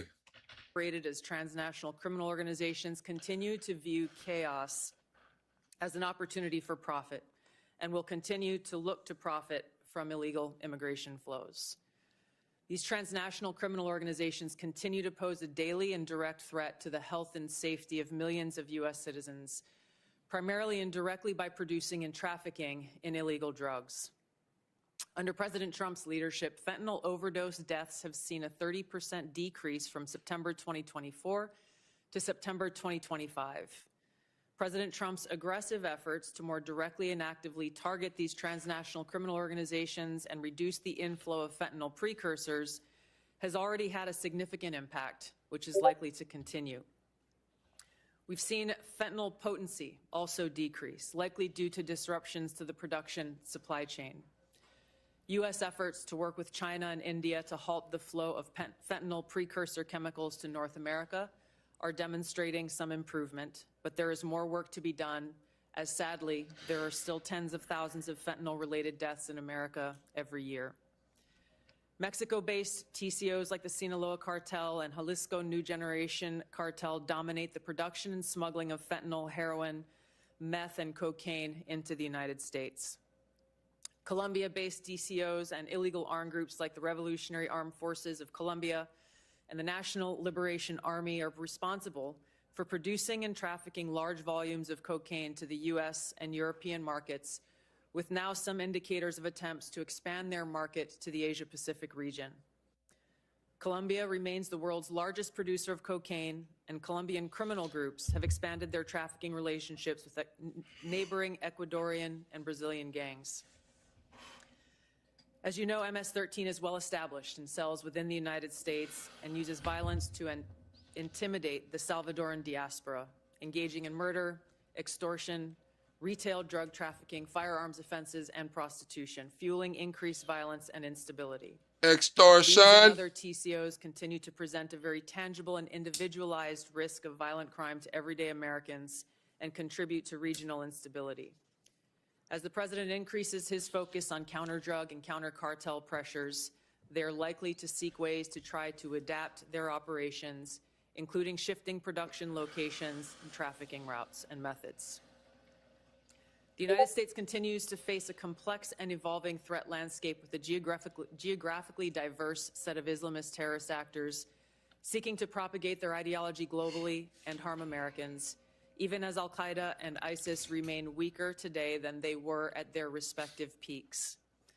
The spread of Islamist ideology, in some cases led by individuals and organizations associated with the Muslim Brotherhood, poses a fundamental threat to freedom and the foundational principles that underpin Western civilization.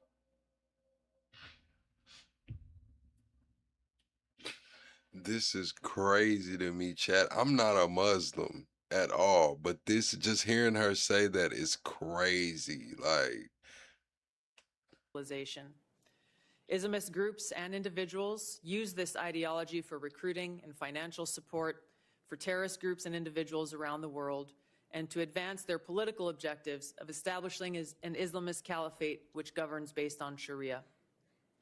There are increasing examples of this in various European countries, and President Trump's designation of certain Muslim Brotherhood chapters as foreign terrorist organizations is a mechanism to secure Americans against this threat. In response to setbacks to their capabilities of conducting large-scale complex attacks, Islamist terrorist groups have shifted toward focusing on executing information operations to spread propaganda and inspire or enable individuals located in or with access to the West. U.S. counterterrorism efforts, primarily in Iraq, Somalia, Yemen, and Syria in 2025, were instrumental in removing key terrorist leaders and operatives, degrading the ability of al-Qaeda and ISIS to quickly reconstitute its leadership and plan large-scale attacks against the homeland and U.S. interests abroad. Strict U.S. border enforcement measures and increased deportations of individuals with suspected links to Islamist terrorists have reduced access to the homeland and removed some potential sources of future terrorist attacks. Since January, U.S. officials have only had a handful of encounters at our borders with individuals associated with terrorist groups. This is a positive trend. However, our interagency coordinated efforts to continue to identify, locate, and remove known or suspected terrorists who may already be in the United States continues with vigilance. In 2025, there were at least 3 Islamist terrorist attacks in the United States. Law enforcement disrupted at least 15 U.S.-based Islamist terrorist plotters. Roughly half of last year's disrupted plotters had some online contact with Islamist terrorists inspired by Islamist foreign terrorist organizations abroad. For example, in the recent attempt to attack a synagogue in Michigan, the shooter had familial ties to a Hezbollah leader. Al-Qaeda and ISIS pose the biggest threat to U.S. interests overseas in parts of Africa, the Middle East, and South Asia. you said, why did I ban you? Because you said some shit about me. See, I am for free speech, but when you get to talking shit about me, you can either pay $20 and call in during the middle of the show, or you can wait till I open up the Discord. But what you're not gonna do is disrespect me from the chat for free. I didn't ban you. I put your ass in timeout. Maybe you'll come back thinking a little bit better. Asia, where these groups operate. In the Middle East, AQAP in Yemen, ISIS-K in South Asia, and ISIS in Syria are among the most likely groups conducting external plotting. ISIS in Syria is likely seeking to rebuild its ranks, expand support networks, and solicit funds by re-engaging with and recruiting from the likely hundreds of ISIS detainees and thousands of ISIS-linked women and children who were either released or escaped from prisons and displaced person camps that were previously run by the Syrian Democratic Forces in northeast Syria. Meanwhile, state actors What's up, John Doe? risk broader in scope by seeking new capabilities in kinetic and cyber warfare. The United States secure nuclear deterrent continues to ensure safety in the homeland against strategic threats. However, the intelligence community assesses that Russia, China. You said, what's my take? What's my take on what? You got to be specific. You got to ask me what's my take on what? North Korea, Iran, and Pakistan have been researching and developing an array of novel, advanced, or traditional missile delivery systems with nuclear and conventional payloads that put our homeland within range. The IC assesses that threats to the homeland will expand collectively to more than 16,000 missiles by 2035 from the current. You said, dude, I'm not paying you anything. You have EBT and Obama phone. Don't have EBT, never had an Obama phone, but you don't have to pay me anything. But what you can do is stop typing in all caps in here. That means you're yelling. I don't like when you come in here yelling. Have some decorum. Sit down, little TK. You know what I'm saying? Pipe down, little TK. Current assessed figure of more than 3,000 missiles. The IC assesses that China and Russia are developing advanced delivery systems meant to be capable of penetrating or bypassing U.S. missile defenses. North Korea's ICBMs can already reach U.S. soil, and the IC assesses that it is committed to expanding its nuclear arsenal. Pakistan's long-range ballistic missile development potentially could include ICBM. Do I think he'll pull out or stay in Iran? I think this eventually goes nuclear, chat. I'm just gonna be honest. That's my honest take. I think that this goes nuclear. Yeah, I think it goes nuclear. You said large caps yelling. Yes, it is. You said, do I think BB is alive? I do not believe BB is alive, but if he is, I do believe he may be injured, man. You said, am I pro-Trump or anti-Trump? I'm not pro-Trump for sure. Trump is the president of the United States, and I support my country, but he on some bullshit right now. I'm just going to be honest with you. Trump on some bullshit right now. I'm not MAGA. I'm not none of that shit. Trump on some bullshit right now, you know. But I do want my country to survive. Trust that. I want my country to survive, man.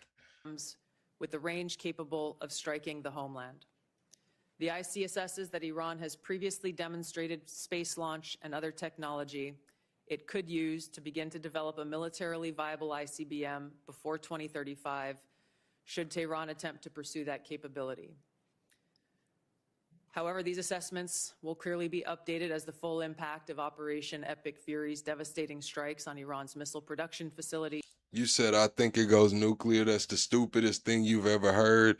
The World Health Organization just put out a nuclear warning. The World Health Organization just came out with the nuclear warning, but that's the stupidest thing you ever heard because you heard it from me. Now, when I pull up this World Health Organization's damn, notice of it could be going nuclear, I mean, you're still going to say that's the dumbest thing you ever heard because now you're too far into putting your foot in your fucking mouth. So you'll double down. That's what you tend to do in these comments, right? Now, when I show forth and prove that they're calling this shit Armageddon, the war to end all wars, bringing about end times, we hear all of this shit, man. We hear it going on. We just seen Trump and them do a quote-unquote routine test off the coast of California. We come on, man. Like, what are we talking about here? Even Kim Jong-un pulled his tugboat out the other day and tested his nukes. So that's the stupidest shit you ever heard is that this shit is going nuclear.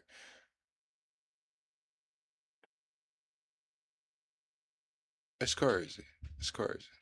These stockpiles and launch capabilities is determined. These nations collectively will likely seek to understand U.S. plans for advanced missile defense for the homeland, probably for the purpose of shaping. Yes, but you got to listen to what Joe Kent just said. Joe Kent just said that it was planned that we were going into Iran a long time ago. He said that it was compartmentalized and it's been going on, man. So we can say that they put it out before. Of course, they knew what the fuck was going on, man. We just sat there and listened to Joe Kent for a whole hour, saying that he knew that this shit was going on. They knew it was already planned. Their own missile development programs and assessing U.S. intentions. What's up, old turtle? Shifting to the cyber domain. Oh, you said, what do I think about Kanye saying he's the real? What did you say? What do I think about Kanye and what? Man, I don't know. I think Kanye a little crazy, man, but sometimes he's misunderstood. Kanye is Kanye, bro. He's the different kind, bro. When it comes to Kanye and him being the Hebrews and shit, he might fucking be. Who am I to say Kanye is not a Hebrew Israelite, man? Who am I to say that? You know, like shit. I don't know this nigga's lineage. The IC assesses that China, Russia, Iran, North Korea, and non-state ransomware groups will continue to seek to compromise U.S. government and private sector networks, as well as critical infrastructure, to collect intelligence, create options for future disruption, and for financial gain. The IC assesses that China and Russia present the most persistent and active threats and are continuing their R&D efforts.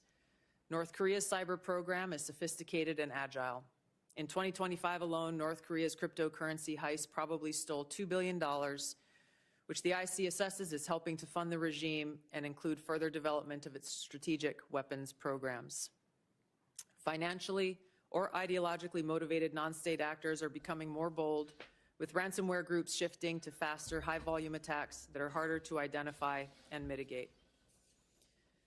Innovation in the field of artificial intelligence will likely accelerate these threats in the cyber domain.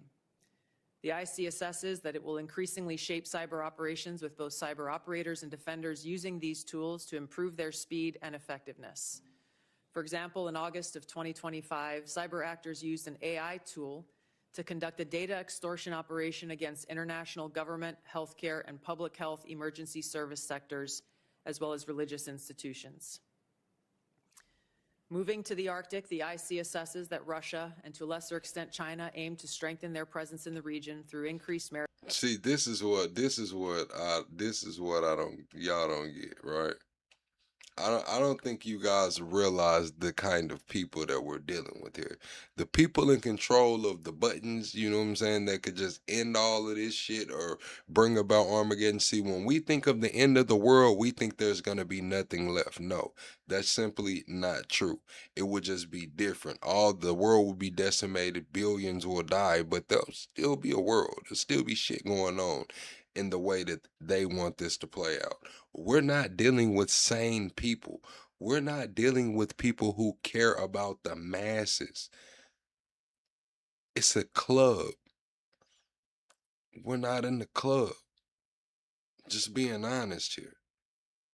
Do you think these people honestly care about killing or unaliving billions of people? I don't. If you do, hey, you just do. You know, we just differ in opinion. I don't think these people care. When has the world ever been moral? What moral world have we lived in? We just seen the Epstein files, all of the atrocities in there. We've seen G go on. We've seen unalivings. We've seen the most horrendous things go about in this world for centuries. When has this world been moral? You think they give a man? I don't. Maritime trade, natural resource extraction, and military activity. Russia, which has the longest coastline in the Arctic, has long sought recognition of its polar great power status and is deploying more military forces and building new permanent infrastructure. China, though not an Arctic country, is engaged in more limited efforts in the region to advance its own strategic and economic interests. The IC assesses that China is the most capable competitor in the field of artificial intelligence. The IC assesses that AI capabilities are rapidly advancing and changing the threat landscape, as this is a defining technology that enables computers and machines to simulate human learning comprehension, problem solving, creativity, and autonomy. It will be critical to ensure that humans remain in control of how AI is used and of the machines that may threaten to autonomously violate the interests of the American people across all domains. AI adoption at scale across the spectrum of usage poses serious risks. AI has the potential to aid in weapons and systems design and has been used in When I say these people, I mean the people with the buttons. There's only a certain amount of nuclear powers in the world. I mean, the people with the buttons, all of them. Not one of them people that has a button in their hand that could change the course of the world is sane. Not one of them, man. We got Trump with a button. He's off his rocker, man. We got Putin with a button, man. He's still thinking about the damn Soviet Union, man. We got Kim Jong-un with a button, man. We know what the fuck's going on over there, man. We got Xi with a button. He still wants Taiwan while we're over there taxing the damn chips and telling him what kind of technology he can and can't have off some shit he thinks he lays claim to. And then we got India and Pakistan, man. Like, let's be real here, man. These people are off their rocker, man, and they got a lot of power in their hands, man. The world has never been more, and right now, man, that's what I mean by these people. Everybody, Macron, we can get into it, man. Everybody who has a button is not wrapped too tight, man. Not wrapped too tight, man. Recent conflicts to influence targeting and streamline decision making, underscoring the risk and likely threats that could manifest on the battlefield. Early developers in quantum computers will give countries an extraordinary technology.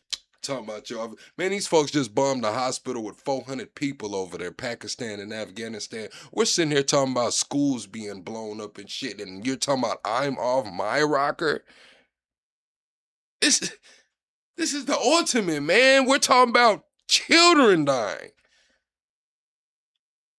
We're talking about the sick and shut in hospitals and shit.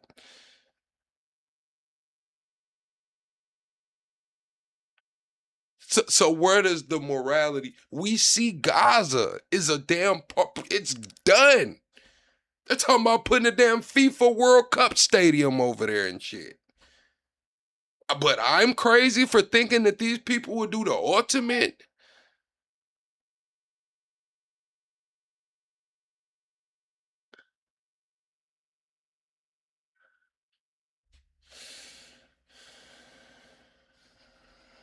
I guess.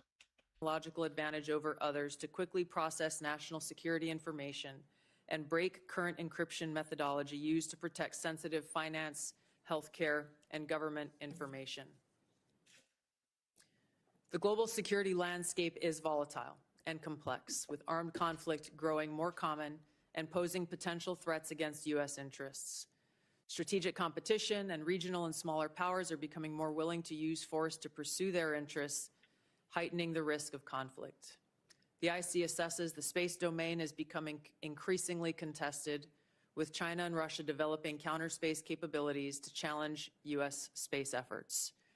The threat of nuclear proliferation and advancing chemical and biological warfare capabilities continues to grow. I'll turn now to our neighborhood in the Western Hemisphere, where flagging economies, high crime rates, pervasive organized crime, migration flows, corruption, narcotics trafficking, all of these present a spectrum of risks to U.S. interests, and where strategic competitors seek to gain greater influence in the region. The IC assesses that Latin America and the Caribbean almost certainly will see hotspots of volatility in the coming year.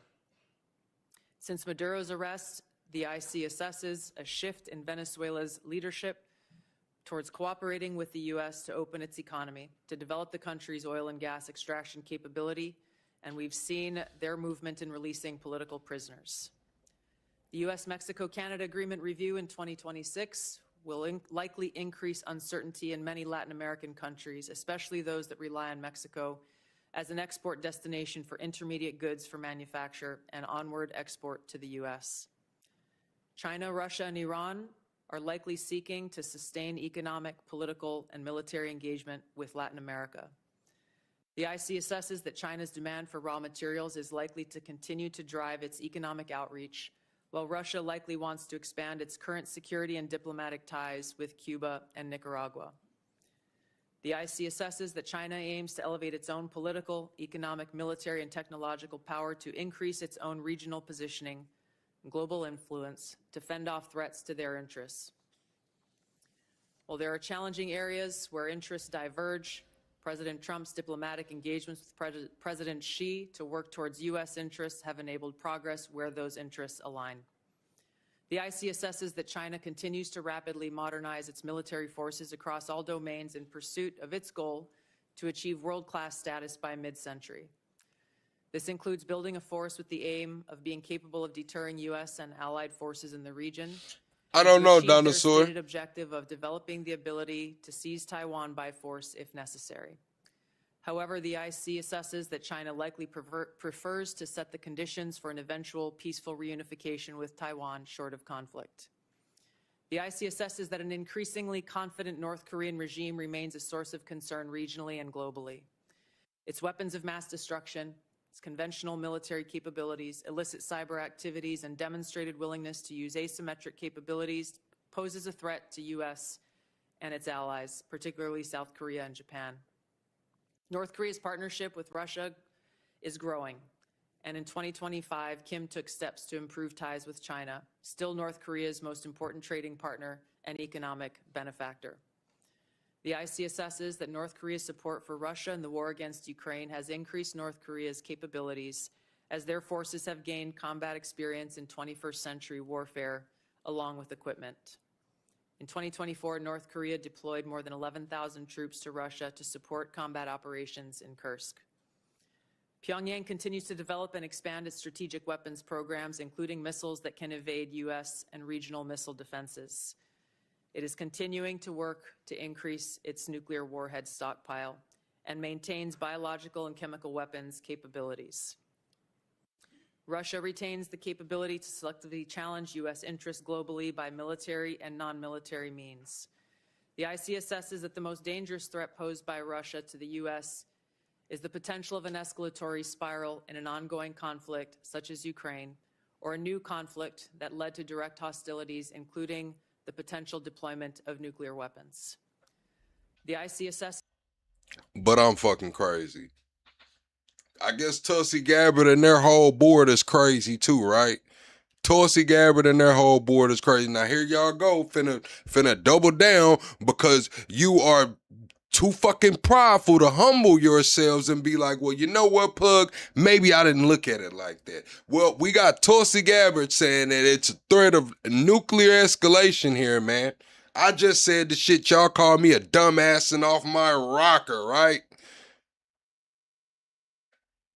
But the woman that they put in charge says the shit and y'all will still double down. You prideful, oh my God. That Putin continues to invest in Russia's defense industrial base, as well as novel capabilities that may pose a greater threat to the U.S. homeland and forces abroad than conventional weapons. Russia has advanced systems... Brian, shut up. Talking about stop talking so much and respond to me. Kiss my ass. Send a super chat. You want me to respond. Hypersonic missiles, and undersea capabilities designed to negate U.S. military advantage. Moscow also relies on other tools to exert pressure, using gray zone tactics to further its goals and compete below the level of armed conflict. Russia is also building an extensive counterspace capabilities to contest U.S. space dominance. Its development of a nuclear counterspace weapon poses the greatest single threat to the world's space architecture.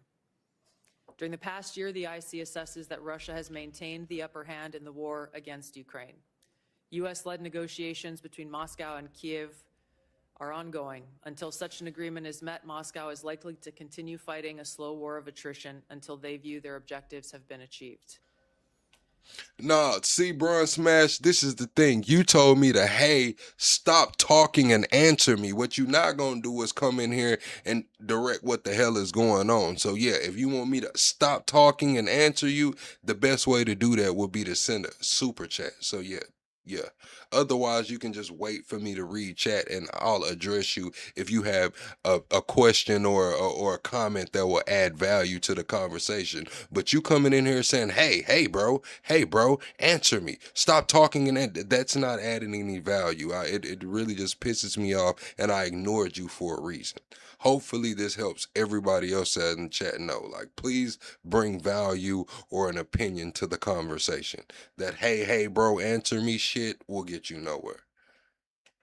In the Middle East, conflict and instability will shape security, political, and economic dynamics in a variety of ways. The IC assesses that Operation Epic Fury is advancing fundamental change in the region that began with Hamas's attack on Israel on October 7th, 2023, and continued with the 12-day war last year, resulting in weakening Iran and its proxies. The IC assesses the regime in Iran appears to be intact but largely degraded due to attacks on its leadership. All right, y'all, we got another one, man. Everybody tell Bron Smash good night, man. We'll see him never because he won't be allowed back in here, man. We'll go unblock him probably next week, man. We don't got time for trolls. We in here having fun, breaking down the conversation. Oh, Gito, you already deleted him? I guess he's up out of here, man. Everybody say good night, Bron Smash, man. We'll see you never, Bron Smash. And military capabilities. Its conventional military power projection capabilities have largely been destroyed, leaving limited options. Iran's strategic position has been significantly degraded. The U.S. Colors comes in through us via super chat and says Albert Einstein said that he did not know what weapons would be used in World War III. What weapons would be used in World War III? But World War IV would be fought with sticks and stones. Exactly. Thank you, Colors. You see how Colors came in via super chat? It was big and green, and it immediately catches the attention of everybody in here. That's how, you know what I'm saying, you get an immediate response. It's easily visible. US-led maximum. You can get a membership. You get a membership, you got a little green name, and it's more visible. Pressure campaign and snapback of European sanctions added additional pressure to an already bleak Iranian economy, resulting in mass protests earlier this year that Tehran suppressed by killing thousands of protesters. Even if the regime remains intact, the IC assesses that internal tensions are likely to increase as Iran's economy worsens. Even so, Iran and its proxies continue. So what's going to happen when our economy worsens, chat? What's going to happen when our economy worsens? Jerome Powell said inflation's about to go up. We already got 3 steaks for $75. 12 packs of sodas are $12, man. I'm just gonna be honest with you, man. Chat is not looking good out here. Gas is coming up on $4. It's crazy, man. Mr. Paramedic says, don't be a brokey. Get a man respect. If you want attention, it's not hard. Thank you, Mr. Paramedic, coming through via super chat, man. I want to know, chat, what do y'all think will go on in America when we hit max pain? They're saying some cities could be $10 gas. Some cities could be $6, $7 gas. Talking about, we already have the grocery stores going crazy, chat. What do you think America's gonna look like? AI's taking jobs. Dell just let 15,000 people go today. Block let 4,000 people go. Jerome Powell just said we created net zero jobs in the private sector, man. What's going to go on when Americans feel max pain? To attack U.S. and allied interests in the Middle East. The IC assesses that if a hostile regime survives, it will likely seek to begin a years-long effort to rebuild its military, missiles, and UAV forces. Prior to Operation Epic Fury. A bank run? What are they going to do? Do you think it's going to be a bank run? Max pain comes with people trying to withdraw from the system. It's a bank run, man. Listen, this shit might be big. We remember when Biden was in office, what was it? FTX collapse, man. We had Silicon Valley Bank collapse, all of those, man. We just had Chicago Metropolitan Bank collapse not too long ago. Man, max pain comes with bank runs and shit, man. It might get to looking crazy over here. Mr. Paramedic comes through via super chat, says AI will take over. No pain will be felt. I know people don't want to hear. I don't know when people don't want to hear that, but will. How does that transition go, Mr. Paramedic? If AI will take over, at what point? Because they're saying we might feel this pain. Jerome Powell said it's coming this year. Jerome Powell said it's probably by July. It's coming this year, man. He's saying inflation's about to get bad. A lot of these analysts, you know, I'm no expert, but some analysts are predicting $200 to $250 a barrel for oil. I just don't know, man. I don't know.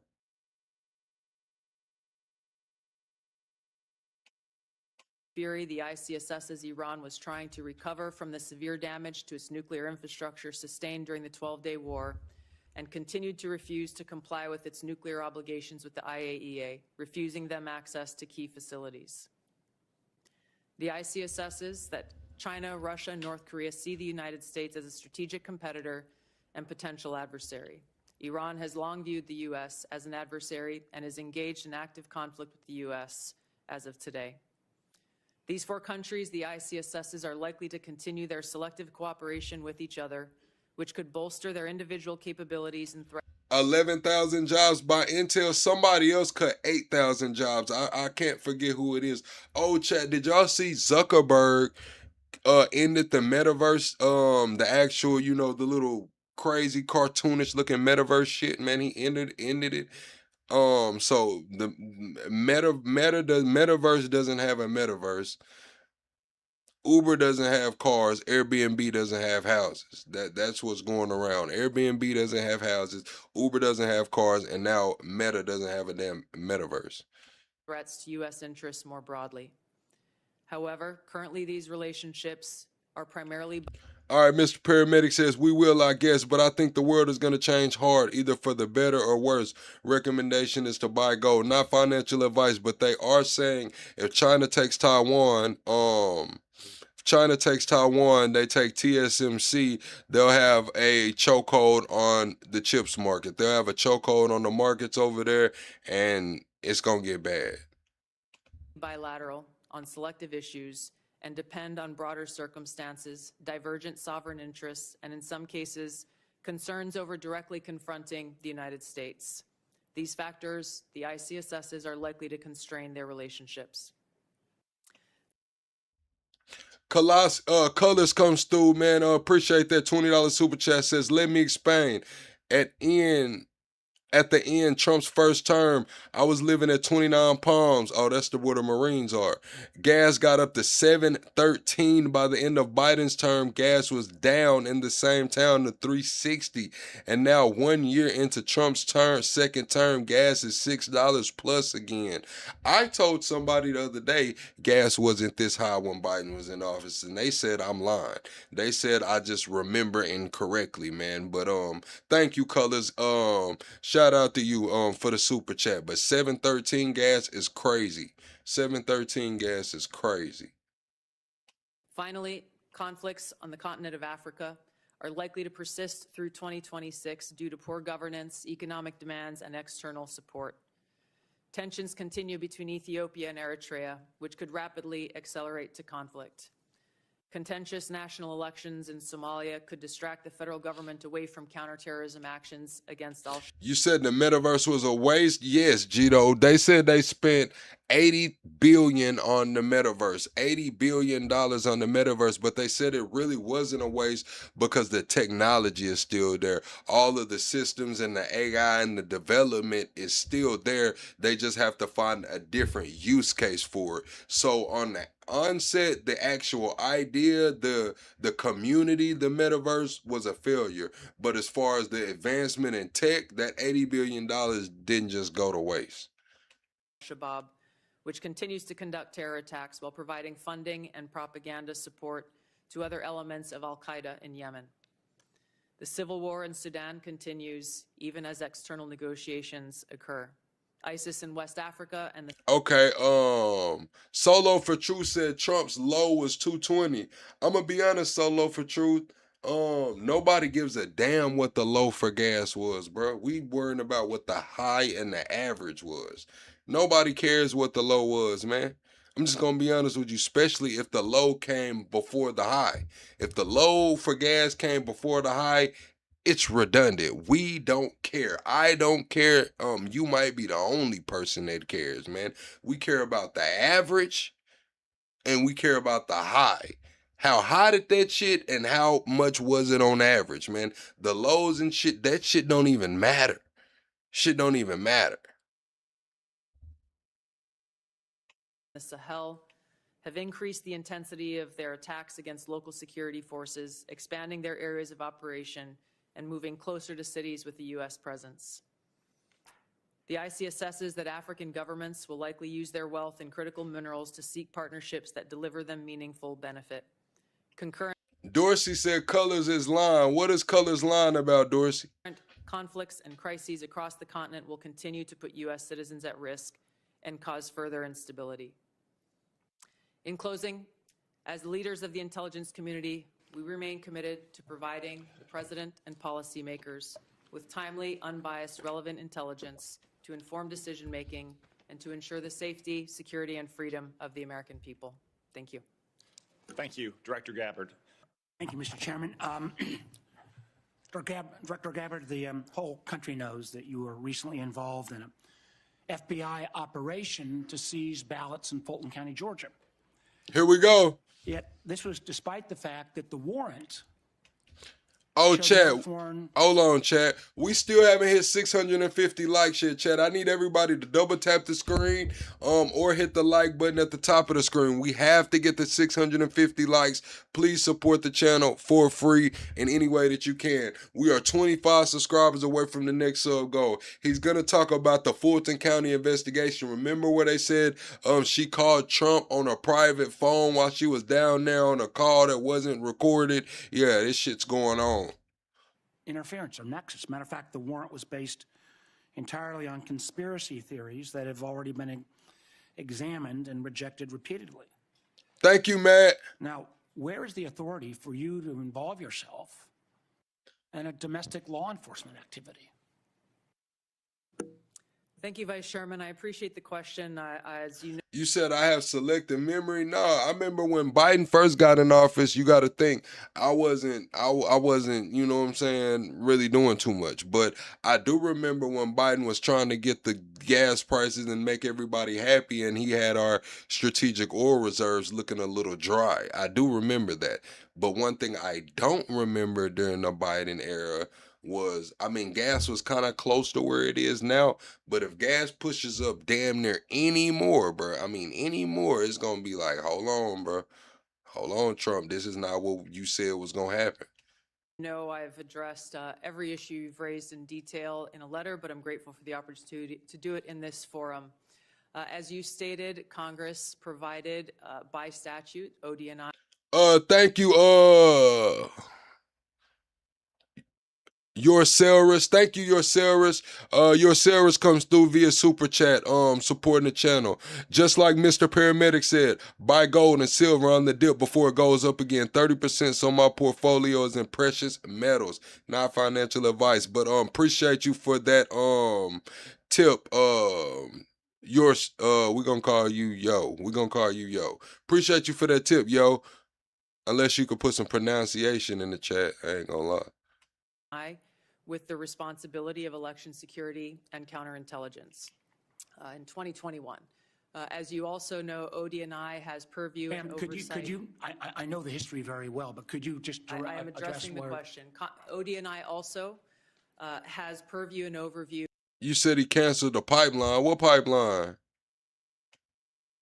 Over two domestic related agencies. What it do, OG? Homeland Security and the FBI, both of which have purview over election security responsibilities to ensure the integrity of our elections. All right, bet, yo. I want to correct one of your statements that you've made multiple times, which is false.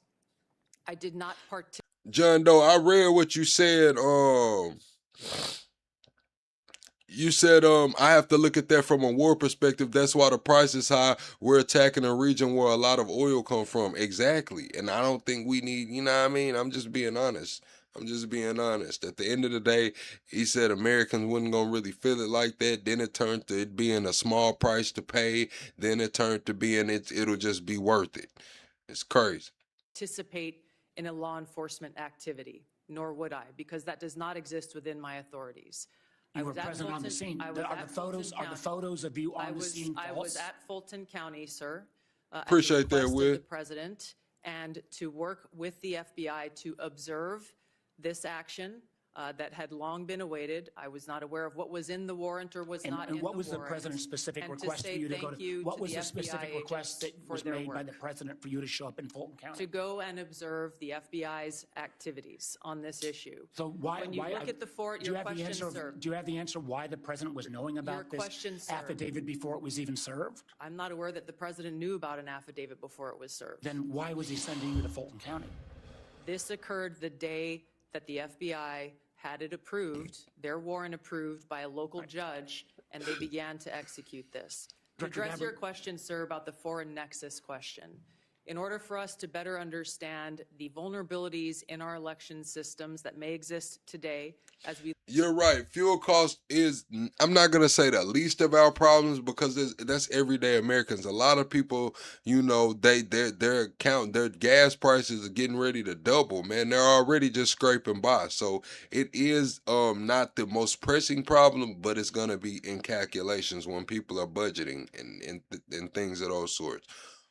Groceries are going up. Jerome Powell just came out and said inflation's finna go, you know what I'm saying? He's on his way out. Like, look, man, it's not finna get any better for y'all folks. We look to 2026, and yes, we are very focused on trying to make sure that this election is one that the American people have Director faith. Gabbard, I've got a number of questions. Director Gabbard, I haven't. If you opened a pack of mini muffins and there was supposed to be 4 and there was only 3, they shorted you, bro. And I feel your pain. But it's going to be all right. You live to buy another pack of mini muffins. Number of questions. Let me ask my next question, please. You have not provided any of the required reports or briefings to this committee on foreign interference. This is the first threat assessment since 2017 that didn't even mention foreign interference. Last year, when you were already confirmed, it mentioned it at high level. Are you saying there is no foreign threat to our elections in the midterms this year? As I stated in the outset of my remarks, this year's annual threat assessment matches the prioritization of threats and Please answer the question, yes or no. Is there foreign threat interference to our elections this year? Are there foreign... Please allow me to answer the question, sir. The intelligence community has been and continues to remain focused on any collection and intelligence products that show a potential foreign threat for those who are seeking So far, there has been none then because you've made no reports. Excuse me, ma'am. If you want to ask the questions, you should have stayed in Congress. You said keep comforting yourself with the both-sided chat, Fro Frody. I'm going to tell you like this, Fro Frody. I hope you keep comforting yourself watching my ass, man. Twiddle your toes, kick back. Stay a while, my boy. Congress. Please answer the They don't like that, chat. They don't like when I do that. So you're saying the failure to provide any reports or the failure to have any mention of a foreign threat assessment, I would draw the conclusion there must be no foreign threat to our elections in 26. So that brings me a question that I have for both you, ma'am, and Director Patel.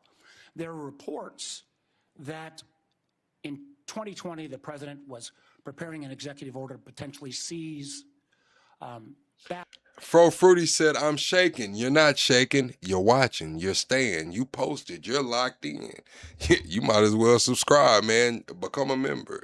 It don't matter to me because it's watch time either way it go. That's the thing. A lot of y'all come here talking shit but don't understand how the algorithm works. You don't never got to like this live. You don't never got to type in my name and subscribe. But the longer you stay in here to watch time, you going to keep seeing my black ass every time I press live, man. That's what you don't understand about this shit. Fro free. Ballots or bring in federal forces. There is a published report that there is a similar EO being drafted right now about 2026, citing China. Director Patel, do you have any knowledge of that draft EO? Thank you, Vice Chairman. I do not, sir. Director Gabbard, do you have any? I do not. Thank you. Let me move to Iran. Now, I understand, and I appreciated Director Gabbard, your comments yesterday about agreeing that the president has sole authority, I guess, in his bones to declare whether something is an imminent threat. I didn't agree with your friend, Mr. Kent, but I didn't, again, I agreed with him yesterday on the fact that there was no imminent threat. I guess what I'm concerned about, one thing is Even Real in your talk, comprehensive Kaylee. testimony today on page 6, and your last paragraph on page 6, as a result of Operation Midnight Hammer, Iran's nuclear enrichment program was obliterated. There's been no efforts to try to rebuild their enrichment capability. You omitted that paragraph from your oral opening. Was that because the president had said there was an imminent threat 2 weeks? No, sir, I recognize that the time was running long, and I skipped through some of the So portions you chose to take my oral delivered remarks. You chose to omit the parts that contradict the president. The president continues to say. Chad, how do you feel about China owning a lot of things in our country? I see a chat. John Doe says China owns a lot of things in this country that nobody knows about. Electric companies that run cities, farmlands, phone companies. Look into that. How do you chat? How do you feel about that? Or do you are you for it or against it, man?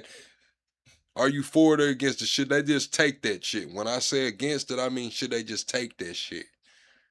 As well, that he had no idea, was shocked that the Iranians had moved to take over the Strait of Hormuz.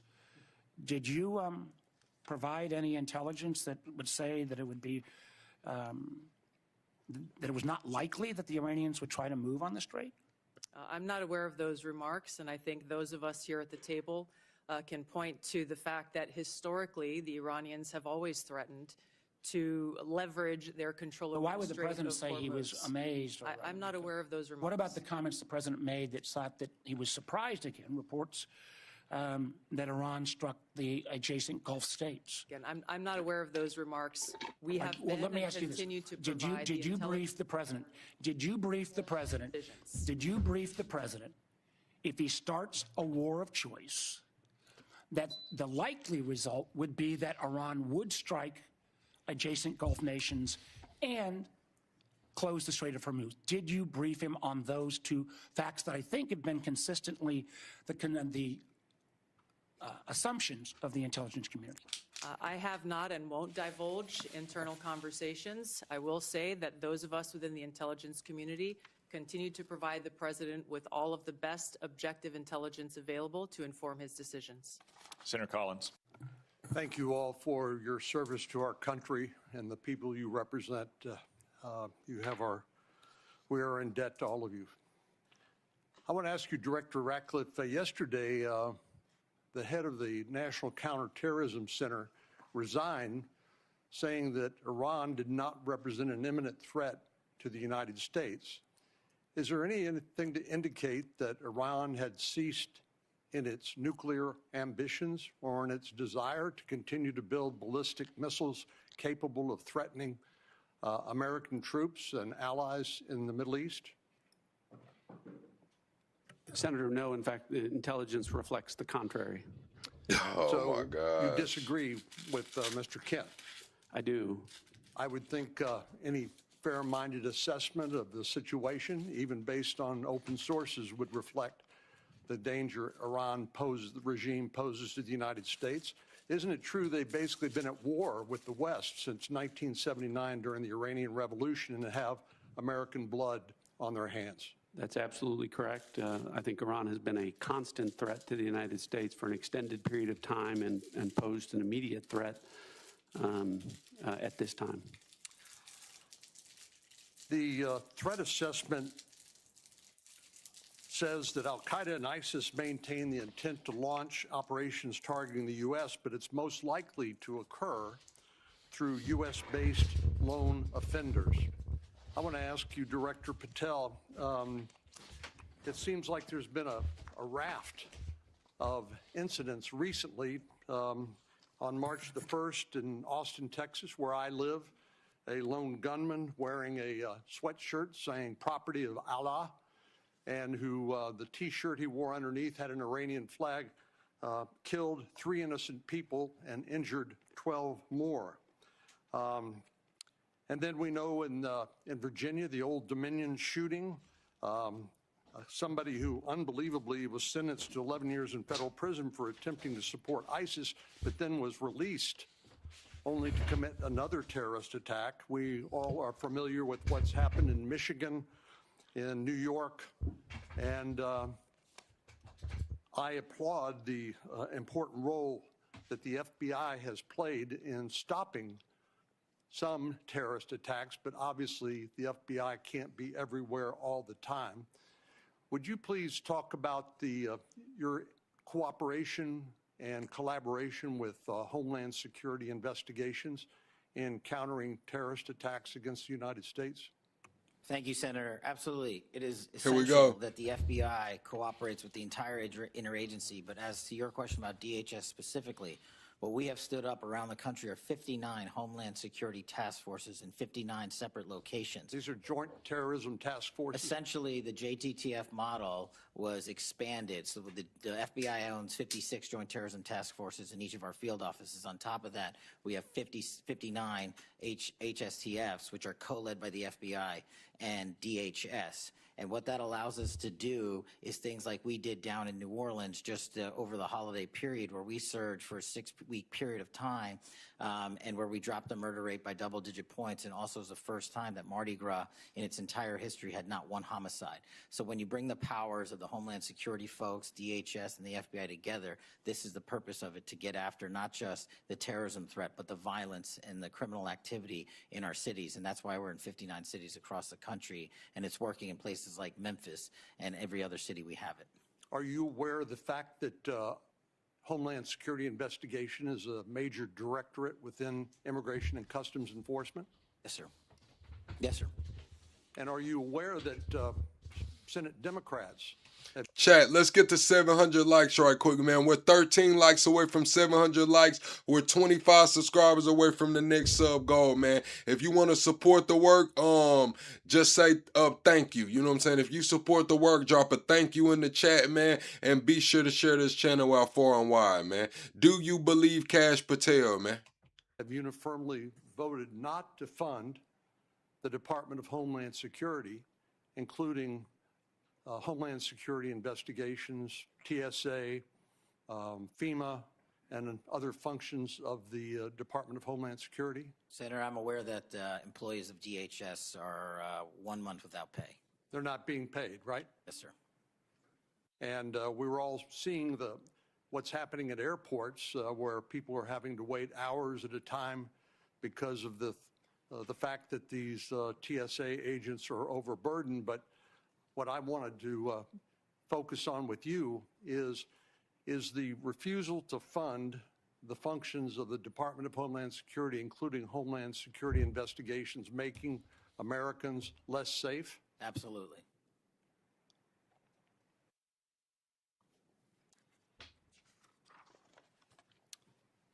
So give us an example of some of the cooperation that you all have engaged in with the FBI has engaged in with the Homeland Security investigations. I'm looking at an article here that talks about the 190,000 Afghan nationals that were admitted to the United States, literally unvetted, and there are examples of individuals within that 190,000 who have committed terrorist attacks against the United States and against American citizens.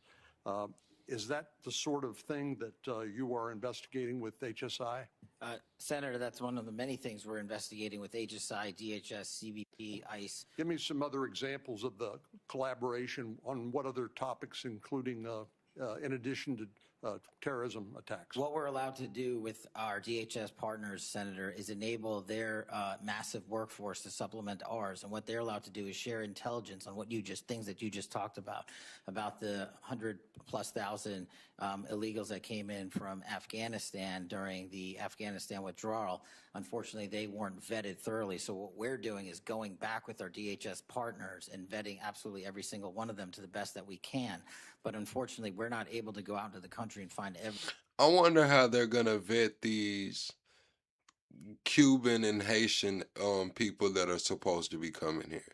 The Cuban and Haitian refugees, because we know Haiti has a crisis, and Cuba has 11 million people. I don't know if they've got power back or not. I don't think they have. So we'll probably be getting a lot of those people here. I wonder how thoroughly they're gonna vet these people. Tulsi Gabbard just spoke about it. every single one of these individuals. But we need more than 12,000 FBI agents to do that job, which is why we are utilizing the 100,000 or so 1811s at the Department of Homeland Security to give us the information they have from their immigration records, from their travel records, from their travel logs. All right, Colors comes through via Super Chat. Thank you, Colors.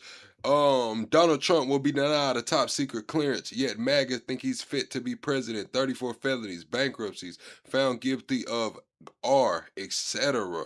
If you agree with Colors Super Chat, put agree in the chat. If you disagree with Colors Super Chat, put disagree in the chat, man. That's a mouthful right there. Colors, no Diddy, no Epstein, man. He probably would be denied secret top secret clearance. I'm not gonna lie. With the felonies, no cap, man, no cap. I've had a felony and I had to get it off me, and I don't think I can get some clearance, man. Logs overseas and within the country, and what we're able to do is remove these individuals off the streets in every single state across the country, to include violent gang members, to include Tren de Aragua, to include ISIS-affiliated individuals, to include Al-Qaeda-related affiliated individuals, and hopefully we do it before and not after, like the tragedy that we witnessed in Washington, D.C., where an individual from Afghanistan was allowed to enter into our country and shot multiple members of our uniformed military service. Thank you, Senator King. Senator Wyden. Thank you, Mr. Chairman. Director Gabbard, last year your agencies testified, and I quote, Iran's large conventional forces are capable of inflicting substantial damage to an attacker, executing regional strikes, and disrupting shipping, particularly energy supplies, through the Strait of Hormuz. In other words, every problem we're seeing now was not only foreseeable, but was actually predicted by the intelligence agencies. So, Director, in the lead up to the start of this war 3 weeks ago, did the intelligence... You said ask Top Cat about gas prices in 29 Psalms. Chat, how much is gas where you are? The last time you rode by a gas station, let us know. Let's see what gas is across the country. I'll start, it was like 360, 350, 360, depending on where you went, where I'm at. Intelligence for agencies regular. Stick to their assessment that in response to an attack, the Iranians had the capability to shut down the Strait of Hormuz. Thank you, Senator Wyden. The intelligence community has continued to provide the president and his team with the intelligence related to this operation in Iran before and on an ongoing basis. So right now, we're in a global energy crisis. We're paying more for gas. The economy is in danger. And it seems to me, and I heard you discuss this with Senator Warner too, that there's a lot of hedging going on with respect to entirely foreseen $8 for diesel. And that strikes me, Madam Director, as what amounts to a historic mistake. Now, my second question is, did the intelligence agencies assess that the Iranians could respond to a regime change attack from us by attacking U.S. forces and other Americans in the region? The IC assessment has always taken very seriously the threat of the Iranian regime's $1.99. Oh, okay. So it's looking like no gas is under $2 anymore. It's ranging between the low $3, around $3.20, all the way up to $6, over $6. So you got from $3.20 to $6 being reported. Color says, my final piece as a vet who loved this country. Leave. Europe is ahead of us. Asia is ahead. Longer lifespan, better health care, higher happiness. Thank you, Colors. Thank you, Colors, for that super chat. Gas was never under $2. No, but I got some gas that was damn near under $2. I'm not gonna lie, chat. I think with the special they was running, it was under $2. Chat, we do need to hit 750 likes. If everybody in here hits the like button right now, we'll smash through 750 likes. I'm still feeling good, man. We're gonna finish the rest of this and get into some other topics. Missile capabilities and how our American troops within the region may be put at risk. Again, you know, it seems to me with Americans dying in the war, it's hard to see how you can sit here and say that the intelligence agencies couldn't provide a clear warning that if attacked, the Iranians would respond by attacking our people. Now, on Monday, Madam Director, Donald Trump was asked about Iranian strikes on the Gulf states. He said, and I quote, no, the greatest experts, nobody thought they were going to hit the Gulf states. You all are supposed to be the greatest experts. That's what we have you there for.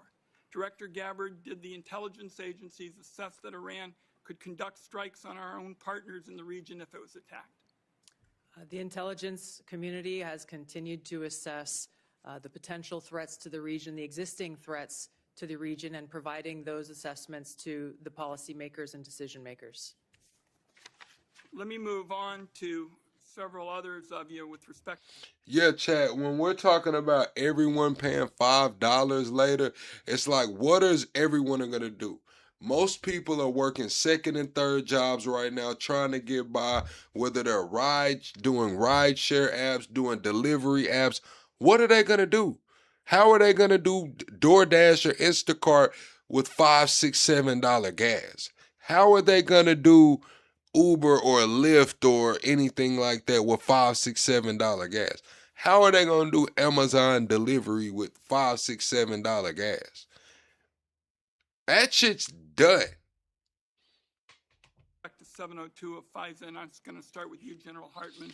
When Congress last reauthorized Section 702 of FISA, it included a provision that expanded the type of companies and individuals who could be forced to assist the government in its spying. Has this expansion resulted in any intelligence, General Hartman? Senator, thanks for the question. Just to be clear, this provision provided us an ability to collect foreign... No, the U.S. Department of Energy said don't expect gas prices to come down to mid-2027. So it depends on your definition of temporary. If a little over a year, maybe 15 months is temporary to you, then, hey, that's temporary. Intelligence personnel outside of the United States. This is the major 702 issue in terms of expansion. What was the effect of what was done? GDP at Senator, 0.7, I would crazy. prefer to talk to you about exact specifics in the closed session. I'm happy to do that. Let's understand, though, this is a dangerously broad provision that could be used to rope in anybody with access to a cable box, a Wi-Fi router, or a server. It was jammed into the 2024 reauthorization bill at the last minute. Senators were told they had no choice but any intelligence, General Hartman. Senator, thanks for the question. Just to be clear, this provision provided us an ability to collect foreign attacking U.S. forces and other Americans in the region. The IC assessment has always taken very seriously the threat of the Iranian regime's missile capabilities and how our American troops within the region may be put at risk. Again, you know, it seems to me with Americans dying in the war, it's hard to see how you can sit here and say that the intelligence agencies couldn't provide a clear warning that if attacked, the Iranians would respond by attacking our people. Now, on Monday, Madam Director, Donald Trump was asked about Iranian strikes on the Gulf states. He said, and I quote, no, the greatest experts, nobody thought they were going to hit the Gulf states. You all are supposed to be the greatest experts. That's what we have you there for. Director Gabbard, did the intelligence agencies assess that Iran could conduct strikes on our own partners in the region if it was attacked? The intelligence community has continued to assess the potential threats to the region, the existing threats to the region, and providing those assessments to the policymakers and decision makers. Let me move on to several others of you with respect to 702 of FISA, and I'm just going to start with you, General Hartman. When Congress last reauthorized Section 702 of FISA, it included a provision that expanded the type of companies and individuals who could be forced to assist the government in its spying. Has this expansion resulted in any intelligence, General Hartman? Senator, thanks for the question. Just to be clear, this provision provided us an ability to collect foreign intelligence on personnel outside of the United States. This is the major 702 issue in terms of expansion. What was the effect of what was done? Senator, I would prefer to talk to you about exact specifics in the closed session. I'm happy to do that. Let's understand, though, this is a dangerously broad provision that could be used to rope in anybody with access to a cable box, a Wi-Fi router, or a server. It was jammed into the 2024 reauthorization bill at the last minute. Senators were told they had no choice but to support it. And now, 2 years later, we've just had testimony from a very respected individual who's saying, so far it has had no value. So, colleagues, we are getting ready to have another discussion on this, and this ought to be a warning to every senator that not every new spying power that is sold as urgent and critical actually is. Senator, could I please respond to that? Of course. So, Senator, I just want to be clear. It provided us no additional authority that doesn't involve collecting intelligence on foreigners that are outside of the United States of America. Fine. Director Patel, a question for you. In 2023, your predecessor testified that, and I quote, "To my knowledge, we do not currently purchase commercial database information that includes location data derived from internet advertising." Is that the case still? And if so, can you commit this morning to not buying Americans' location data? Thank you. The FBI uses all tools, Senator. Will he commit to this shit, man? Oh my God. Here he goes with the roundabout bullshit answer. The FBI is committed to doing anything we can to keep Americans safe. If that means spying on American location data and just removing all safeguards and doing whatever the fuck we want, Senator, then I see it fit. Oh my gosh. Thank you for the question. To do our mission, we do purchase commercially available information that's consistent with the Constitution and the laws under the Electronic Communications Privacy Act, and it has led to some valuable intelligence for us to be utilized with our private and partner sectors. So you're saying that the agency will buy Americans' location data. I believe that that's what you've said in kind of intelligence lingo, and I just want to say, as we start this debate, doing that without a warrant is an outrageous end run around the Fourth Amendment. It's particularly dangerous. Exactly. You daily dope talking about why can't they have the data? Because they're violating our rights, damn it. The hell you mean? Why can't they have the they're violating our damn rights. The use of artificial intelligence to comb through massive amounts of private information. This is Exhibit A for why Congress needs to pass our bipartisan, bicameral bill, the Government Surveillance Reform Act. I have time, I believe, for one more question. Director Patel, you 3 weeks ago indicated you were dissatisfied about having your phone records subpoenaed. Do you think the government ought to get a court order to collect phone records? Senator, in my experience, the government does get court orders to obtain phone records. One last question.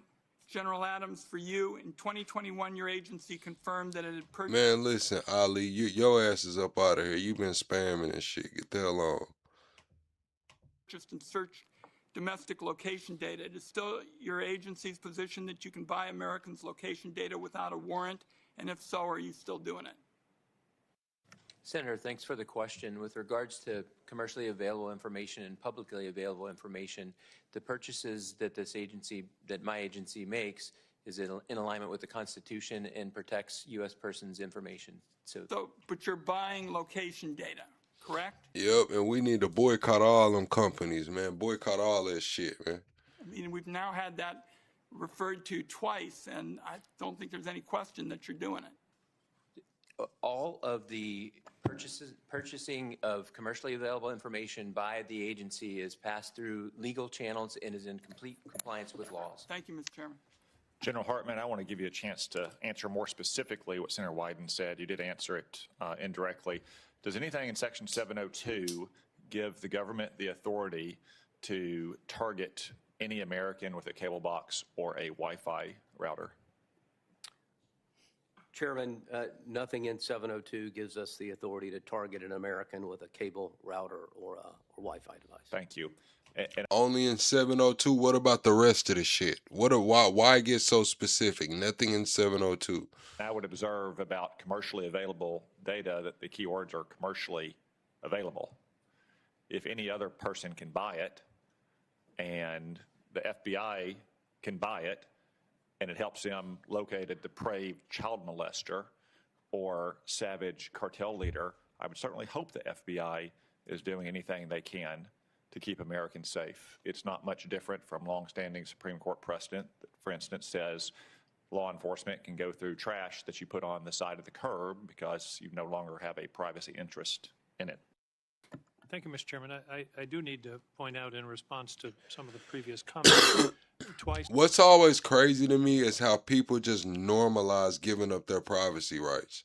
Like, y'all are just so normal about it. Like, why can't they have the location? Why the fuck should they? Y'all are just okay giving up rights and shit that the forefathers and everybody fought for, man, and y'all just okay with giving that shit up, man. It's like, so what? Who cares? In the last 2 weeks, as recently as last Thursday, Senator Patty Murray, the Appropriations Committee. Same people want to give up guns too. Let's just give up our guns and all of our privacy.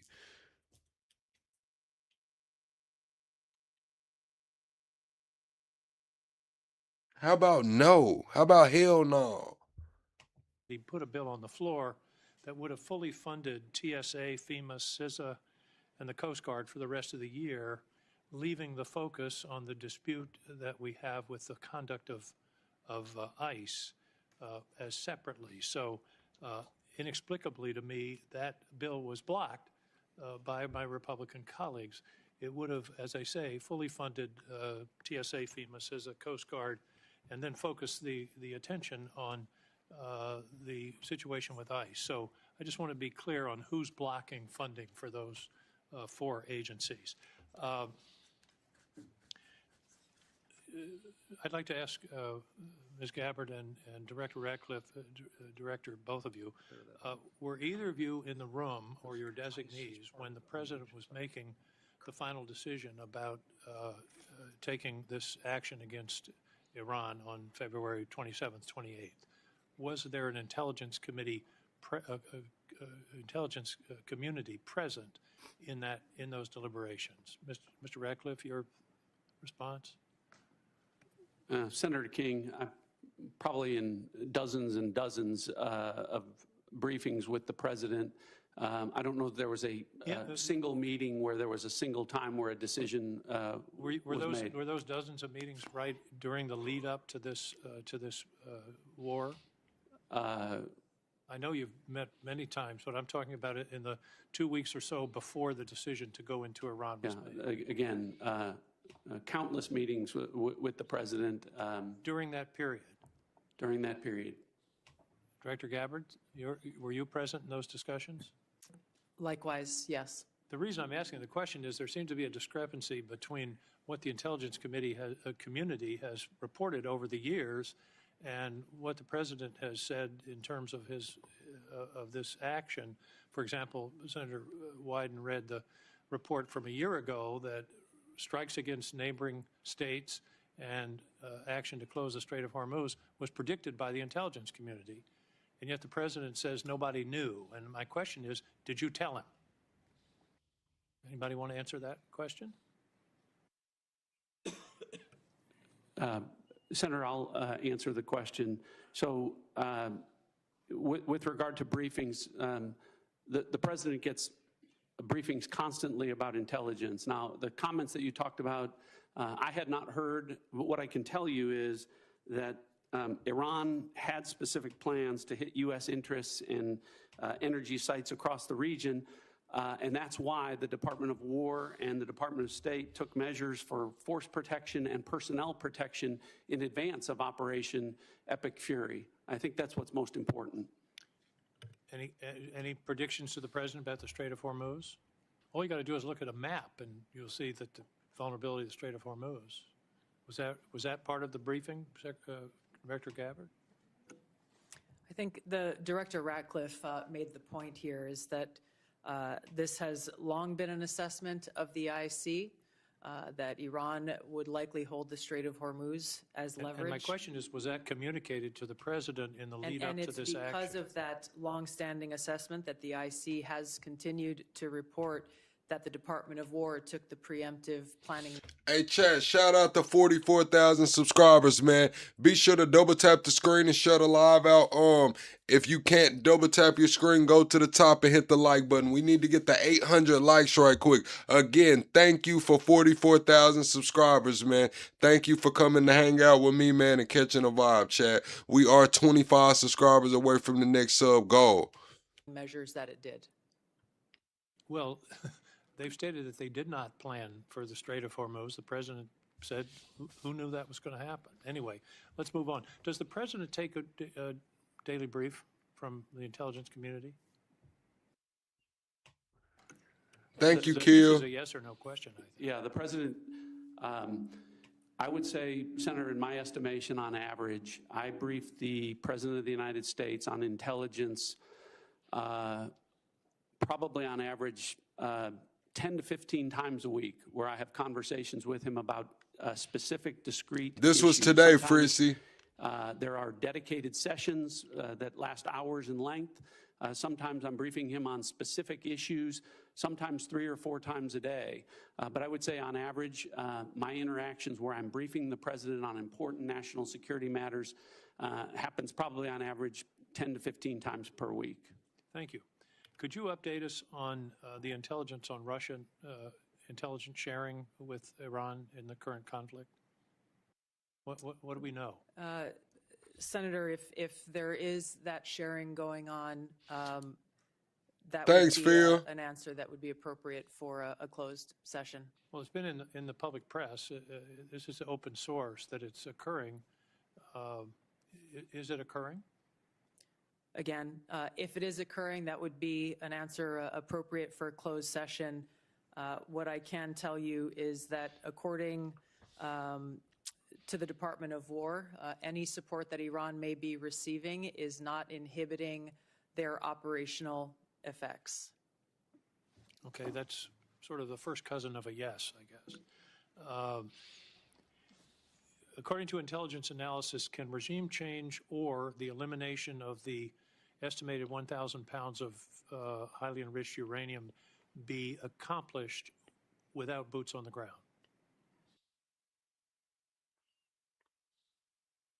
Senator, the discussion about the Iranian nuclear capability, we intend in the closed session to talk about that in great Thank detail. you, Lala, for the 44K. Thank you, Lala.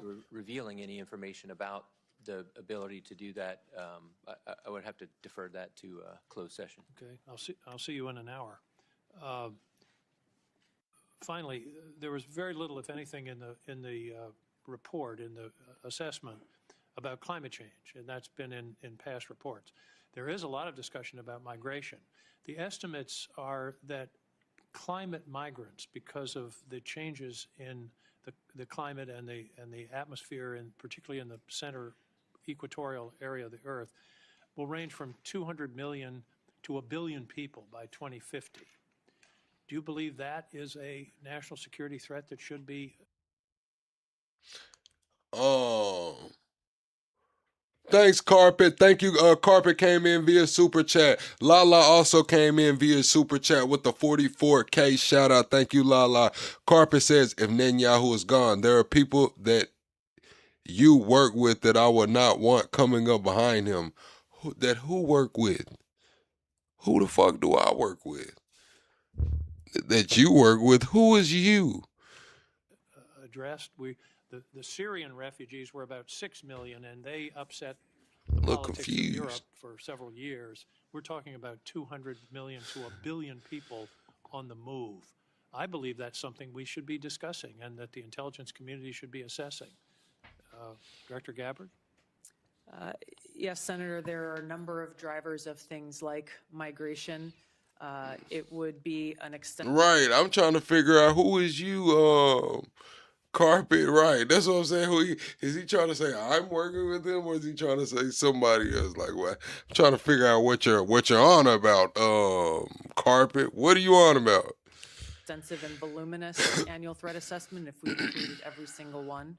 This annual threat assessment is focused again on the priorities laid out by the President's national security strategy and on the effects that we can take action. Yeah, that's what I'm saying. The Carpet low-key just drop a super chat to call me a damn agent. Like, is that what happened, Chad?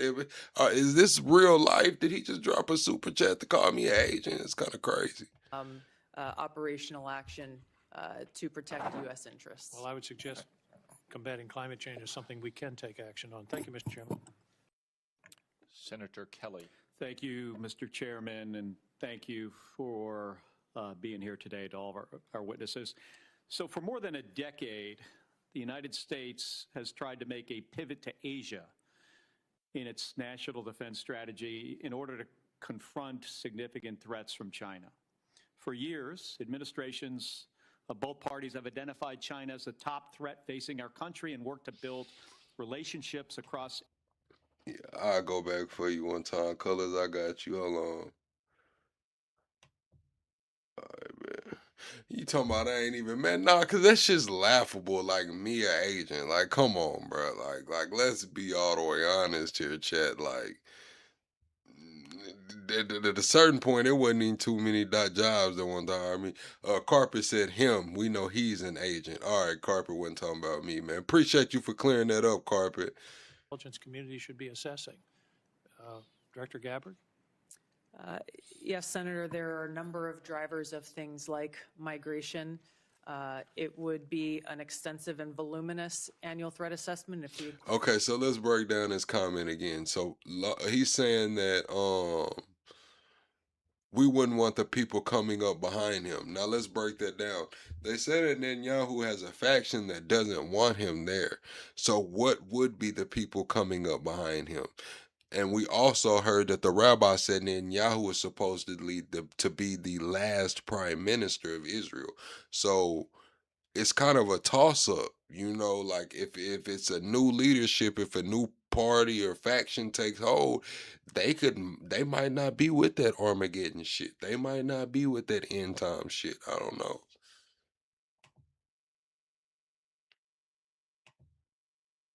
Included every single one. This annual threat assessment is focused again on the priorities laid out. Thank you, Rock. You said my voice is way louder than the video. I know I got the video turned all the way up too, man. It is what it is. Out by the President's national security strategy and on the effects that we can take action, operational action to protect U.S. interests. Well, I would suggest combating climate change is something we can take action on. Thank you, Mr. Chairman. Senator Kelly. Thank you, Mr. Chairman, and thank you for being here today to all of our witnesses. So for more than a decade, the United States has tried to make a pivot to Asia in its national defense strategy. I don't know. Allegedly, chat, they're supposed to make an announcement tomorrow. It's supposed to be an announcement tomorrow all over. I don't know, chat. They're alleging that they're supposed to announce the Messiah tomorrow, man, over there in Israel. I don't know. Let me see if I can pull it up. In order to confront significant threats from China.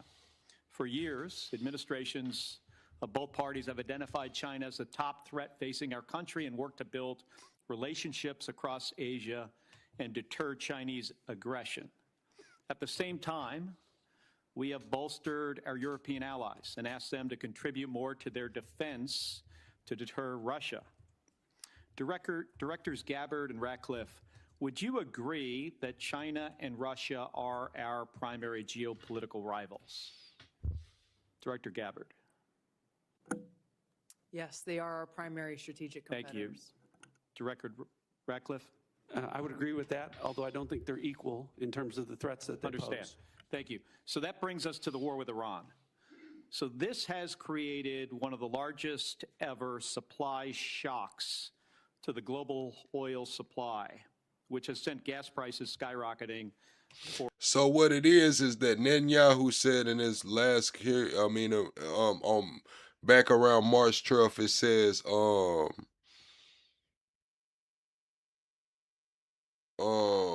the Messiah will return, but it won't happen next Thursday. So that was last week. So now we're here to this Thursday, which is supposed to be some date I forgot, but they're supposed to be blasting something over the radio in Jerusalem announcing the return of the Messiah on tomorrow. I'm not gonna lie, chat. They're supposed to. If we wake up tomorrow and we see those headlines, I don't know, chat. For Americans. But not everybody is losing. Directors Gabbard and Ratcliffe, is it accurate that Russia has gained billions of dollars in additional oil revenue due to price spikes as a result of the war and loosened sanctions? Director Gabbard. That is what has been reported. I'd defer to the Director of Secretary of Treasury and Energy on that front for details. Director Ratcliffe. Yeah, I'm not an economist, not going to try and do those calculations. But as I talked about earlier, sometimes there are decisions made that will benefit adversaries at the same time policymakers think that it will benefit the American people. It's clear, I think we'd all agree that sanctions were loosened. Here you go right here, Chad. Israel Rabbi Baruch Rosenblum claims that the Jews are waiting for the announcement of the Messiah this Thursday, and the news will be broadcast loud and clear on the radio. The reason for the Messiah coming this Thursday is to remove the head of Amalek, Iran. So yes, that's what he's saying. I got the clip right here. I'll pull it up later. And that means... And Netanyahu just said last week that the days of the Messiah will come, but it won't be Thursday, right? That's what was reported last week. The days of the Messiah will come and won't be next Thursday. Now we got this other guy saying that, hey, look, well, while Netanyahu's allegedly missing, we got this other rabbi saying, hey, look, man, we finna announce this shit tomorrow. Coffers of Vladimir Putin.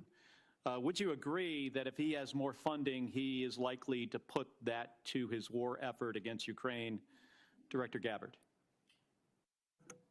I would defer to an actual intelligence assessment on what they would believe his intentions are.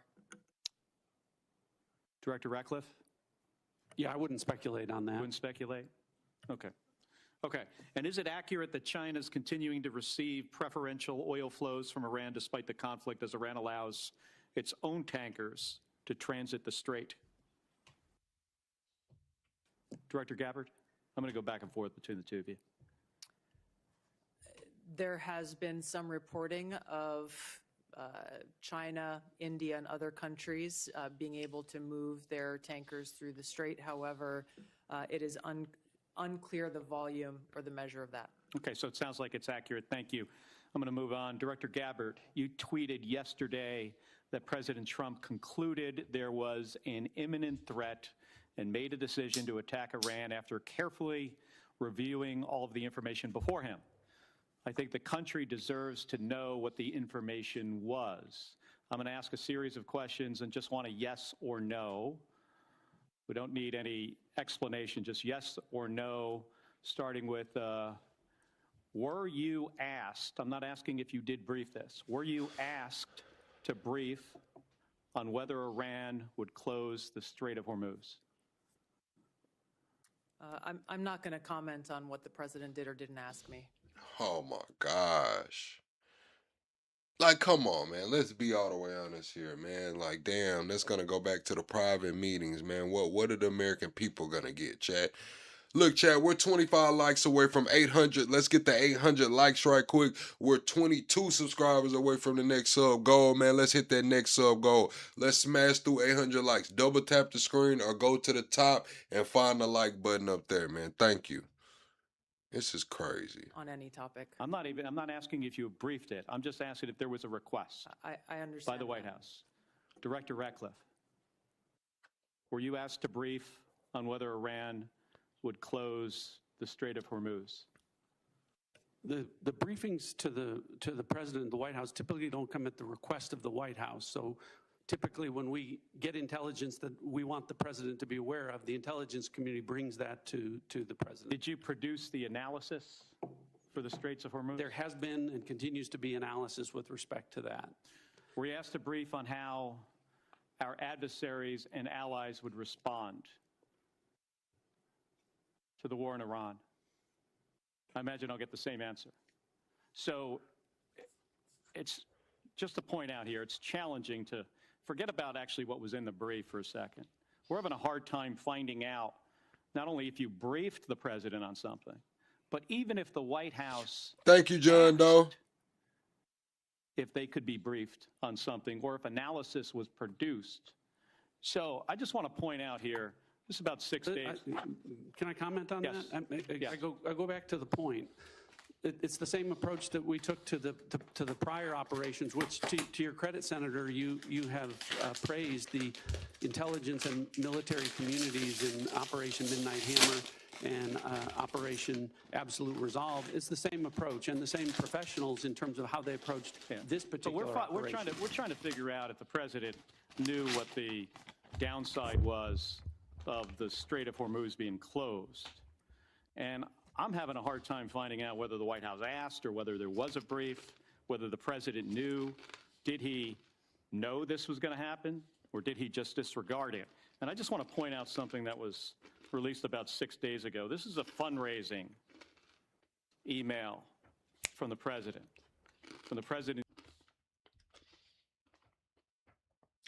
Now, I'm not going to lie. Somebody should get in trouble for this shit.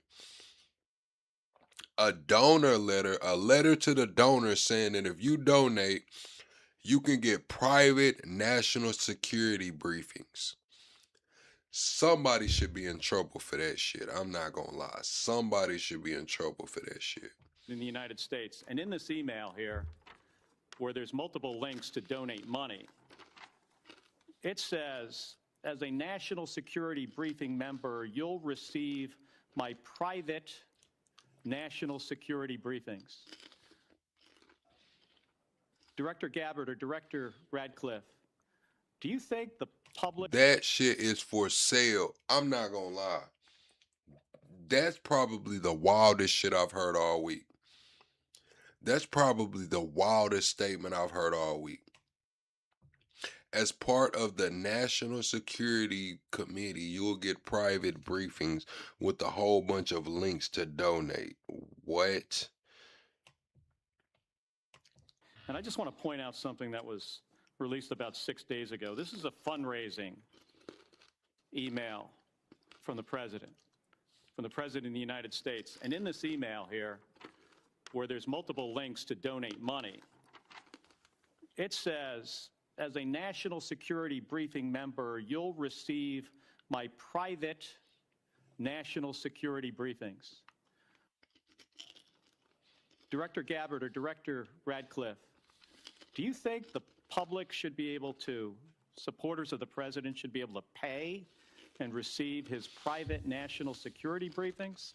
I assume these are briefings, Director Radcliffe, that you provide to the president that is now going to be provided to somebody who makes a regardless donation. of what that I don't know what that document is, but regardless of what it says, it didn't happen. Oh, no, this is new. But what I'm telling you is that the Hatch Act would prevent me from in an apolitical role from engaging in that. I'm not aware that anything like that happened. Yeah, this says unfiltered updates. Unfiltered. So, Director Gabbard, do you have any comment on whether unfiltered updates of private national security briefings should be made to individuals that donate to the president? I'm not familiar with that document, and It's been made very public 6 days ago.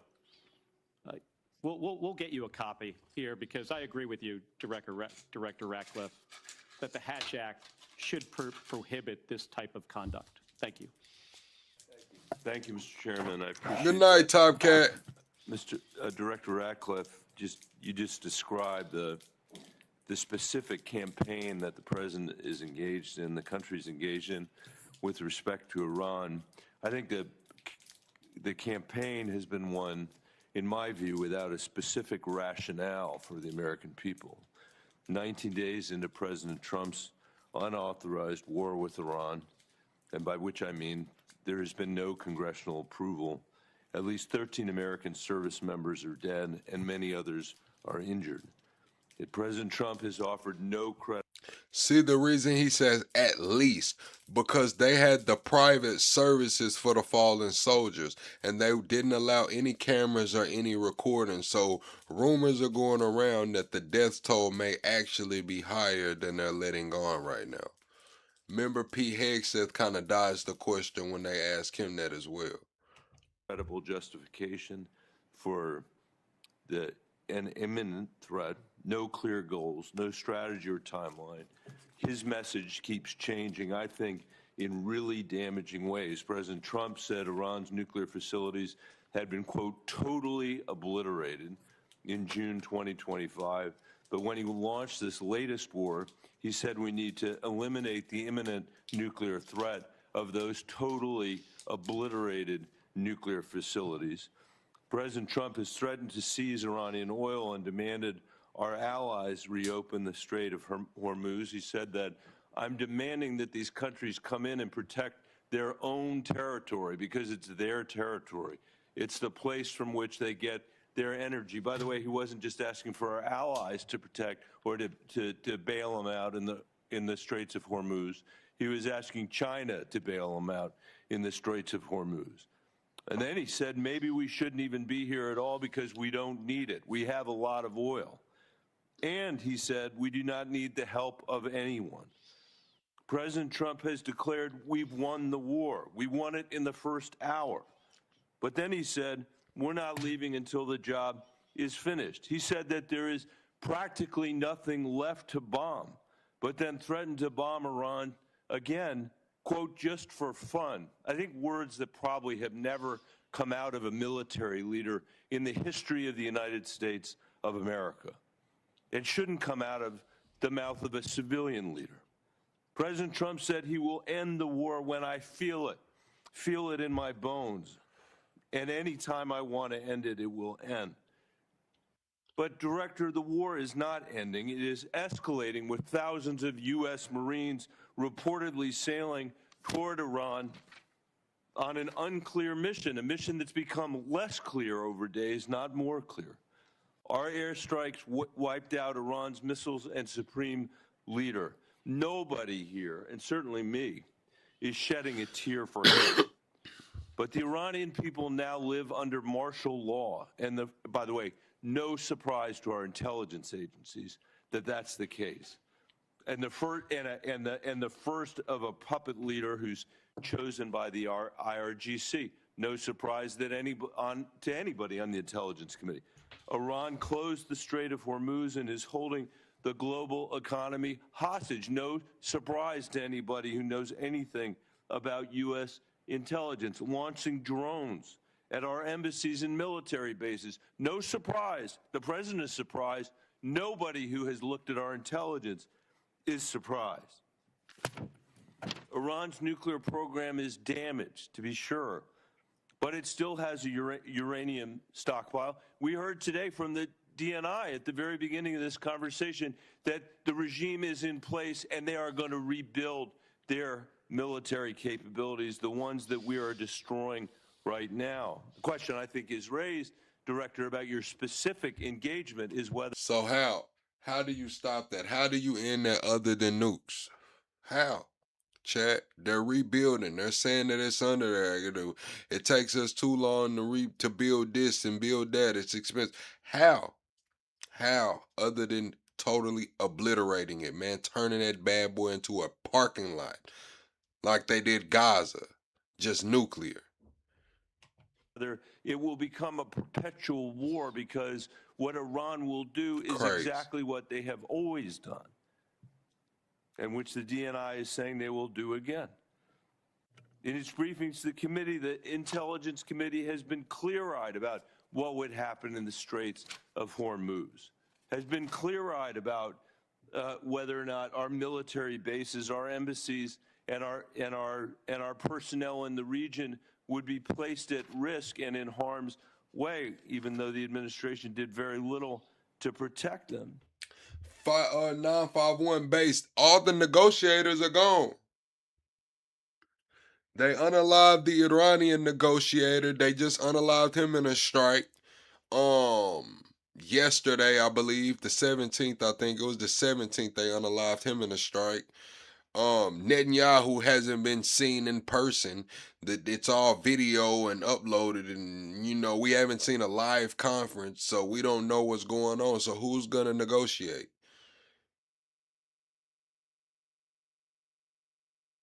This is not good.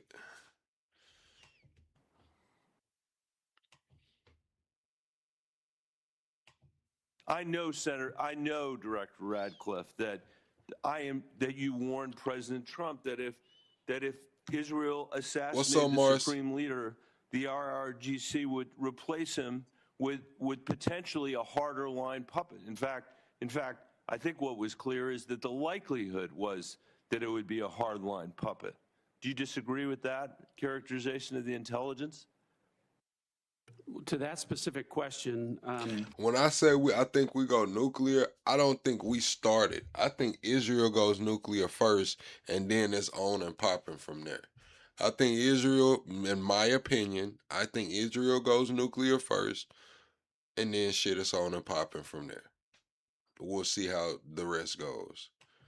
what we knew was, first of all, I guess I have to address up front, so much of what you related in there, the difference between political rhetoric versus... It's not political rhetoric. I'm quoting the President of the United States. Political rhetoric versus military... Director, I'll ask difference you between that and military and intelligence execution. But here's the most important thing. You mischaracterize this as saying there aren't clearly defined goals. The defined goals are very clear. Degrade and destroy the missile inventory and drone inventory, delay and degrade the military industrial base and factories that produce that, degrade and destroy the IRGC Navy that could control the Strait. These are all defined goals that were set out specifically. Well, the premise of the question is that... time back, Mr. Chairman, I can't get a word in edgewise. He won't answer the question, and then he's taking a minute of my time. You're both big boys. You can handle it yourself. Okay, well, Director, I agree that you are, and I appreciate what you're saying. And I'm not, my point is not what your characterization of the war is. My point is what the characterization, the Commander-in-Chief. I'm not asking you anymore, Mr. Director. I'm sorry because I'm out of time because of how you use the time. The complete lack of clarity. I'm gonna be honest, we'll know tomorrow, man. If they come over those speakers we hear, we get news breaking that they came over those speakers in Jerusalem and announced the Messiah's return to take care of Alamek, Iran, man, we all can just pretty much chalk that shit up as it's finna go nuclear, man. I'm just gonna be honest with you. We talk about rebuilding the third temple and all that. We gotta understand that shit. These people don't have a timeline, man. The timeline is accelerated. If they blow that shit up and it takes a little minute to go make it back right to where they can rebuild that third temple, hey, man, I believe they're with it. At least a certain faction of people are. For sure, a certain faction of people are. Should matter to everybody. President Trump, most of all, he is the person that got elected on the criticism that we had fought 2 wars in the Middle East that had lasted for 20 years. And now we're hearing the testimony is to get their ballistic missiles, to not even get to the nuclear stuff, we're going to have to be in a perpetual war with Iran. And I don't think that's where the American people are on this. This is a serious threat. This is a serious threat to us and to Israel. The question is how to handle it. And President Trump said, we are not the policemen of the world. He ran on that. And now he's turned us into the world's policeman, into its jury, into its judge, into its executioner. And just see, this is where all of these religions are gonna, kind of intertwine, because the believers of just the Old Testament believe something is going on. The Talmudic believers believe another thing is at play. The Christians believe another something else is at play. And the Muslims believe something else at play. They're all intertwined. They're all kind of similar. Of course, it's the Abraham face, but they're all searching for truth. That's why it's all end times. It's all going on, but it's all a little bit different. And each religion, each religious factor feels like they have the truth. When it comes to the Christians, they're like, oh, this is Armageddon. This is Jesus is going to return. And this is the truth we're going to have. The Talmudic believers, they believe something else. They believe that their Messiah will come. In Islam, they believe, shit, man, it's going on right now. This is, they're trying to see what truth is, man. It's going on right now. Just because we have the most advanced military in the world, Senator it doesn't mean Times has that we expired. should be in a perpetual Bennett, war your time has all around expired. the world. Thank you, Mr. Chairman. Senator Rounds. Thank you, Mr. Chairman. Thank you all for being here. Before I ask you a few questions, I want to call everyone's attention again to this fundraising email signed by the President that Senator Kelly mentioned earlier, in which the President of the United States invites his campaign donors to, quote, claim your spot, join now to receive private national security briefings to his political donors, featuring a photo of the President at a dignified transfer ceremony with a flag-draped coffin of an American service member killed in action returning to their family. And the American people need to know that the President of the United States is fundraising for his political campaign and his PAC using images of American service members killed in action. You said most religious people thought the same thing in the 1940s. Well, they hadn't sacrificed their red heifer in the 1940s, and we didn't have a world full of people that might fuck around and actually push that button, man. That might actually make that call. We got Putin, Xi, Kim Jong-un, Donald Trump, Modi, what's the other guy? Pakistan, India. We got Macron. We have these world leaders with nukes in their hands, man, and none of them are rap type, man. All of these motherfuckers are off of their rocker. That's the difference between now and the 1940s. The red heifer hadn't been sacrificed. We're seeing Benjamin Netanyahu saying the Messiah will come, but it won't be next Thursday. Somebody was thinking that the Messiah was coming next Thursday, which is tomorrow. What are we not understanding? Whether you believe it or not, these people believe it, and they're trying to act this shit out, man. Shit going on. The shit is going on. Hit the like button, chat. We need to smash through 850 likes. If this is your first time in here, say what's up, man. But we have to hit 850 likes. Double tap the screen or go to the top and hit the like button. You don't have to agree with me, man. You don't have to agree with me. And it's a disgrace. Now, Director Gabbard, I'd like to reground this in your core responsibilities. Under the law, you are responsible for providing national intelligence to the President, correct? Yes. And to the heads of executive branch departments and agencies, yes? Yes. And to the chairman of the Joint Chiefs and senior military commanders? Across the IC, yes. And to the Senate and the House and relevant committees, correct? Yes. And the law states that the national intelligence you provide to Congress, quote, should be timely, objective, all right, political considerations, correct? Yes. And you noted in your opening statement you're here fulfilling a statutory responsibility. Thanks, Zachary. And that your testimony, quote, welcome in, represents the IC's assessment of threats, right. Correct? That opening statement. You said what prophecies were yet to be filled in the mid-1940s? What prophecies have yet to be fulfilled? Well, we seen that the day that the strikes on Iran happened, within the same, 2-3 days later, we got the blood moon. So that takes us back to what? Acts 2:17. That's when, who was that, was that Peter speaking about Joel's testimony in the Old Testament, man. If you look at Acts 2:17, they did that shit right before the blood moon purposely, in my opinion, right?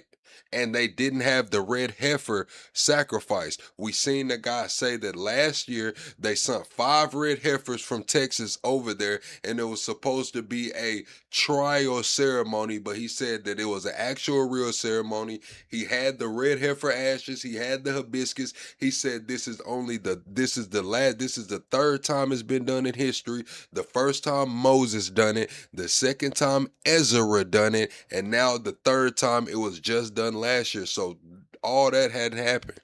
All that had happened. As submitted to the committee in advance of this hearing, stated that as a result of last summer's airstrikes. You said fear for clicks. I'm just telling you what I believe. You don't have to believe it's Savory Finehouse. You can really get the fuck out, man. Or you can just disagree and shit, have your opinion. Quote, Iran's nuclear enrichment program was obliterated, end quote, correct? That's right. And is that in fact the assessment of the intelligence community? Yes. So the assessment of the intelligence community. No, I think the red heifers came from Texas. I don't think it came from Utah. Is that Iran's nuclear enrichment program was obliterated by last summer's airstrikes? Yes. And the opening statement you submitted to the committee last night also stated, quote, there has been no effort since then to try to rebuild their enrichment capability, end quote, correct? That's right. And that's the assessment of the intelligence community. Yes. The White House stated on March 1st of this year that this war was launched and was, quote, a military campaign to eliminate the imminent nuclear threat posed by the Iranian regime, end quote. That's a statement from the White House. Quote, the imminent nuclear threat posed by the Iranian regime. Was it the assessment of the intelligence community that there was an imminent nuclear threat posed by the Iranian regime? The intelligence community assessed that Iran maintained the intention to rebuild and to continue to grow their nuclear enrichment capability. Was it the assessment of the intelligence community that there was a, quote, imminent nuclear threat posed by the Iranian regime, yes or no? Senator, the only person who can determine what is and is not an imminent threat is the president. False. This is the worldwide threats hearing where you present to Congress national intelligence, timely, objective, and independent of political considerations. You've stated today that the intelligence community's assessment is that Iran's nuclear enrichment program was obliterated and that, quote, there had been no efforts since then to try to rebuild their enrichment capability. Was it the intelligence community's assessment that nevertheless, despite this obliteration, there was a, quote, imminent nuclear threat posed by the Iranian regime? Yes or no? It is not the intelligence community's responsibility to determine what is and is not an imminent threat. Okay. That is up to the president based on a volume of information that he receives. It is precisely your responsibility to determine what constitutes a threat to the United States. This is the worldwide threats hearing where, as you noted in your opening testimony, quote, you represent the IC's assessment of threats. You are here to represent the IC's assessment of threats. That's a quote from your own opening statement. And so my question is, as you're here to present the IC's assessment of threats, was it the assessment of the intelligence community that, as the White House claimed on March 1st, there was a, quote, imminent nuclear threat posed by the Iranian regime? Yes or no? Once again, Senator, the intelligence community has provided the inputs that make up this annual threat assessment. You won't answer the question. It is the nature of the imminent threat that the president has to make that determination based on a collection and volume You're here of to be information timely, and intelligence that he is provided with. You're here to be timely, objective, and independent of political considerations. Exactly what I'm doing. No, you're evading a question because to provide a candid response to the committee would contradict a statement from the White House. Let me ask you about your presence in Fulton County on January 28th of this year. You were present at the FBI's raid on the Fulton County Elections Office on January 28th, correct? I was present for part of the FBI exercising a warrant approved by a municipal judge. Yes, and the FBI was there executing that warrant to seize ballots and materials associated with the 2020 election, correct? Yes. And are you aware that members of this committee have already opened inquiries into your election-related activities? Yes. And are you aware that your general counsel and deputy general counsel have already provided testimony to this committee regarding those activities? Yes. On February 2nd, you sent a letter to Senator Warner regarding your presence at the raid. Was that letter accurate? I don't recall the exact date, but if I sent a letter that had my signature, it was accurate. You stated in the letter that your presence at the raid was, quote, requested by the president, correct? Yes. When did the president request your presence at the raid? The day of the raid, the warrant execution commencing. The day of the raid. Yes. He called you on the phone? I'm not going to disclose how the message was delivered, but it was a request from the president and his administration to go and help oversee this warrant being executed, along with the deputy director of the FBI. Is it your role to thank oversee? the FBI agents who were conducting Is it this your warrant. role to oversee the execution? Here we go, chat. Oh, Tulsi's in hot shit, man. I can't wait till they come out and disclose what they talked about behind closed doors, man. I hope they tell us something, chat. We're 30 likes away from 900 likes, chat. If everybody hits the like button right now, we'll smash through 900 likes, man. Everybody double tap that screen or go to the top and hit the like button. Let's smash through 900 likes. We're also 25 subscribers away from the next sub goal, man. Tulsi's in hot shit. If you think Tulsi is gonna resign, put yes in the chat. If you think she's not going to resign, put no in the chat. Of criminal warrants? It is my role. Hey, Tuck, your Shaq LA said, bro, play the fucking news. How about we just hide you on this channel? Have a good night. You didn't even get to wake up fully before we put your ass back to bed. Based on statute that Congress has passed to have oversight over election security, to include counterintelligence. But you said you oversaw the raid, correct? You just testified you oversaw the raid? Portions of it. Okay. Did you handle any ballots or election-related materials? No. You were inside an FBI evidence truck, correct? You were photographed inside an FBI evidence truck. It was an empty truck, yes. The president stated, quote, you looked Senator's at time votes is that expired. wanted to be checked out. The Is that senator's accurate? time is expired. Did you look at votes as the president Senator stated? Ossoff, your time has expired. You respond can for the have record? her. No, she cannot respond because. No, for the record, will the director please respond for the record to that question is my I'm happy to respond to questions for the record. Thank you, Director Gabbard. Thank you. Chairman, thank you. I believe that it's in the U.S.'s national interest, our security interest, for Ukraine to be successful in defeating the Russian invasion. I'm concerned with the consequences of Operation Epic Fury on that ability of Ukraine to succeed in defending its borders. And General Adams, in broad terms, not necessarily, not classified terms, what are the consequences to the supply chain, to the capability of the United States to supply NATO allies and Ukraine? No, Ferdron, this is not live. This was earlier today, or, this was earlier today. I'm live, but what we're watching was earlier today. As a result of Operation Epic Fury. My question is that usual problem of how do we do both? Are we doing both? Is U.S. support maintained or diminished for Ukraine as a result of Epic Fury? Senator, thank you for that question, and we do continue to, beyond Epic Fury, observe what is happening across the world in crises like Russia and Ukraine. Unfortunately for the situation there now, just based on the force composition and the delta between the Russian forces and the Ukrainian forces, the advantage is to the Russians. I don't know what Joe Mama came in here on, but we had to pack him up too. As we get into the classified hearing, we can talk a little more specifically about the items with regards to supply chain and with regards to the information that the Defense Intelligence Agency collects. We look at the foreign threat and what their capabilities are from a multi-int perspective.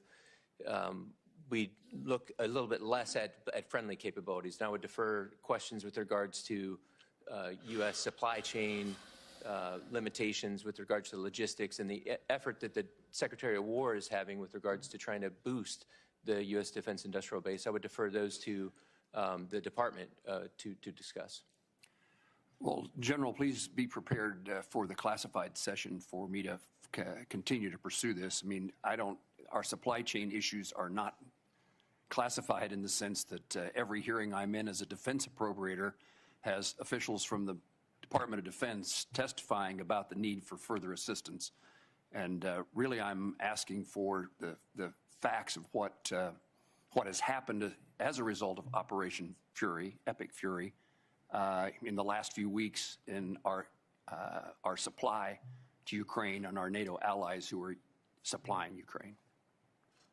Yes, sir. The department is executing a comprehensive, in fact, the SEC war has gone around the nation to boost the defense industrial base. We know for a fact that we have to increase our defense industrial base capability.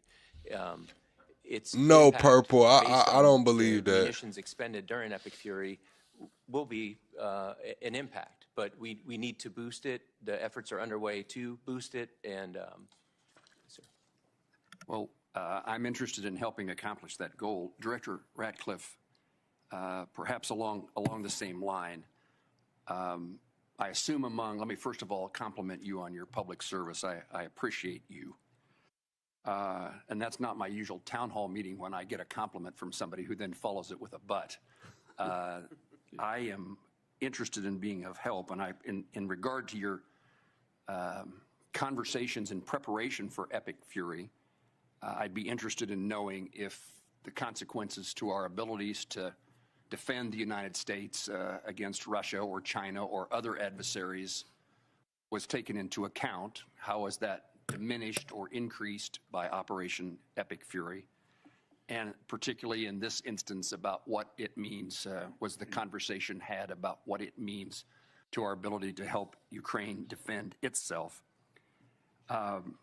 U.S. support for Ukraine includes military and other assistance, but also we've undertaken economic sanctions against Russia for their invasion of Ukraine. And Epic Fury has caused a significant increase in oil prices, and the administration has waived sanctions against Russian oil companies, which are reported to say that Russia is receiving $150 million per day additional dollars as a result of the waiver. What can you tell me about our plans or your understanding of what's transpiring as a result of Epic Fury in regard to those oil revenues that are now being generated in favor of Russia and the lifting of the sanctions, at least for a temporary period of time? Senator, thanks for the compliment, I think. I'll start with a couple things. What I would tell you is the same military and intelligence professionals who delivered, not just for the administration, but for the American people, a flawless intelligence picture and flawless military operations in Operation Midnight Hammer and Operation Absolute Resolve are the same folks involved with Operation Epic. Chat, we're 30 likes away from 950. Let's get 30 likes right quick. Double tap the screen or go to the top, hit the like button. And I want to know where everybody's from in here. You don't got to say your city or your state if you don't want to, but what country or region are you from, man? Let's see where everybody's from around the world. Fury. And so I hope that provides you some measure of comfort with regard to how detailed, how thoughtful the approach was to the current operation. And that's why I think that to mischaracterize it as it is being done in the media is a disservice to the folks involved in what is a very specific campaign that is different than the two that I mentioned before. It's why the president came out and said, this isn't over in a matter of hours. This is a 4 to 6 week campaign, and that it would come at some cost. Because the goal of the president and the administration is to address a 47-year problem, the most destabilizing force in the Middle East for the last 47 years, one that has frankly been watered, fed, and nurtured by policies of prior administrations that has allowed them to become the threat that they have. So I say all of that sort of in context to understanding that we have to address that, but at the same time, to your point on what's going on with regard to Russia and Ukraine, and you mentioned the oil issue. Sometimes policymakers have to take steps that, while they may benefit adversaries like Russia or China, do so because they also think it will benefit U.S. citizens, in this case with respect to keeping the economy on track and keeping oil prices low. So what I can tell you is the intelligence is thoughtfully considered, and I think that policymakers have taken that and I'm confident that we can walk and chew gum at the same time, pursue objectives in the Middle East, and provide support with regard to the conflict in Russia and the Russian aggression in Ukraine. All right, chat. Everybody hit the like button, man. We're going to hang out for like another hour, chat. I got like another hour in me. And then we're going to get up out of here. I got like another hour in me, bro. All right, you guys. Happy Wednesday to everyone except Andrew All right, Colbert. chat. How do y'all feel about Candace Owens, man? Do y'all like Candace? Do y'all hate Candace? Let me see in the comments. Let's do a live poll, man. Do y'all like Candace, hate Candace, or don't care, man? Let me know how y'all feel in the poll, man. Let's see what she's talking about. Yeah, because yesterday he went on to Dave Rubin's show and he said that Erica was not seeking the spotlight. Take a listen to this. Erica has always been tremendous, and she never sought the limelight. She was always very happy to sort of be doing her own thing and just be supportive of Charlie. I gasped when I heard that. What? Wild. That is wild. I mean, at this stage, I could probably write a biography on Erica's life, and my conclusion thereafter would be that I have never seen someone throughout their life demonstrate such a consistent interest and make such a concerted effort to become famous. I say that truly. And you know what? We just now have to get back into their story, Charlie and Erica's story. You should know more about how they met. Plus, later on that same topic, Matt Walsh tweeted a thing. He's a staunch defender of Erica, which made the thing that he tweeted last night ironic, to say the least. Welcome back to Bride of Charlie. You said I'm so thirsty, gang. Nah, I got some Hawaiian punch right here, bro. Look, it looks amazing, doesn't it? I'm not really thirsty, bro. We have nothing to hide.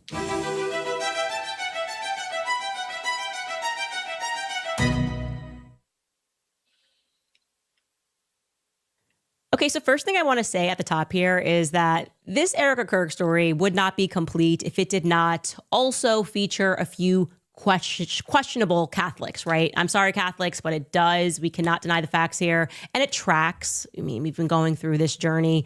We've got filthy evangelical pastors. We've got shady Mormons. We've got terrible Jews. This is like a game of Pokemon at this point. We have to catch them all. Anyway, we had explained to you guys on a previous episode that wherever Erica and Lori go, accusations of financial fraud tend to follow, right? Throwing it back to the Erpenbeck brothers, Uncle Rick Erpenbeck, that brand new glossy Tesseract school, ultimately a charter scam in which money inexplicably vanished, just evaporated into thin air. The school went bankrupt, and that's where Erica went for elementary school. So it's like literally Ohio, and then she goes to Arizona, and it's got these financial things kind of just surrounding them. And then we happened upon some interesting information. We learned that Tesseract afterward became Notre Dame Prep. And I was like, well, how? Well, it turns out, and I was asking, like, how did the Catholics get involved with that? Tesseract school was definitely a very Jewish school in general. Well, it makes sense because I guess in this story, because Erica can be at various times Catholic, evangelical, or Jewish. It just depends on the audience that she's trying to get a check from. But there we have seen there is a current to Catholicism that is floating in this story. Obviously, as I told you, the church that Charlie was attending, the priest that she takes with her everywhere, despite denying that she's Catholic or whatever. She took him with her to Utah when Charlie died. Well, the story goes regarding Tesseract that after they filed for bankruptcy in 2001, they put their old campus up for sale, and it was purchased by the Diocese of Phoenix when they then turned it into Notre Dame Prep, where Erica then enrolls for high school. Now, this decision and the process was overseen by Bishop Thomas J. O'Brien.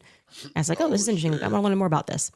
And I should note that he was very significant in building up the Catholic community in Phoenix. I mean, under his leadership, which began in 1982, 15 additional parishes were founded, including the one that Erica is very close to today.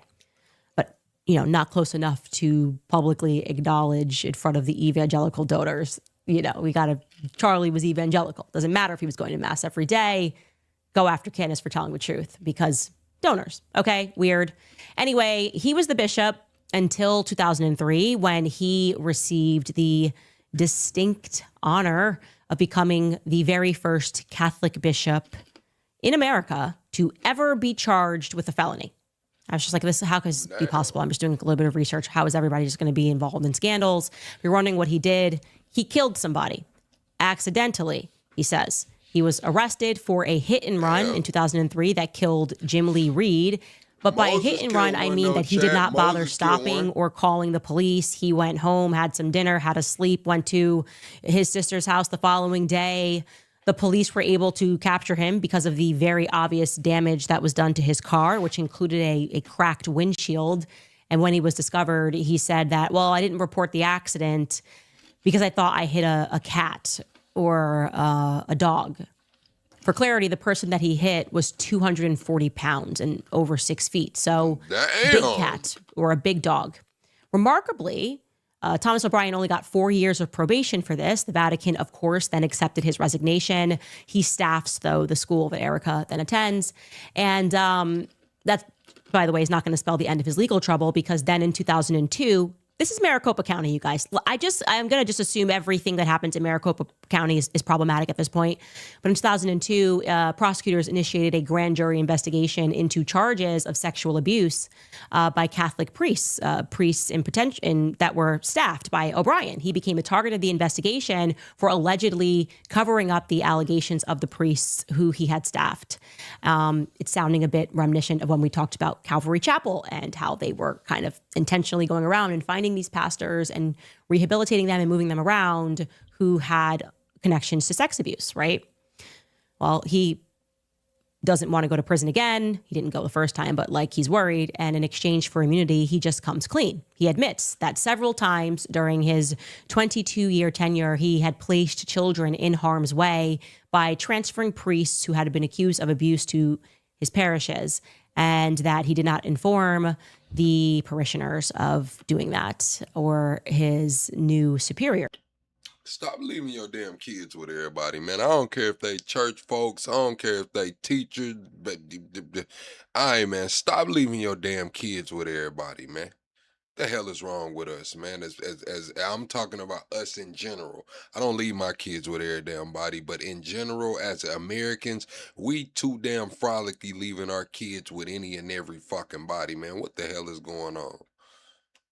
So again, I will ask the question, what goes on in Maricopa County?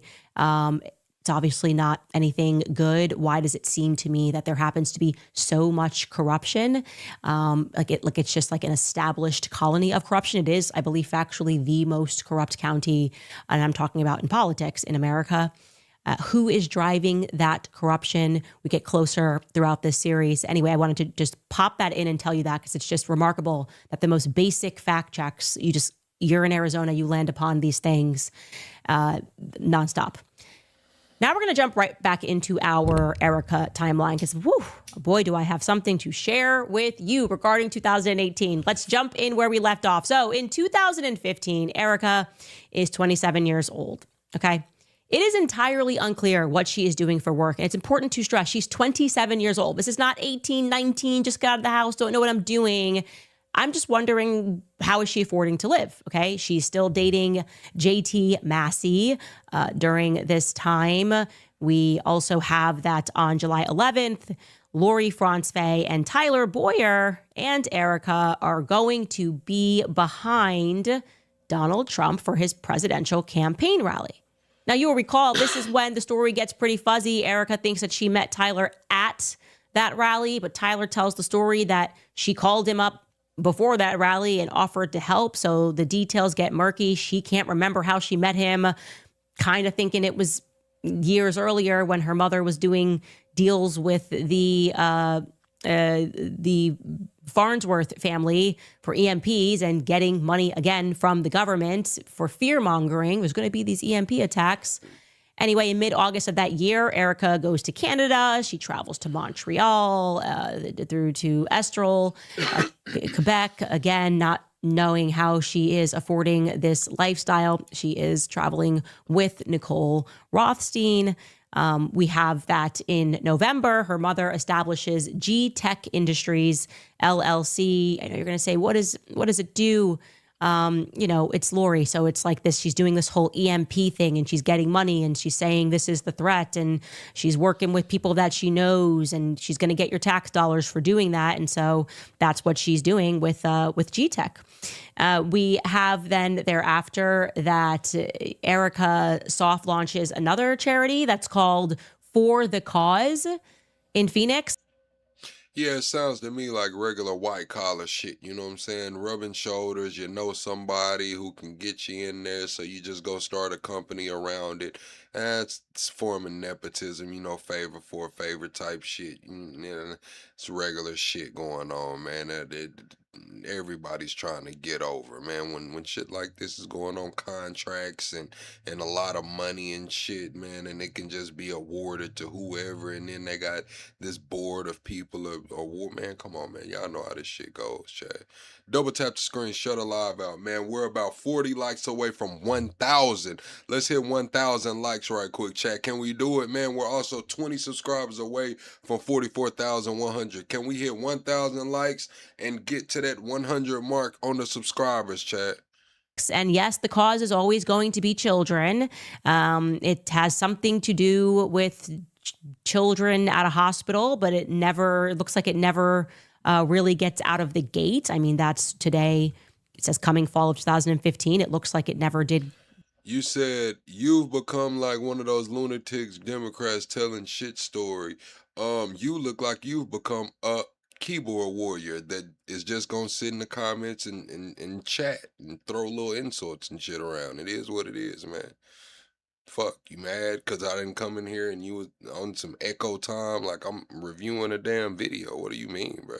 Y'all are so Democrat and Republican that I think when you piss, if you could piss red and it was blood, you still would, man, just to support the Republicans. And you Democrats, if you could piss blue, you would, man. That's how I feel about you people, man, sometimes. Did arrive, but she was associated with that project. That is all that we can find in terms of what Erica was doing for work in that year. We jump into 2016, and now you should know that Erica is 28. She's going to be 28 years old, and we still have no idea what she is doing for work. And now she's living in New York City, one of the most expensive cities in the world. So the question you should ask yourself is, how is she making money to afford this lifestyle? And I'm going to remind you that these are the years that the people at Next Model Management remember that she was at Next Model Management and she was in charge, or the point person for the quote unquote model apartments where they put the models that were coming from Eastern Europe, and that she was attached in particular to a building on the Upper East Side. So that would track if she was getting paid that way. Otherwise, I can't figure out what she's doing. On May 9th, she shares that That's the thing. You always come in here saying, I love America, for one. Let's get this shit out there. I love America. But you say you guys don't like America, move the F back. LOL, to pay the plane ticket out of my taxes. You move the fuck back. What do you mean? Like your family has ties to somewhere else, man. What the fuck are you talking? You move back. You go back. How about that, man? You go back. The fuck are you talking about, man? Carry your ass back. she's location scouting in Williamsburg, Brooklyn. For what? It is unclear. You know, in the past, she's made statements that she was a casting director. Casting directors are not the same as location scouts. So this is kind of the Jane of all trades thing that she is consistently selling. Later on in the future, she's going to claim that this is the year that she launched Bible in 365. On a future post, she says, in 2016, I started Bible in 365 in my New York City apartment. That is objectively untrue according to corporate filings, okay? That just did not happen, but she alleges that in a future post. This is also a year that her mother is just going to receive an honorary degree conferred upon her at a university I've never heard of, AATC University graduation program. That is Lori, not Erica. To be clear, the picture is a little blurry, but they just get things. They just get things handed out. And it's AATC, to be clear, stands for Advancing Achievers Technology and Cybersecurity University. In August, Lori will then go to Utah and attend an expo, Utah of all places, for G-Tech Industries. So she's kind of looking for people to buy into what looks to me to be a scam, okay? Protect yourself from an EMP attack. It's this constant fear-mongering that she's going to do. I've said my feelings about Lori Franz-Faye, so I will. That's the thing, Chad. I've never told anybody to go back anywhere and shit like that, but it always behooves me. It makes me just scratch my head when the people that say go back are immigrant children or their grandparents are immigrants. And then the people that they're telling to go back probably have been here 5, 6, 7 generations. It's like, you go back. What the fuck are we talking about? We'll leave that alone. But that's what she is doing. And then in August, we find Erica somewhere in the Mediterranean. I could not figure out where she was. My guess would be Croatia or Italy, based on the water that certainly is the Mediterranean Sea. Again, unclear how she's affording this lifestyle to be able to travel the world and do these sorts of things while living in New York City and not having a job that is apparent to us. Lori then releases an intent to sell G-Tech Industries to Saxon Capital Group. A little fun fact here, Saxon Capital Group is actually Lori. Lori is an 86% owner of Saxon Capital Group. Look, somebody didn't like that shit I just said, man. Look, I lost 2 subscribers. I don't care, man. Fuck that, man. If you ain't got no reason to tell motherfuckers to go back anywhere. If you don't like it, sorry. Unsubscribe, swipe up on the live, man. Tired of motherfuckers coming in here telling everybody to go back here and go back there. And then when you get the question and where the fuck they from, they can, tell you the exact city, state, location that their parents or grandparents moved from. It's like, who the fuck are you telling to move back anywhere? Release this onto PR Newswire. And then it turns out that years later, Saxon Capital Group, with Lori as a minor partner, they're going to file for an IPO. And they're like, yeah, no, we actually never did that deal. So just a little bit more of Lori trickery, oh, I'm selling my company. But then she doesn't actually sell it to them, according to them. In 2017, Erica is going to get busy. But once again, we're not going to really understand what she's actually doing. Okay. She's doing everything and nothing at the same time, always reminding you, this is a 29-year-old woman. She's about to be 30. Hey, you can't just not do something in life unless you're unspeakably wealthy. I guess that could be the lifestyle, but that's not the circumstance for Erica Kirk. On January 12th, she establishes the Elm Group LLC. Okay. No idea what this company does. Nothing makes sense in terms of what this company does. I could not figure out what this company does. What's up to the if you know, please let me know. Maybe you've worked with the Elm Group. I'm going to go with Erica's kind of doing what her mom does and just creating a lot of LLCs. There's no description that is offered on those documents. On February 1st, as you guys may have seen, she then appears in this documentary that's called Black Start by Patria Patrick. The documentary also features the CIA director, James Woolsey. Now, I want to say, this documentary is about EMP attacks, right? How the government needs to prepare for them. So it's a bit more of her mother's propaganda, so to speak.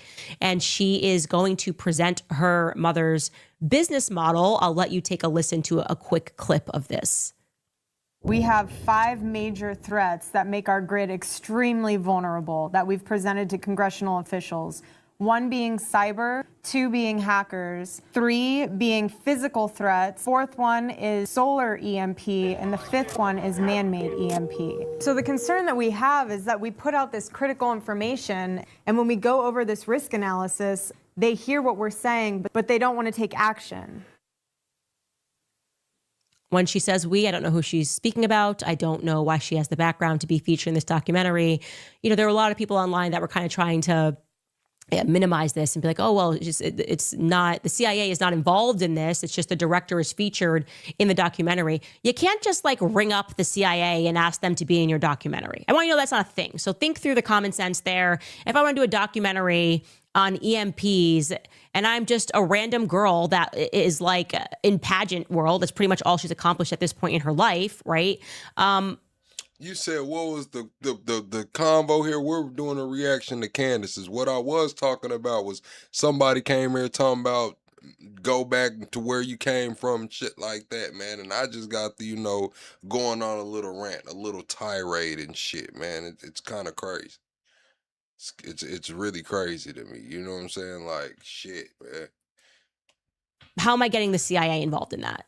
Like, there's obviously a connection there, and it just annoys me when people are constantly trying to offend us. We're just so stupid that no, nothing to see here ever. That's just the CIA director just normally does that. You just got to hit him up, call a 1-800 number, and he'll be featured in your random documentary too. And again, what qualifies her for that, nobody knows. On July 24th, her mother then opens that mysterious LLC, Desert Spirit Tech LLC. That is the one that should not especially be ignored. Opening up tech in the middle of... You said you from here, it doesn't bother you, so you ain't got no family that got a pizzeria abroad, a little coffee shop, tea shop, bread shop. None of your family members abroad have a little, business anywhere. Nobody's out, cooking street food with their toes, and then, you know what I'm saying? You sure you from here? Like, from here, you know what I'm saying? Like, couple 100 years, you know what I'm saying? Since the birth of a nation type shit. You sure? And I hope I'm saying this right, the Tohono O'odham Reservation, Indian Reservation. Nothing good happens on Indian reservations that Americans get involved in, okay? It's basically, you can do whatever you want. No rules apply.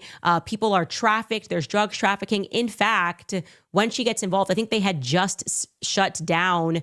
It passes to Mexico. They had the San Miguel Gate on the Tohono Reservation, which passed through to Mexico, and there's nothing the feds can do. Like, what is Lori doing with a Native American reservation? Can anybody tell me what tech she's doing that she's involving herself there? Is she involved with casinos? Is Desert Spirit Tech casino stuff? I don't know. The fact that she has all of these LLCs and we don't know what she is, I would like to continue to stress, is exceedingly problematic, especially given her relationships with the government. Okay? I don't like this area. I don't like what goes on in Arizona, down by the border, and the people that Lori Franz-Fay involves herself with. This year, Erica is dating Cabot Phillips, by the way. I told you she has a boyfriend every single year. Cabot Phillips is her boyfriend. At this time, they're painting together. Cute. Very cute. Anyway. And per her LinkedIn, she begins attending Liberty University for her master's degree. So you can see that there. Again, she's going to say she attends for 2 years. Obviously, it's online, her attendance. And she is randomly pictured at a celebrity dentist this year as well, Dr. V. And Dr. V says she's gorgeous and that she's going to be in the Ocean's 8 movie. See, now I'm tripping. That's crazy. When I keep it too real, that's why they don't like me, man. Like, I do this shit, chat. Like, I do this shit. When you come in here, not you. I know you said you wasn't taking it personal to me. You from here, but when you come in here and you say some shit like, if you don't like it, I'll buy your ticket back, go back home, and then I get to asking questions like, shit, did your family have a pizzeria or a coffee shop abroad? Did you like a little bread shop? You know what I'm saying? Is it a flower shop on the river where they peddling the little boats, man? Are they cooking with their damn toads and shit, man? What are they doing? Like shit. What is it like at home? You know what I'm saying? Like I'm just being. Then I'm going too far. I'm going too far. You know, I've said too much. It's crazy. That she got cast in there. Erica was not in the Ocean's 8 movie as far as I could see. She was not in the credits, but that is what this post says. And that is that. Just sharing that with you. Again, we reflect on that year and we have no idea what the heck Erica Kirk does for a living. Okay. What is she doing for a living? Who's paying her? How is she getting paid? What is she doing? The only clue that we have is that she's involved with Next Model Management,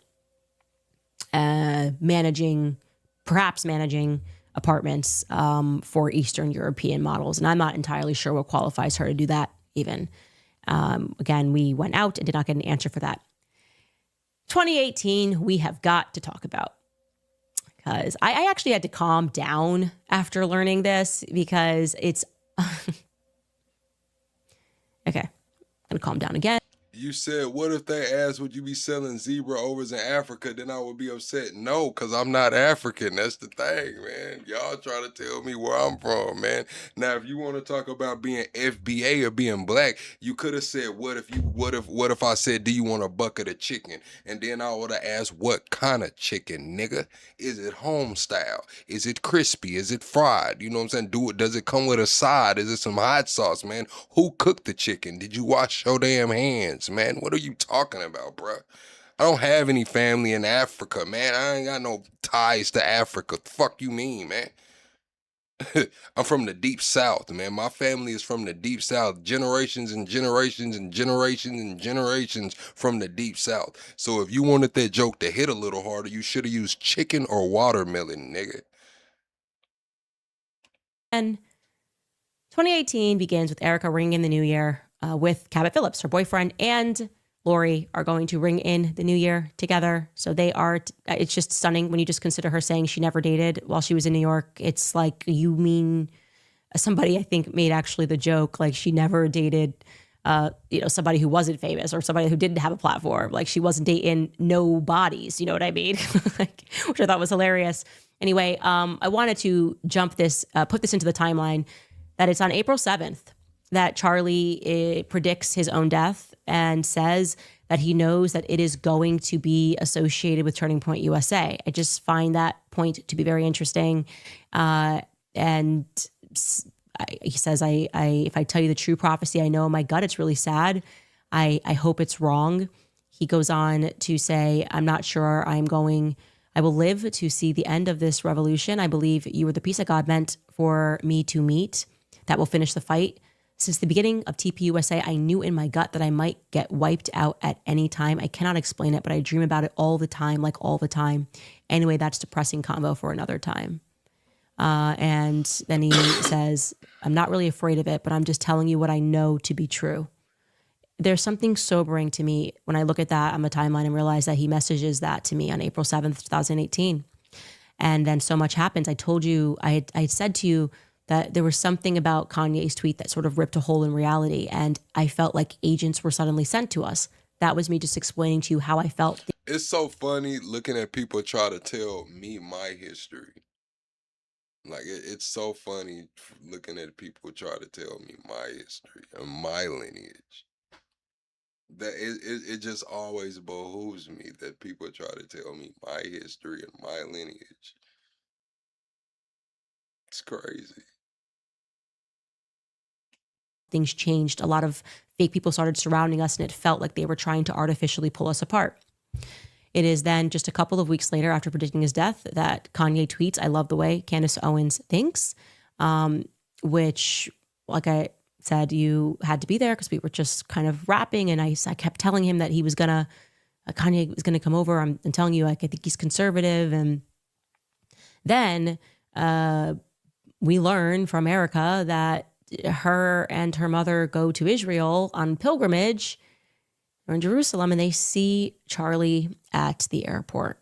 Like, that was just a natural thing. And her mother says, well, you should go up to him and you should say something. And then Erica ultimately decides not to. And, I always thought that story was interesting because I was with Charlie at the airport, and I don't remember her mentioning that. She saw Charlie just by himself at the airport. Anyway, that timeline is interesting to me. On August 10th, Erica is then, well, just saw him in May, but then she's going to see him again at Turning Point USA's office opening. She gets invited by Tyler, who she doesn't know how she knows. See, that's the difference. I'm Black American. I'm Black American. Black American. Black American. That's it. It's Black American, man. But he introduces her very quickly to Charlie. I am there. I am there for the grand opening. I think I remember quickly meeting her at some point. And we don't really know why she's there because, remember, she's living in New York. I guess her family's there. You go back home, but don't you have a job? What is your job? What do you do for a living? And this is around the same time that Erica is communicating that she's doing deals, real estate deals with her family to various people.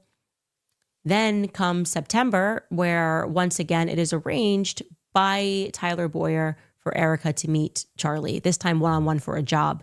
And in retrospect, this really bothers me because that's not how job interviews happened at Turning Point USA. You were not taken to meet the CEO of the company at a restaurant in New York. That's just not how job interviews work at all, actually. Like, why would you do that? Like, okay. And they sit down and Erica says everything perfect and amazing and exactly the things that Charlie wants to hear. And there begins their relationship, you could say, right, in September when they meet at that restaurant. Then comes October 24th, and Erica somehow becomes a licensed real estate agent in New York and is immediately employed by Corcoran Real Estate Group. And we went back and people have reached out to us. Erica, it looks like, did a total of 3 possible rentals under somebody else. Like she wasn't even the main realtor. I don't understand that. I don't understand how she's working for Corcoran Real Estate and doing real estate deals. And she does this on October 24th. Nah, to the moon. It's not even the fact of I am whatever I say I want to be. It's that I actually know my lineage. Like my parents were very, into that. Like we know the family tree, man. We know about the family that walked the Trail of Tears off into Memphis and how we even got into Arkansas. Like, that's one thing about the older generation of Black folks that people just don't take into consideration. Like, you know what I'm saying? Like, let's be honest here. Like, Africans don't look like FBAs. They don't. Like, the features are just different. It is what it is, man. Like, let's be honest here. Or is it too early in the morning to be honest? I want to point to October 30th. I told you that suddenly people were trying to pull me and Kanye and Charlie apart. You just felt it, okay? And out of nowhere, Kanye, who did actually help me design the Blexit logo in Chicago, he was getting an insane amount of pressure and told that he could not get involved in politics. He was putting on the MAGA hat. Things were going crazy. I think Kim was threatening divorce at some point, if I recall correctly. And Kanye cracks and he tweets a series of tweets. He writes, I introduced Candace to the person who made the logo and they didn't want their name on it, so she used mine. I never wanted any association with Blexit. I have nothing to do with it. He then follows that up by saying, my eyes are now wide open and now realize that I have been used to spread messages that I don't believe in. I am distancing myself from politics and completely focusing on being creative. And let me tell you, this was one of the hardest things for me to go through. I mean, I love Ye, love him now, but like it was just, it was untrue and it allowed people to then, I mean, every single article, Candace lied, and I actually have a photo of me and Kanye in the Trump Hotel in Chicago. And I didn't know what was happening. And like, honestly, man, if you just look at, you know what I'm saying, like a Black American and you look at an African, the features are just different. It's not like nothing bad to the Africans. It's just that we don't look like you. Like our facial structure is different. The bridges of our nose is different. Our brow, all of that is just different. It's different. As a people. Maybe if you're white or you don't understand it, you know, sometimes I think all Asians look alike or all Indians look alike. It's cool. If you're not in the black community, you might not understand it. But black people understand, like, we just don't look like them. Like, it's okay. We share similarities, but as a whole, our facial structure, everything is just different. I, at the time called a friend and they were like, you don't know what he's going through and what sort of pressure he's going through. And Charlie and me were just devastated. We were devastated by this because it made us look like we were liars. Okay. And we were in a position where people wanted to see us fall. Okay. Why am I telling you this? I get reached out. Somebody reached out to me. I get reached out to by a young woman in New York. And she says to me that at this time, she said, oh, you know, Erica knew Kanye. And I said, Erica didn't know Kanye. What are you talking about? Erica never knew Kanye. She said, no, Erica knew Kanye. And I said, nope, she wasn't even in the picture in April when Charlie and I were doing all the Kanye stuff. She's never been with him. There's no pictures, whatever. What are you referring to? And I just assumed that this was like maybe something that Erica said, you know, she lies all the time. Maybe she was just like, oh, now I date this guy, now whatever. And then she says, no, I have like actual proof that when all that stuff was going down with you and Kanye and Charlie, that Erica was backdialing and telling people that she knew the people that were around Kanye, that she had. Candace is from New York. I just looked it up the other day. Candace is from New York. Yes, Mike Johnson, that is correct. FBA's, the white community did mix with FBA's as well as the natives, as y'all call them. There was some black natives too, but we ain't gonna get into all of that tonight. But yes, the natives and, you know, white folks, they did mix, you know. Family that was around Kanye and pushed for that tweet to go out. Okay. So I said, can you get me some proof of that? And this young woman in New York got me the proof of that. Proof that at the very least, Erica was making that claim.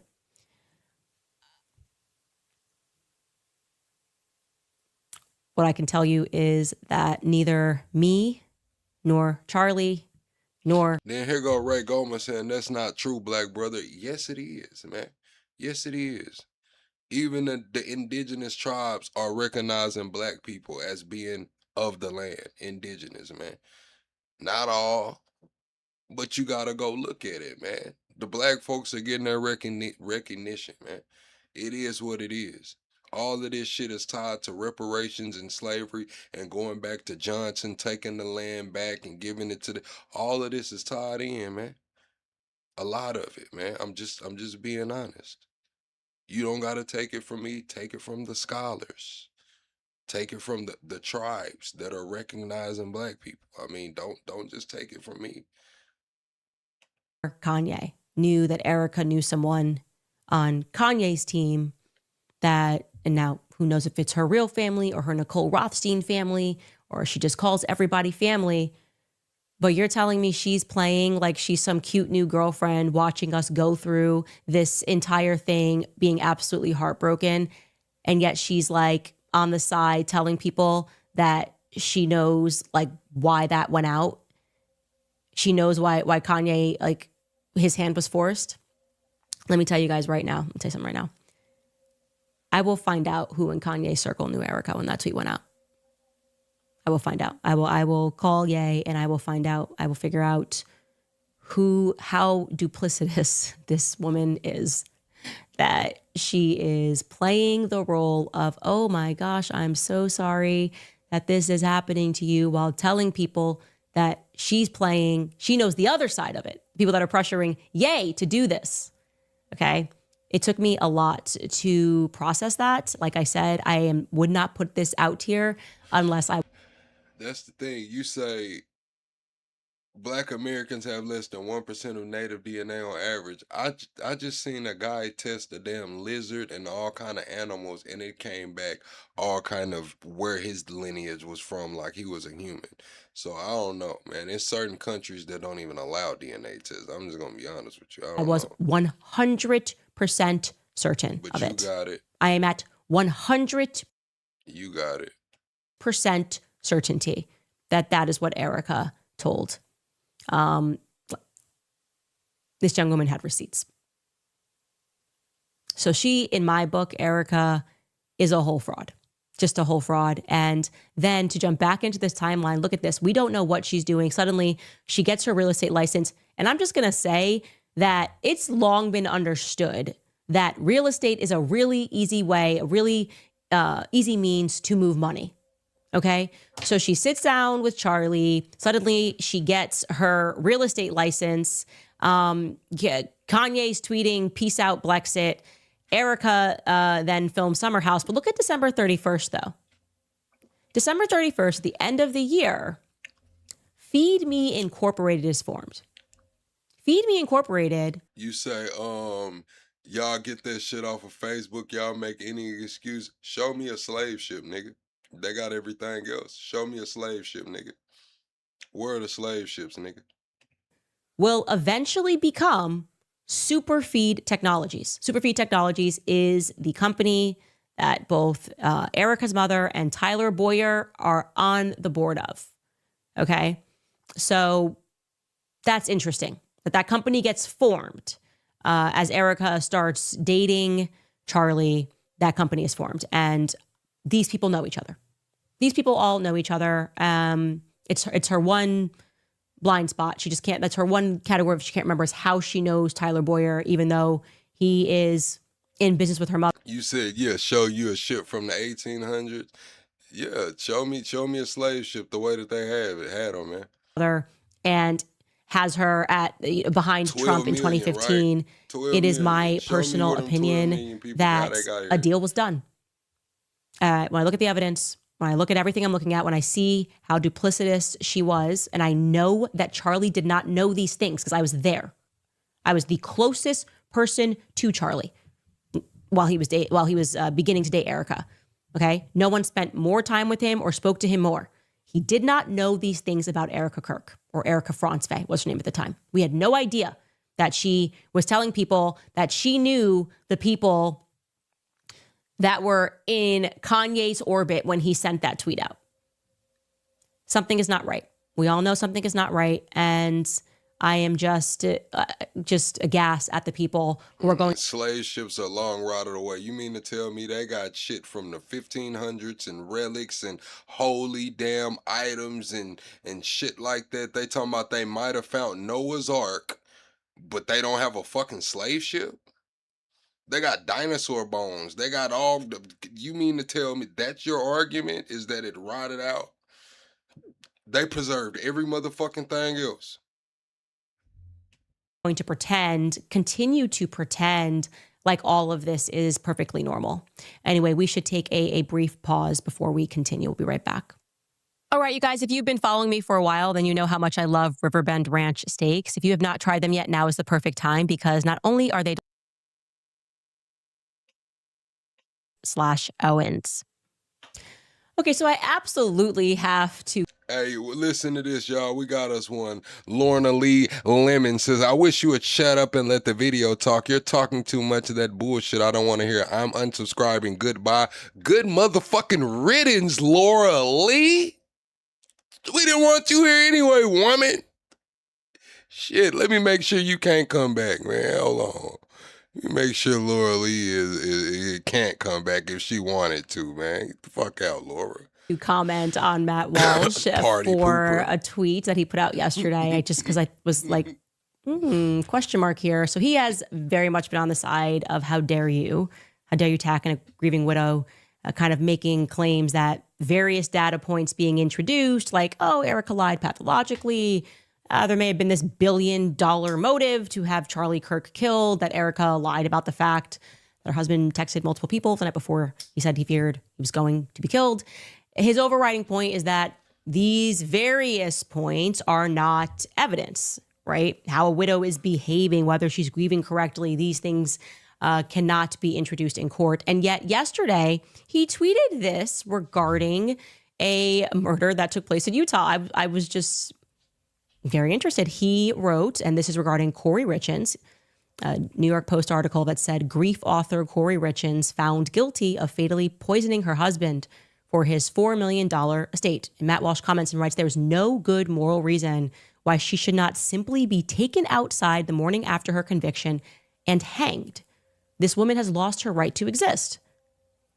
Okay, that's strong words. So that's crazy, Chad. She poisoned her husband, man. That's some investigative and discovery type shit, man. Like, she poisoned her husband for the money, man. It's wild. Man, watch who you marry out here, man. Watch who you care for you, man. I'm telling you, man. She poisoned her husband for the money, man. It's just crazy. I was just stunned by it because I have to assume he did exactly zero due diligence on this case, a case that I actually followed because it was completely nutty. Now, I'm assuming he was not aware that after Corey Richins murdered her husband, fentanyl overdose, she at first played the role of a grieving widow for an entire year. She was not arrested, suspected in her husband's death initially at all because, you know, she's crying. She called 911. In fact, she was so bold in her grieving widow stage that she wrote a book, a children's book regarding grieving. And she did a little local book tour. Killed the husband and got the kids involved, man. Oh, she's diabolical, man. She killed the husband and then just got the kids involved, dropped the kids book, bro. That's crazy, bro. Where she actually repeats some of the things that we've heard Erica say, like, you know, the nights are the hardest. Take a listen to this ABC clip of Corey Richins, who had not yet been arrested, a year later, promoting her book. Joining us now is author of Are You With Me? Corey Richins, to share her 3 C's to helping kids cope with grief. And Corey, I want to start with your story. What happened in your personal life? So my husband passed away unexpectedly last year. So it's March 4th was a 1-year anniversary for us, and he was 39. It completely... Look at her, chat, like, you dirty woman. You are the... Oh man, you plotted and schemed and did it all for the love of money. I'm not gonna tell you where you going, lady, but ooh, shit, man. You hit him with some fent, man. The shit Trump's trying to stop from coming across the border. And you hit him with that, man, and then got on this couch acting and faking and got the kids involved, man. Made a children's book, man. OJ said how he would have done it, and you dropped a children's book. Crazy. Took us all by shock. And we have 3 little boys, 10, 9, and 6. And, you know, my kids and I kind of wrote this book on the different emotions. You had your kids help you write a book about taking their father off of this earth? Oh yeah, she's one of those, Chad. She's one of those, Chad. Like, she's one of those, man. You gotta watch out for the triple cross, man. She took him out and then played with his name after death. Got the kids involved. The kids helped her write a book about how they're grieving from their mother poisoning their father unknowingly. Oh, you're a dirty B word, man. You're a dirty B word, bro. You're the scum of the earth for that, man. It's crazy.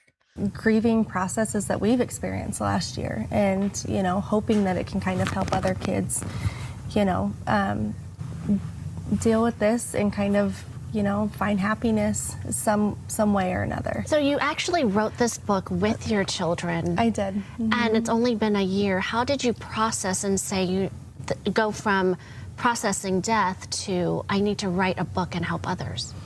You know, I just watched the struggle that my kids were going through. And I actually, I went on Amazon and Barnes & Noble and trying to find something that we could use to cope at nights. Nights are the hardest, it seems like, for everybody when, dealing with anything. She already got convicted, Chad. I just wanted some story to read to my kids already at night. And I just could not find anything. I couldn't find anything that really, suited them or helped them find comfort and peace. And so, I was like, let's just write one. And so, I took things that my kids have said to me this last year and we kind of articulated it and put it into a story and, just have hopes that it will help other kids. I mean, I'll tell you guys in short, this woman was not actually a grieving widow. She wasn't a grieving widow. Matt, actually, one could argue that she may have even been a psychopath for doing this, being able to do this after she killed her husband. Hey, chat, everyone double tap the screen for me, man. Let's get the 1,100 likes. Let's get the 1,100 likes, man, and let's get the 13 more subscribers, 14 more subscribers, chat. Everyone double tap the screen for me. We do go live every single day over here talking politics, current events, and entertainment. And we rock out, man. We hang out. We have a good time. Mods, drop the Discord. Husband. March 4th, 2002 is when her husband, Eric Richins, was murdered. And it took them until May of 2023 to bring charges against her. So more than a year to build a case. And do you know how they built that case? People who actually cared about Eric and offered various details. And, to the point that, none of these points and various details about how Erica is grieving would ever survive in the court of law. Ironically, in this case against Corey Richins, for which she was ultimately found guilty, the prosecutors played the 911 call and said explicitly that it didn't sound like a grieving widow. Okay, take a listen. We're going to listen to the first part, actually most of the 911 call again. I ask that as you listen to it, you'll hear the first minute. The first minute is not the sound of a wife becoming a widow. To echo her friend Chelsea Barney, the first minute is the sound of a wife becoming a black widow. Her own friend said she's not grieving right. She sounds like she's become a black widow, not a widow. And it gets even crazier. They weren't even able to prove how she poisoned her husband. Check out this headline. Okay. Prosecutors in Corey Richins' murder trial could not prove how she poisoned her husband. They didn't need to. So they literally did not know how the fentanyl got into her husband's body. The article tells us, quote, to prove their case, prosecutors relied largely on circumstantial evidence to tie her to Eric Richins' death. Cases based on direct evidence are not necessarily stronger than those that rely on circumstantial evidence, legal experts say. Unlike direct evidence, such as eyewitnesses or recordings of a crime, circumstantial cases require jurors to determine a defendant's guilt by weaving together indirect evidence.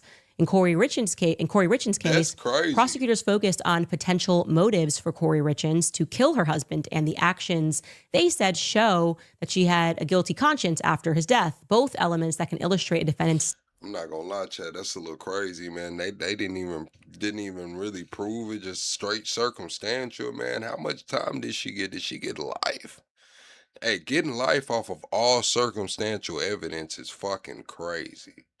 State of mind. They also used digital records to corroborate key witness testimony, which strengthened their circumstantial case. Quote, all of these things together start to add up, and the prosecution builds this huge mountain, end quote.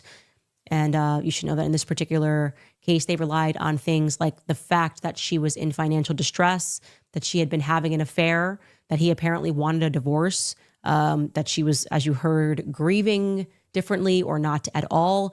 They also found a life insurance policy that they deemed to be fraudulent. Now, I'm sure her attorney argued that it was just a clerical error or whatever, but they found it to be fraudulent. And of course, she was set to inherit millions with him gone. The star witness of the case was actually a housekeeper named Carmen, who testified how Corey would come to her and ask her to buy drugs on her behalf, which allowed them to then speculate that this is how she got her hands on an illicit street drug. Now, all that is not to suggest that Erica directly murdered Charlie, but it is to say that were it not for Eric Richins' actual friends, siblings, the housekeeper, even Corey Richens' friends who turned on her and said, no, something is not right. She's not behaving correctly. Something is off. People who were willing to stand up and do what you guys describe as immoral or evil and demanding a further investigation when nothing makes sense. If they hadn't compiled those other facts, were it not for their willingness to show text messages, private correspondences from Eric, showing those messages to the public, to the investigative team, and to refuse some foregone conclusion that spouses simply would never have a hand in the murder of one another, which actually flies in the face of reality. The reality is that you're most likely to be murdered by someone you know. That's just a fact of life. But were it not for those people who did not accept the narrative of his accidental ingestion of fentanyl, Corey Richens, the woman that you believe should be hanged for poisoning her husband on the basis of circumstantial evidence, would probably today be considered a brave single mother trying to clean up the mess left behind by her husband's untimely death. And so what I would say is, here is what I know. Grieving widows do not lie about threats that their husbands were facing the night before their deaths. They don't lie about that stuff. Grieving widows do not make up quotations that the surgeon never said about a Superman neck to manage PR, least of all on the day that they're burying their husbands. I know enough to know that those things simply don't make sense, and I refuse to pretend otherwise. So since you are now in the habit of calling people out publicly for caring, I thought that I should respond and encourage those people to keep going. It's okay if you get some things wrong, but keep going. Go Max, do it for Charlie. Believe me when I say that Charlie would want you guys to. We'll be right back after a break. All right, you guys, this episode is brought to you by Native Path Agronomy.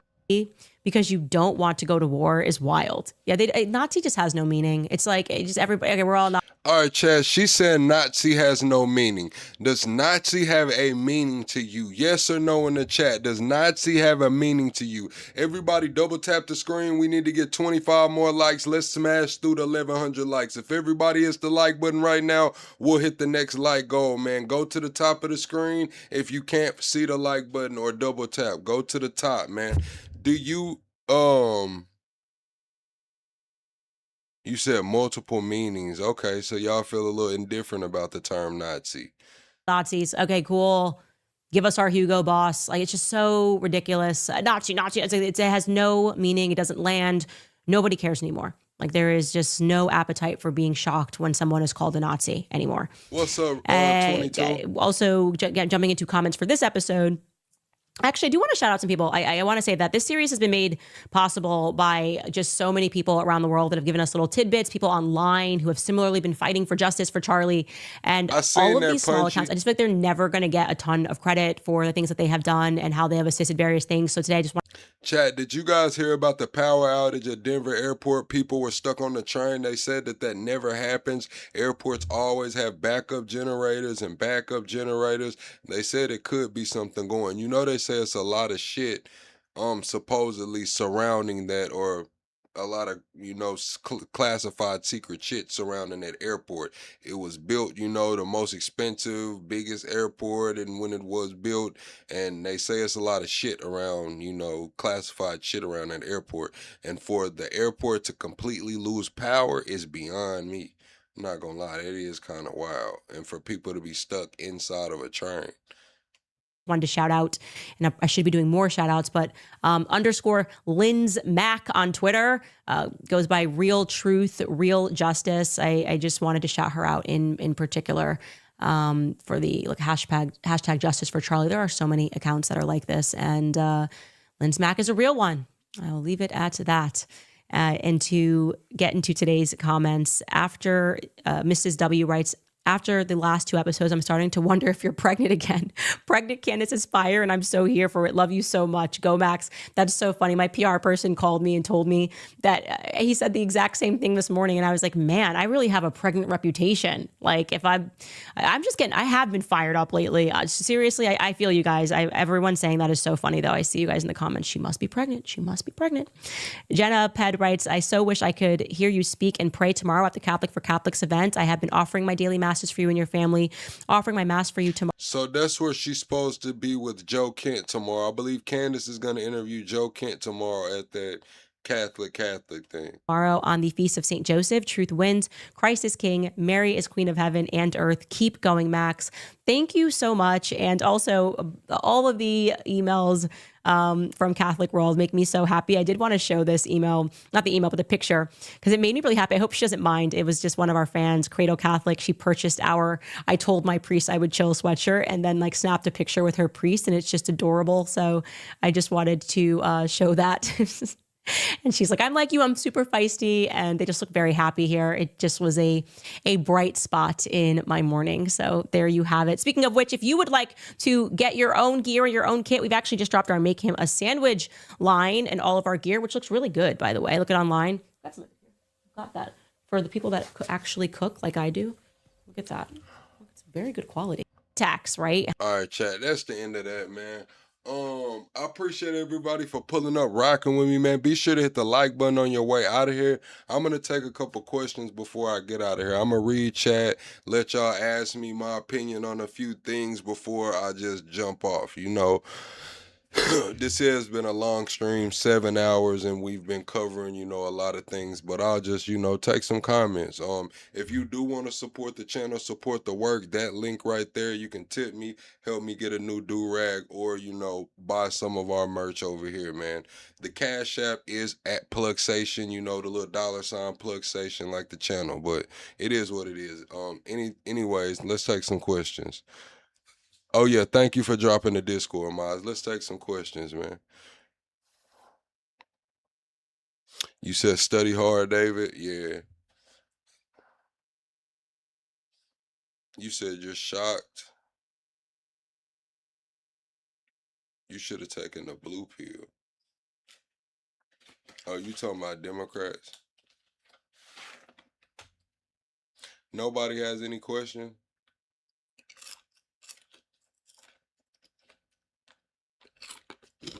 Okay.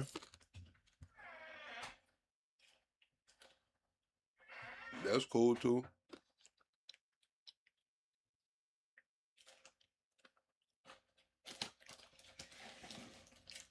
Oh yeah, prayers for Nancy Guthrie, man. We haven't heard anything about Nancy Guthrie. Is Epstein still alive? I don't believe he died in that cell. Now, whether he's still alive or not, I think they might have got rid of Epstein by now.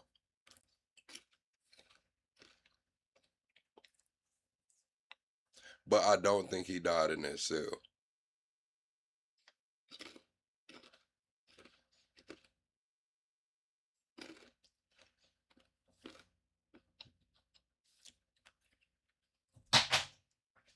You said, do I believe in Jesus? Yes. Yes, I believe in Jesus.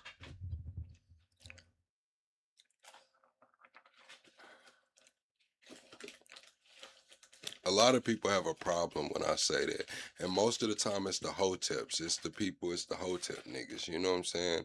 When I say I believe in Jesus, them niggas come out the woodwork. Like, oh my God, how could you believe in Jesus? Like, damn, shit. Crazy.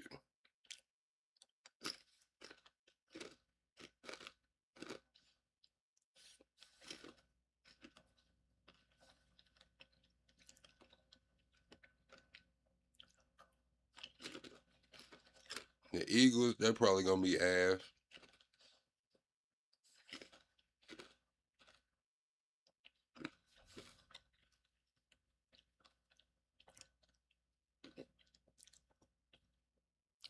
Do I think Americans will always be divided politically? I think it's about to reach a boiling point, honestly. It very could well reach a boiling point. Depending on how they handle this election, if the election is handled in a completely different way, and it feels so different to everyone, that could be the boiling point, where people feel that democracy is gone. That could be a boiling point. Is Netanyahu dead? I believe he may be, or he may be injured. I believe something's going on for sure. I don't. They're doing too much to to make it seem as that everything's okay.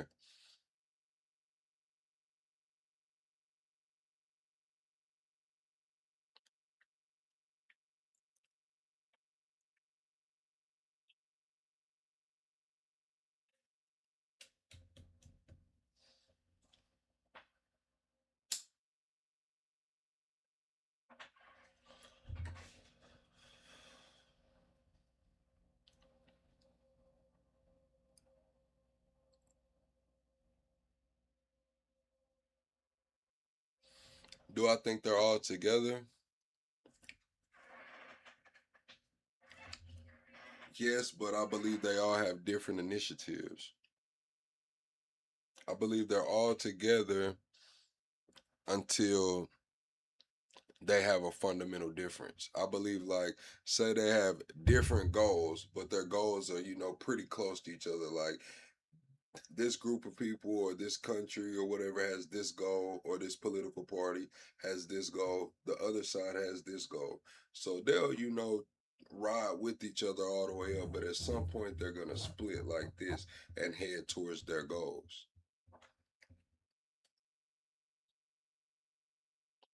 And I believe that they'll double cross, backstab, lie, cheat, steal, and kill in the end to achieve their goal. Either side.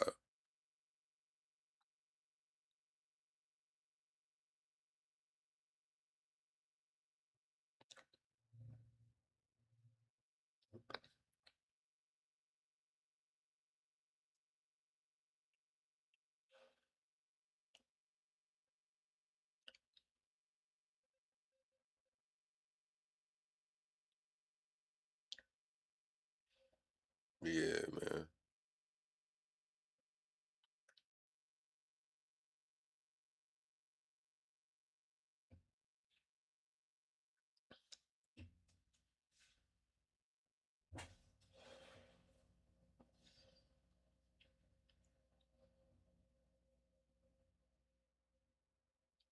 Do I feel AI will be a part of the Antichrist? In a way. In a way, yes. It'll be part of a total control system. There's already people worshiping the AI. The AI already has a religion behind it. A lot of them.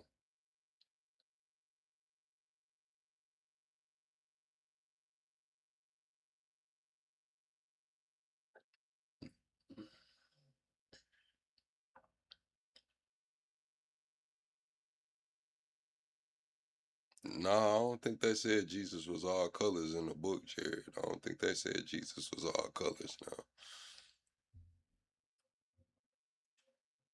I think they said Jesus was rainbow.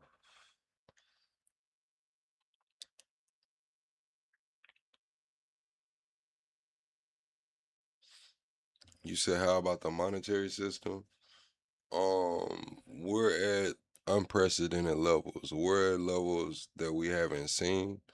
It's about to shift.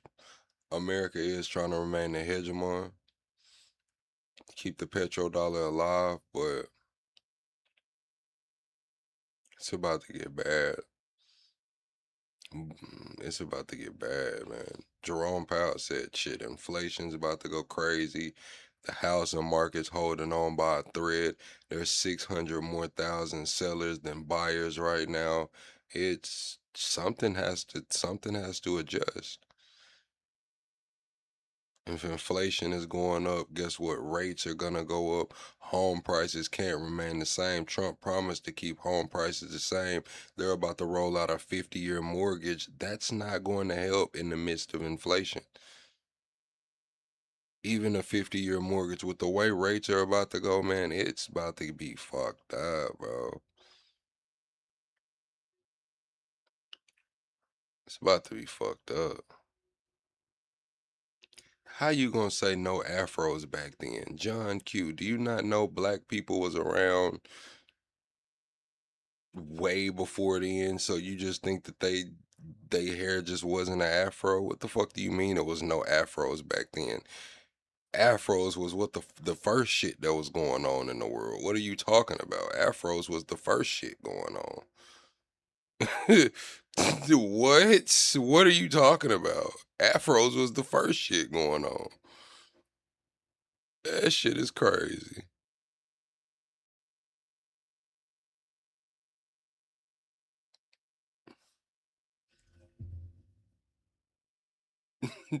That's crazy. Afros wasn't around then. Well, what the fuck did black people have in their head, man? Afros wasn't around. Y'all crazy as hell. Y'all crazy as hell.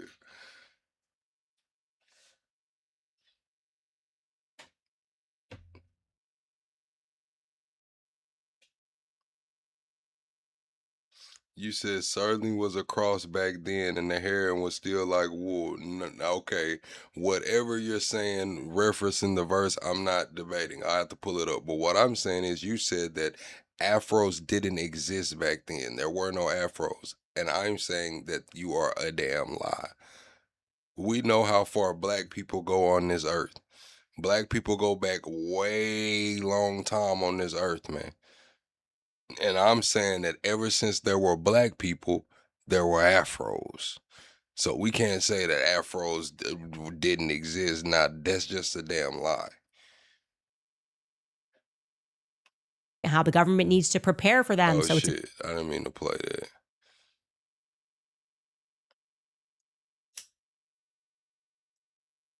Bro, you don't know, nobody knows. So niggas' hair was just growing differently then. You know what I'm saying? I guess niggas was just growing perm hair back then. You know, I don't know. Fuck, niggas was growing perm hair back then, man. Man, this is crazy, man. Like, man, when we looking at Africans, man, we looking at if everything started in Africa before it all broke up and shit. I'm looking at Africans, man. I know the texture of an African hair, man.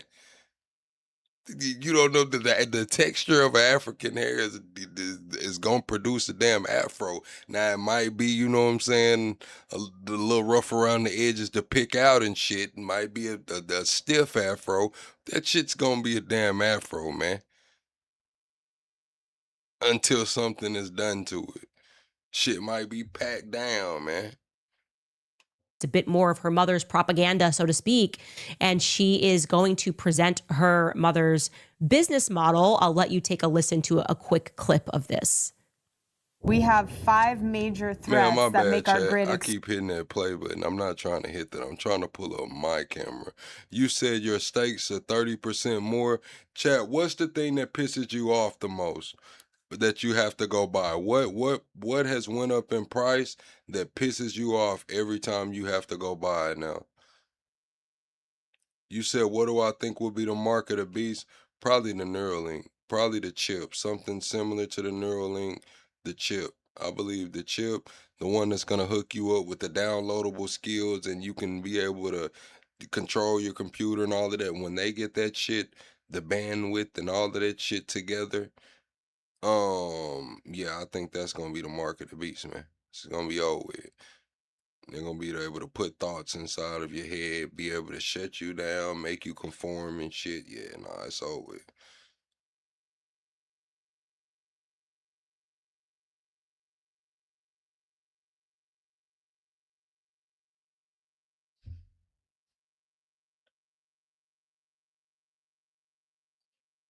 You said rent and food is the worst.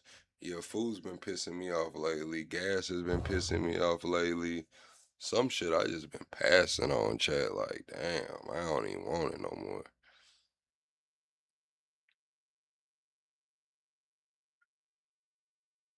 You just spent 100 on your tank last month, $60, chat. I don't think my shit gonna stop till it hit 120, 125, chat. If I go fill my truck up right now, I'm all in for 125, 130.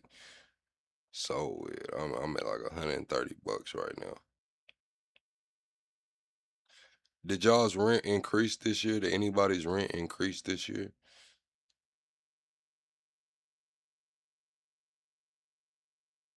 Now y'all want to say cornrows came from the Vikings. Oh my God.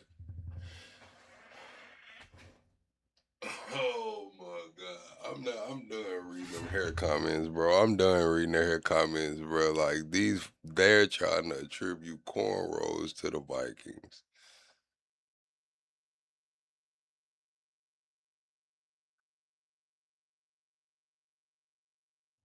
I guess I can take my headphones off. I'm not listening to nothing anymore. That's crazy, bro.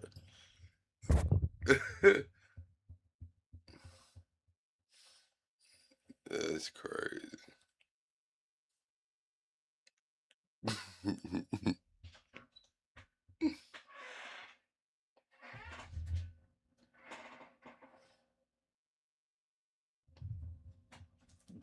Y'all funny as hell.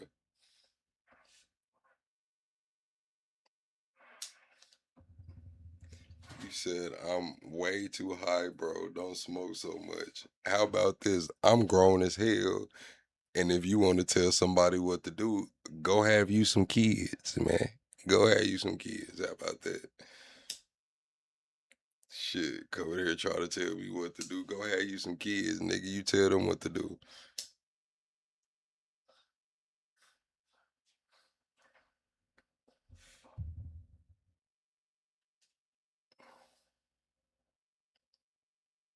You said there is zero chance your gas went from $60 to 100. Listen, man, I'm gonna tell you.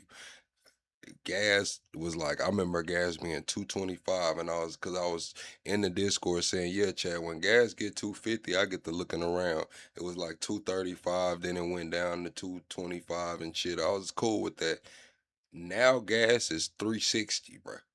It's 360, man. It went from 220 to 360, man. That shit's not looking good, bro. It's not looking good. Extremely vulnerable. Damn, I keep playing that clip.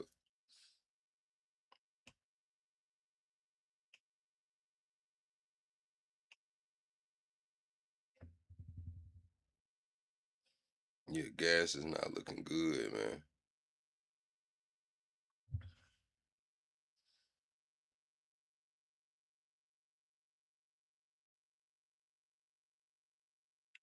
Appreciate that your mama's good news. Go on fire up, man. Yeah, what man, I'm not gonna lie, Chad. I don't know where we go from here, man. I don't know where we go from here. Jerome Powell said net zero jobs were created in the private sector. Net zero. Trump can't tout that all of those jobs that was created in the private sector. Jerome Powell said, man, look, man, when you adjust for all that lying ass shit that was going on, we created net zero jobs in the private sector. Then we cut like however many thousands in the public sector. It's crazy, bro. It's getting bad, man. Then we got Block just fired 4,000 people. Dell fired 15,000 people. This shit's not looking good, brother. This shit's not looking good at all.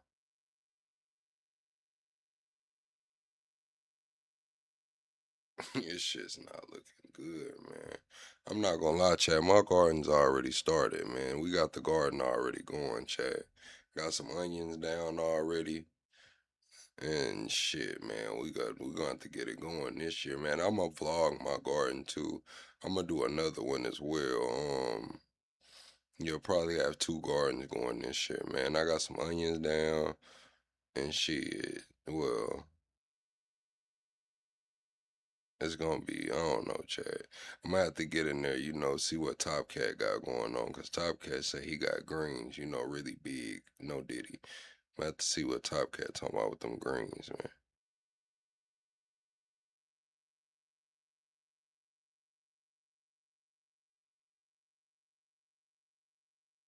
That shit's crazy.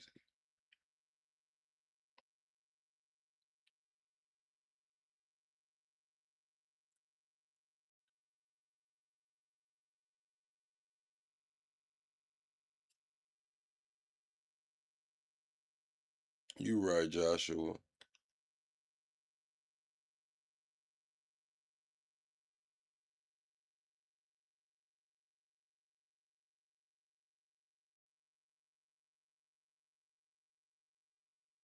Yeah, that's what I'm saying. Yeah, it was net zero. So that means like shit, for all the jobs that were created, we lost just as many. So he's not saying that there were no jobs created, but he's saying just as many jobs that were created is exactly how many were lost. So there was no jobs added. There was net zero.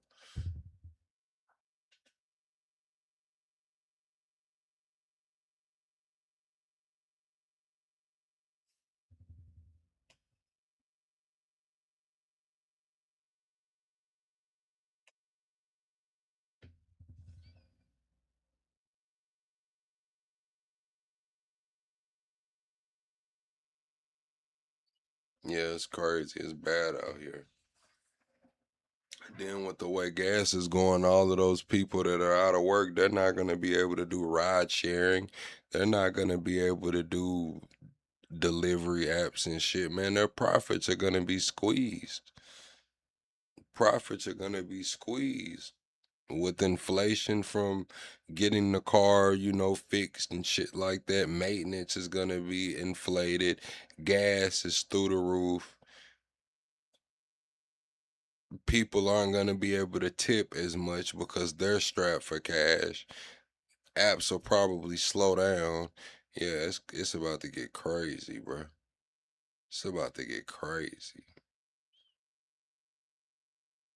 Damn.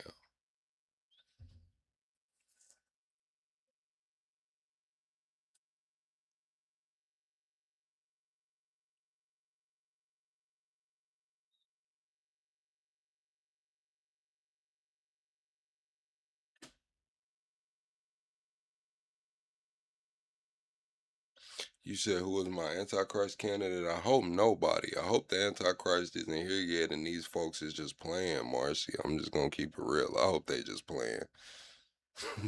Honestly, my honest truth is I hope these folks just playing, man. I hope the Antichrist is nowhere near. Fuck on.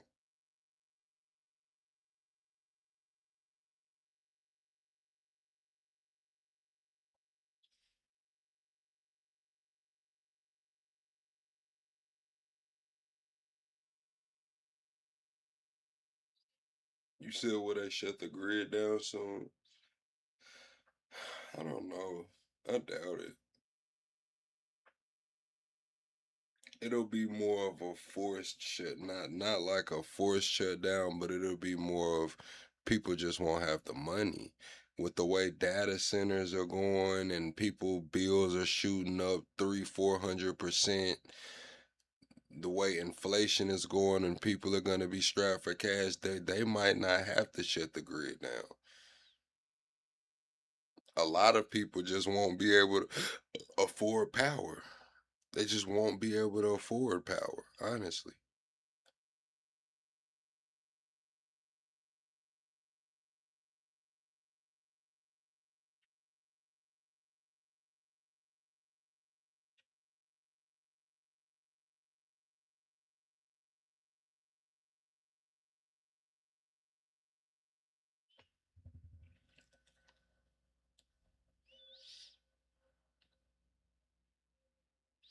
It's crazy.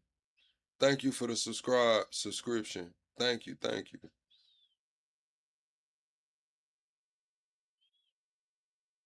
Yeah, I've been seeing Peter Thiel doing those closed door lectures about the benefits of the Antichrist or why not to be scared of the Antichrist. That's crazy. Like closed meetings, you can't record or nothing. He's in here talking about the Antichrist and he's trying to bring it through technology. Nick Fuentes called out Tucker Carlson for saying he's really in bed with Peter Thiel. I seen that. I didn't watch the clip, but I seen the title.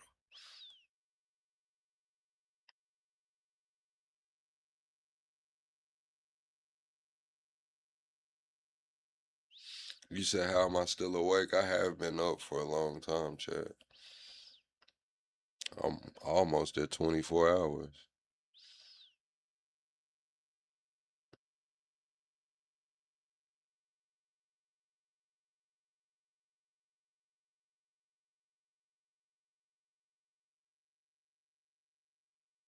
Yeah, I don't agree with a lot of stuff that Nick Fuentes said. Some of the shit he get to talking, but it's kind of like some of that other shit is like, dude, just talking. He's a really good a, he's really good at spoon feeding opinions. Like if you don't if you're looking for an opinion, Nick Fuentes will give you one for damn sure. If you're just out here looking for an opinion and you're just searching for something to grasp onto, oh, Nick Fuentes is excellent at spoon feeding opinions. That's what he does. He's damn good at spoon feeding opinions. A lot of creators aren't good at spoon feeding opinions, but he's really good at spoon feeding opinions. Let me think of somebody else who's good at spoon feeding opinions. Mm, I don't know, Chad. I don't know.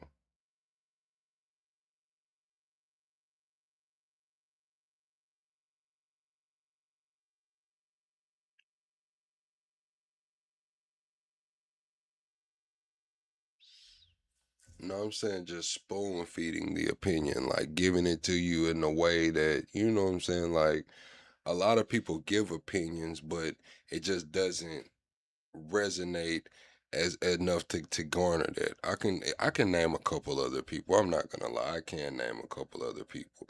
I was trying to stay inside of the political commentary space. Um, but yeah, I can name quite a few other creators that can spoon feed opinions, especially outside of political commentary space. But not many of them are good at it. Not many of them are really good at it.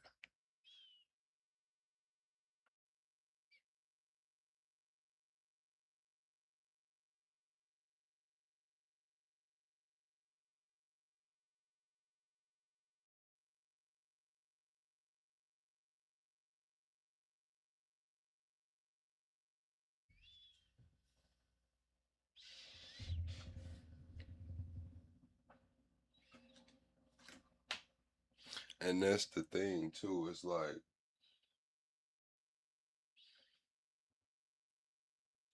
it's not for everybody, but for those who are grasping or looking for a community or some shit like that, they'll get caught up in that shit, man. They'll get caught up very easily.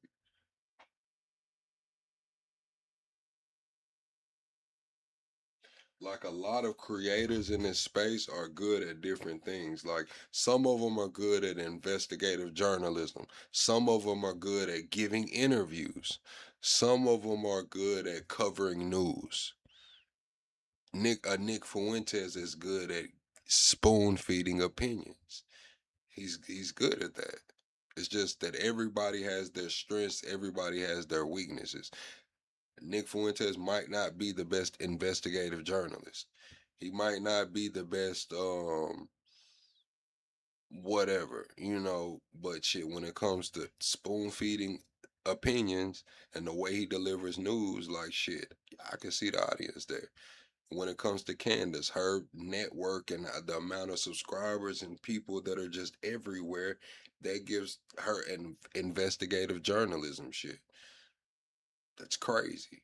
Then you got someone like a good interviewer, like a Tucker Carlson, who can go and speak with people in the Middle East or go and interview a Putin and shit like that. You have people who are good at different things.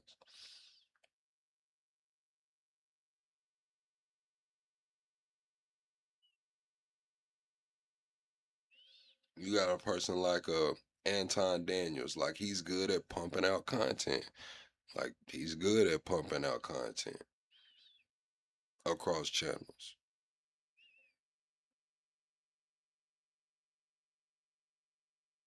Different creators do different things at a high level. Some of them have weak points.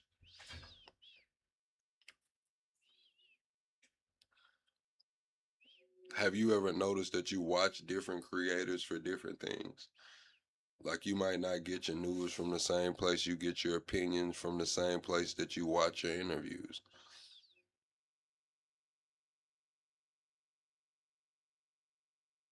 You said, will they take our guns? No, I don't think they take our guns. I think it's total anarchy before they take the guns. I think it'll be a civil war before they take the gun. Honest.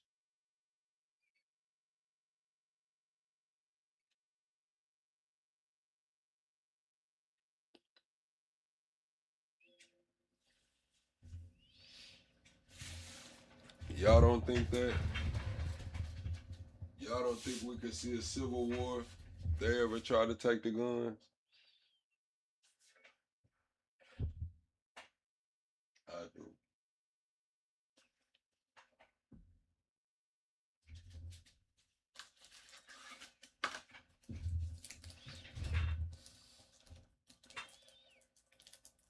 You said they want our Bibles. They want our books, Marcy.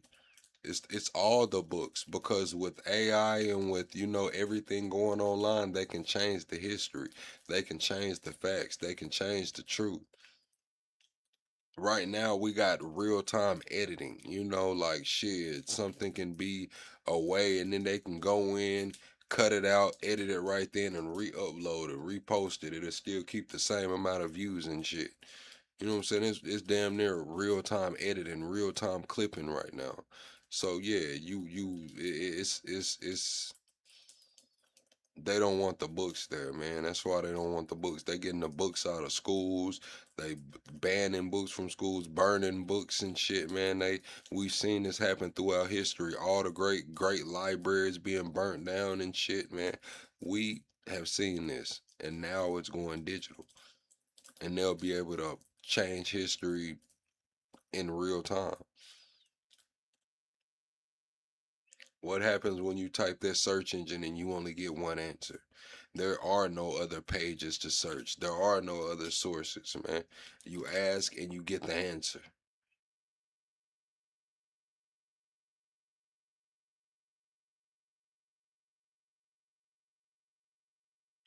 And what are you going to do? You got the Neuralink or you got the chip. You ask the question, you looking for the information and they only allot you one answer. This is the answer. This is the end all. This is the be all. You don't have enough credits to do a search inquiry, or you're restricted access on the search inquiry, or they don't even allow you a search inquiry. They just pull up the data and the reference is wrong. The information is not accurate. And now they just change history like that, right?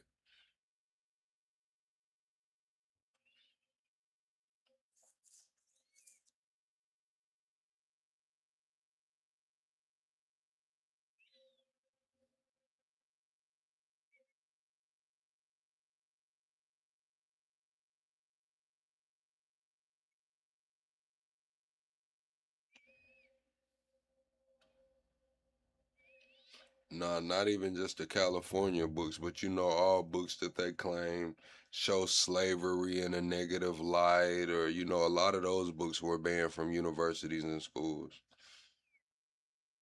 You said who's getting the neural chip? Who's doing that? Nobody. A lot of people already have it, Lolly. Well, 12 people have it. China has plans to have 50 to 100 million to have it by 2030. Elon Musk is supposed to be rolling it out to the gamers over the next year to year and a half. They're supposed to be promoting it to the gamers and the gamer community to give them an edge. So a lot of people will, a lot of people will take it. Especially as it gets cheaper, the technology gets cheaper and more efficient, a lot of people will take it. And it's not even about our generation, because our generation knows a world outside of that. What I'm more scared of is what happens when they start chipping the babies. What happens when they don't let you leave the hospital? Like, they don't let you leave the hospital until they draw your baby blood and do all of that. What happens when they don't let you leave the hospital until your baby is chipped? That's what I'm worried about.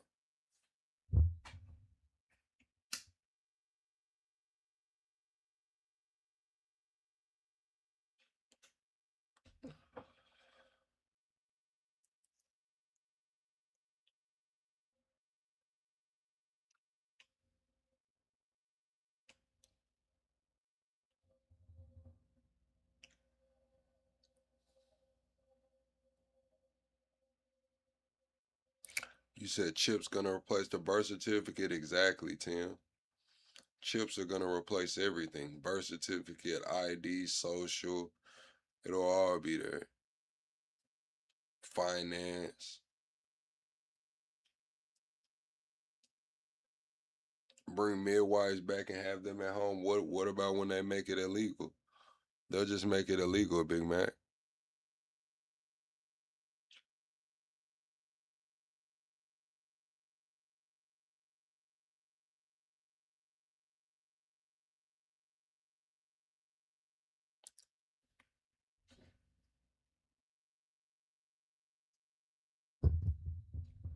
And eventually we'll wake up in a world to where half the population is chipped, and it'll be the linked and the unlinked.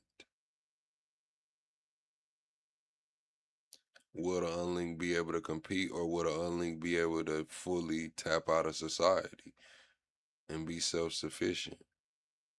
Because the link will be able to have downloadable skills. Anything that they want to learn how to do, they'll be instant masters, 10,000 hour experts.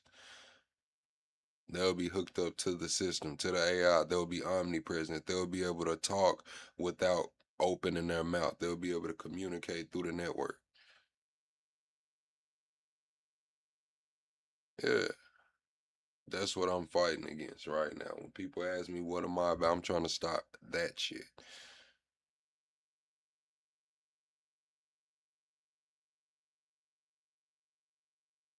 Did I drop out of high school? Nah, James.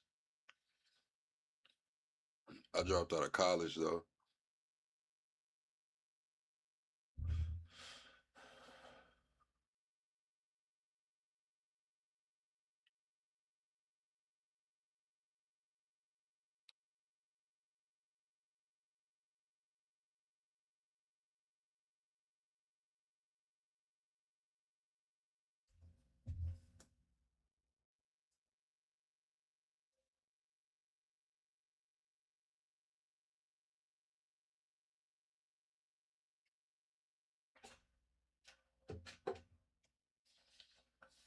You said you think it'll take a couple 100 years?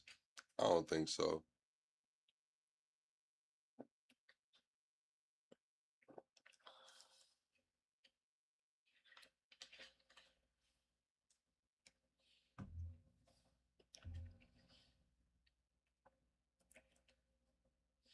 Because once they take control of the nervous system and the thinking, it's pretty much like, I think the possibilities are beyond our wildest imaginations.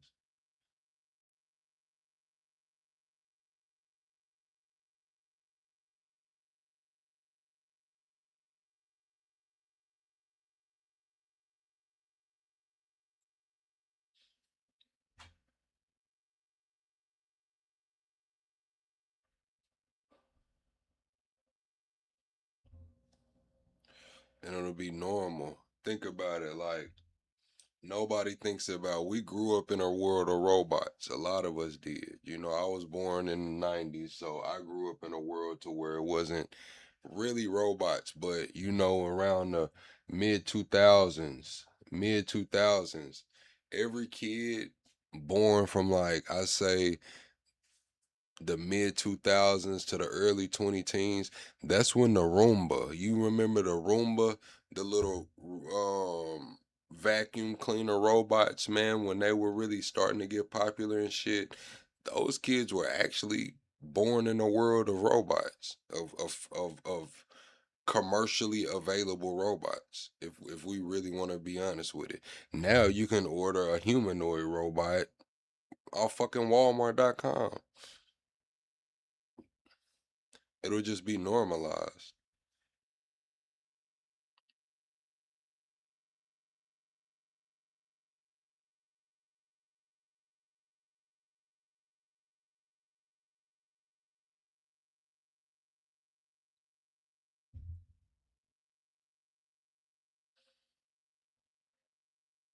Yeah, the first commercial robot that I can think of that was just like actually in homes was the vacuum cleaner, the little Roomba, the little thing that went around your house and vacuumed your floor. That's like the first commercially available robot.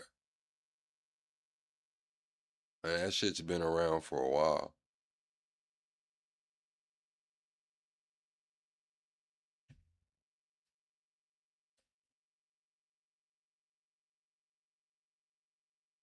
Now we don't even think of it. The kids born in that area, they were born into a world, they don't know a world without them.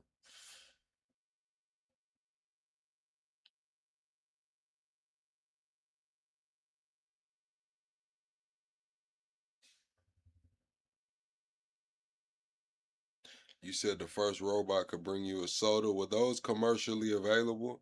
Like, were those like actually in people's houses like that?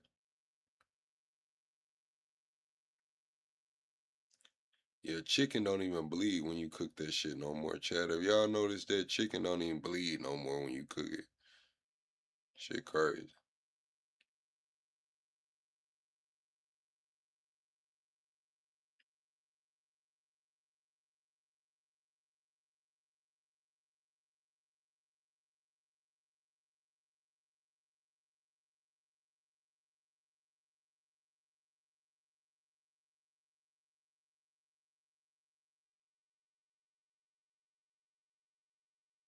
Said for $30 or less, kids can learn the language the robots need to operate. Wow, that's my wake up alarm just went off. I didn't know it was that early in the morning.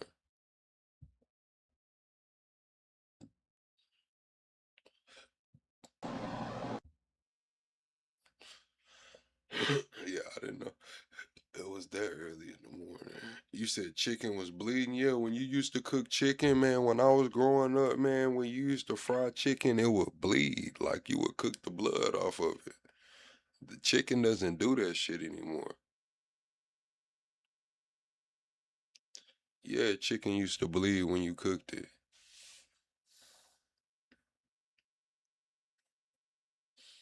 Chad, am I the only one that remember chicken bleeding when you cooked it? Am I the only one that remembers that? What's up, Hell Haley? It's crazy name.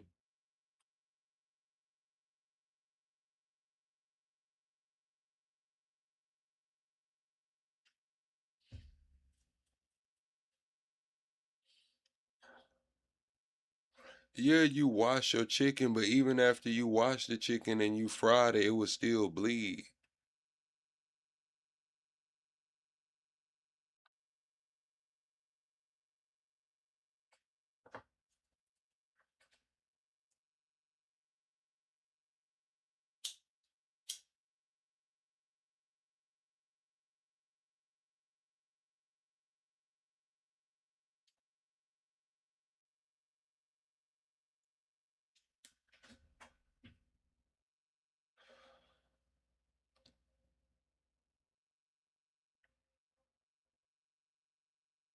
Yeah, that's crazy. It doesn't bleed anymore, man. I don't know what we're eating at this point, Chad.